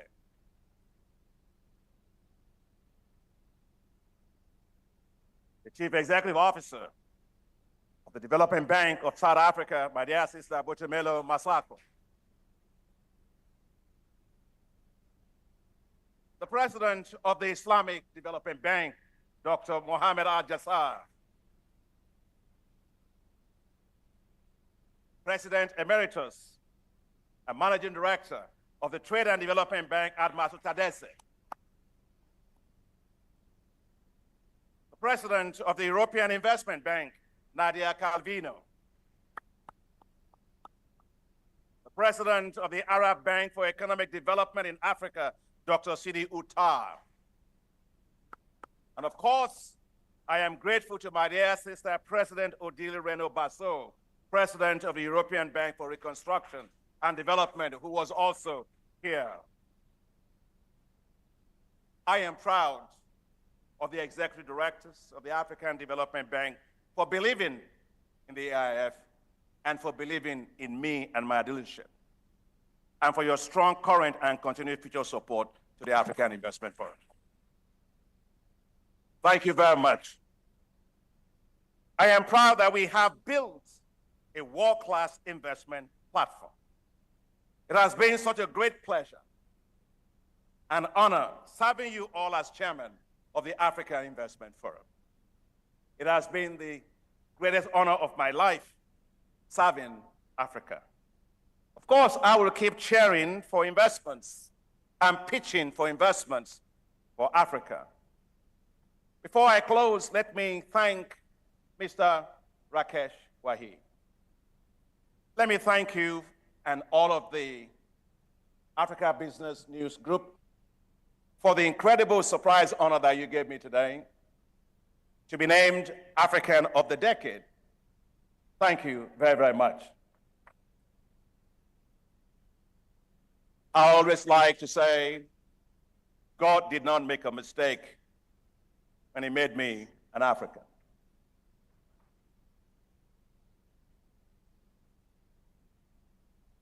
I'll live as an African. I'll do all I can to my final breath for Africa. And when I die and it's time for resurrection, I'll ask God for permission to come out with an African flag.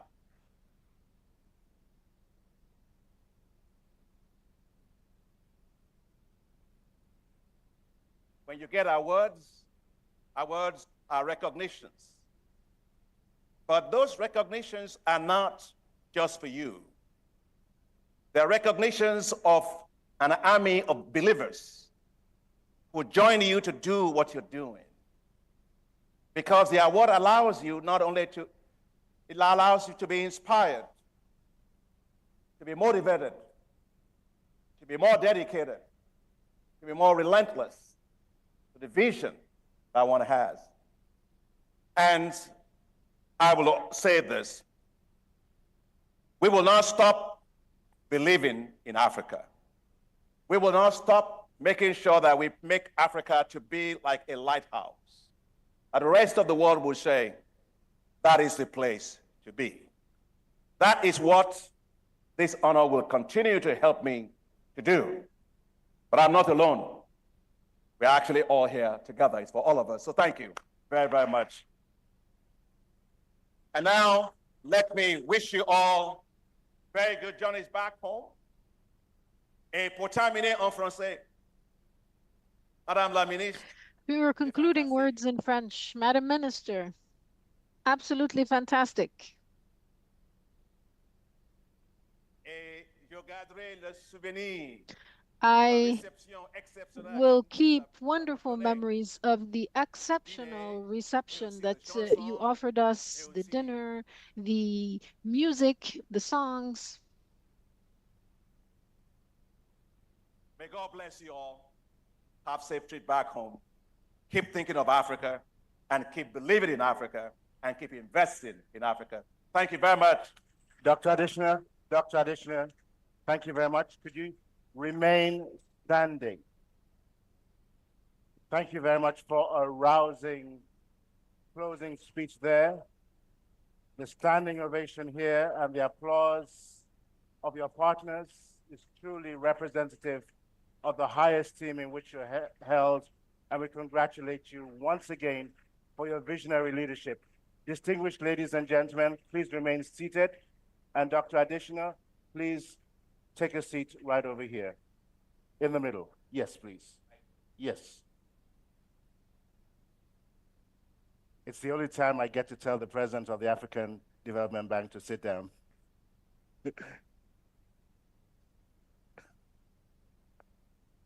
Thank you very much, Mr. President. We'd be remiss if we allowed you to depart at this time without allowing your partners to share a few words about you and the journey that you've all collectively taken since 2018. So with that being said, brevity, as they say, is the spice of life. We're going to ask the production team to cue the video. Please share and enjoy the comments from your partners and friends. If it would suit you better to stand and to watch, because I'm going to invite the partners later on onto the platform, or back in your seat, maybe you'd like to do that. Let's do that once Dr. Additioner is seated, then we will cue the video. It's very short, but just a few choice words from partners of the Africa Investment Forum. Team, kindly cue. So welcome to the inaugural Africa Investment Forum. What an impressive gathering. Your presence here shows that you care about Africa and that you have confidence to take up more investments in Africa.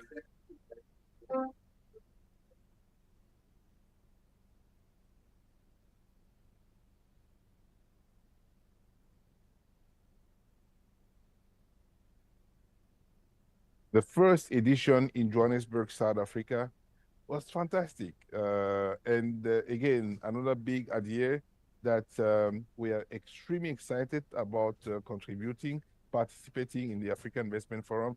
And definitely the AIF is just one example of all to show really how in a very short period of time it became well recognized.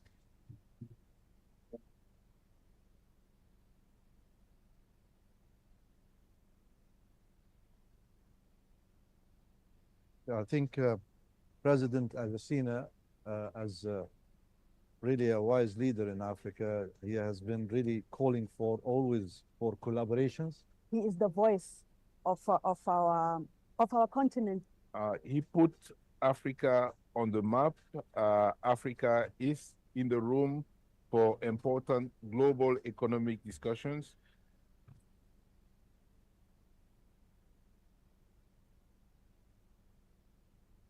There was an exemplary meeting that was convened, but the leadership of President Adesina was quite remarkable at that event. And I just looked at the whole thing and I said, this is Africa at its best.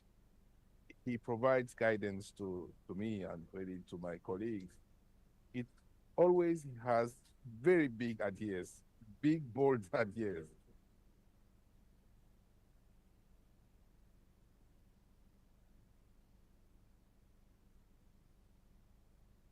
President Adesina, my chairman Adesina, this is how I call him, has really magnified his office. And what do I mean by that? I mean, he's known as the chief optimist.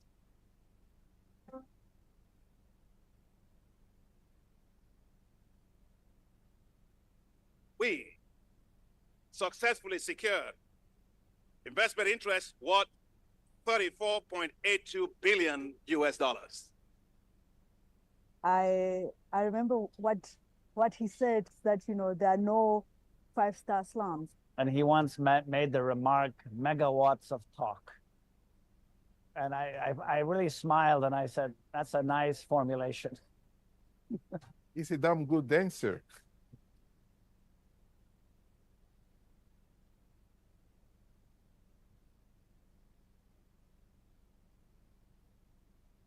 We'll always look fondly at the journey that we have traveled with you. Thank you for your visionary leadership. But I'm sure that you will continue to inspire all the leaders in Africa. And thank you for giving me the opportunity to serve our continent under your leadership. Thank you, sir.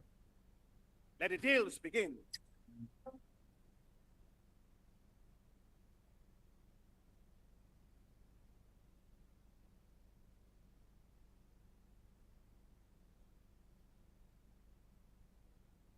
We will. Une vidéo extraordinaire hein, qui retrace bien le parcours, les efforts. Video which reflects all of the experiences, the various images, and this tribute paid to President Adesina from all of the partners. Dear delegates, as we bring this event to a close with some very impressive figures, we would like to invite you to continue our dialogue during the networking lunch, which will be held immediately after the ceremony, and sponsored by DLA Piper and Goldman Sachs. I'd also like to note that the partners press conference will start immediately after the ceremony and will be held at the Media Center. Ladies and gentlemen, before our close, give the floor to Victor. I would like to thank you for your positive vibes, your positive energy throughout the forum.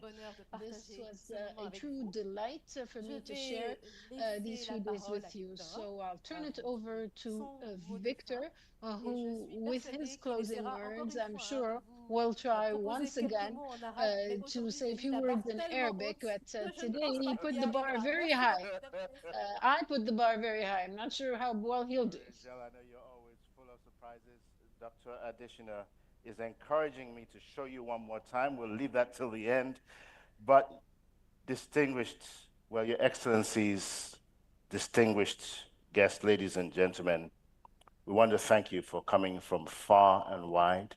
For many of you, institutional investors who are returning to AIF, and for many more global investors who are actually coming for the very first time, as well as participants and delegates. We know that there will be many, many more for you to attend in the years ahead.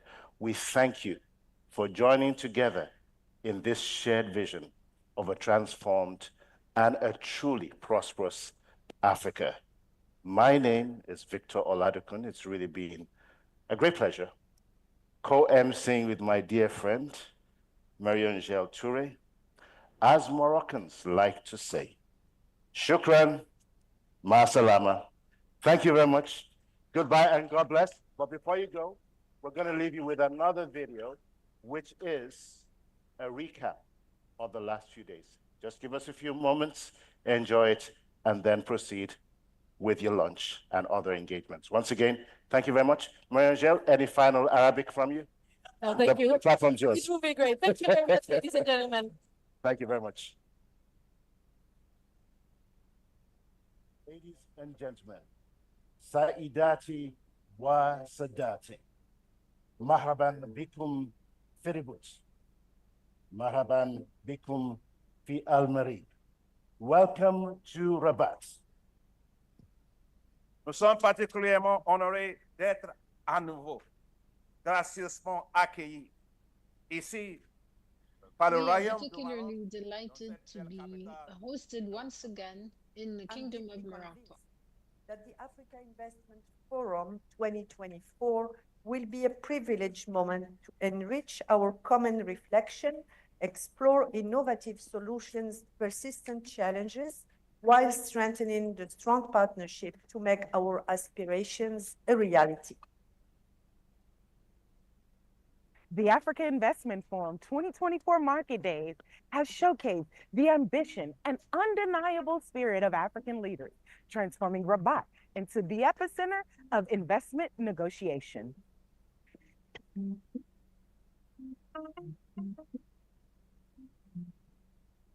With the ball in our court, 1,900 visionaries have spent the past 3 days focused on leveraging partnerships at scale and increasing project bankability to incite transformative growth.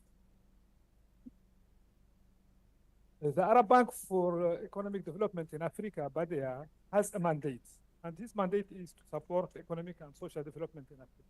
And it is clear from the article of establishment of the bank that it has the mandate to bring Arab capital to Africa. There is no scale without women.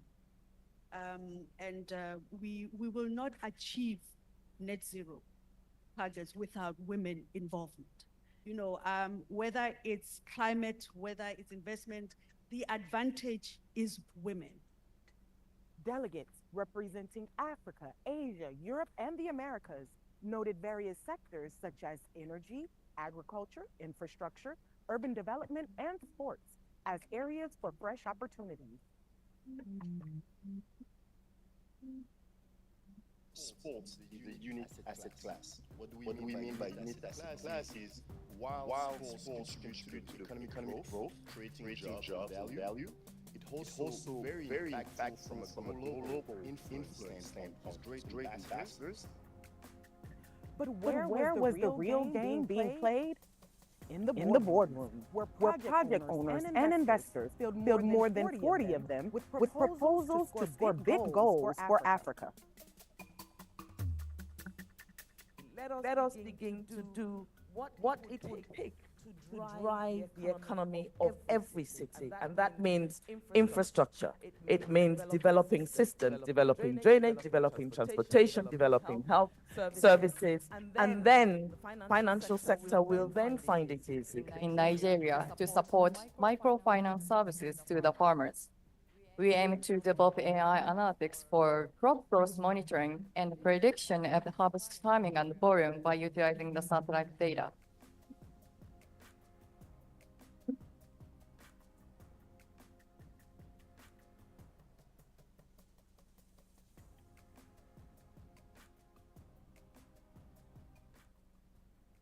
The Africa Investment Forum 2024 was more than just a conference. It was an epic game, a team sport in which each one of us made a play towards achieving a shared goal. Africa's economic transformation right here and right now.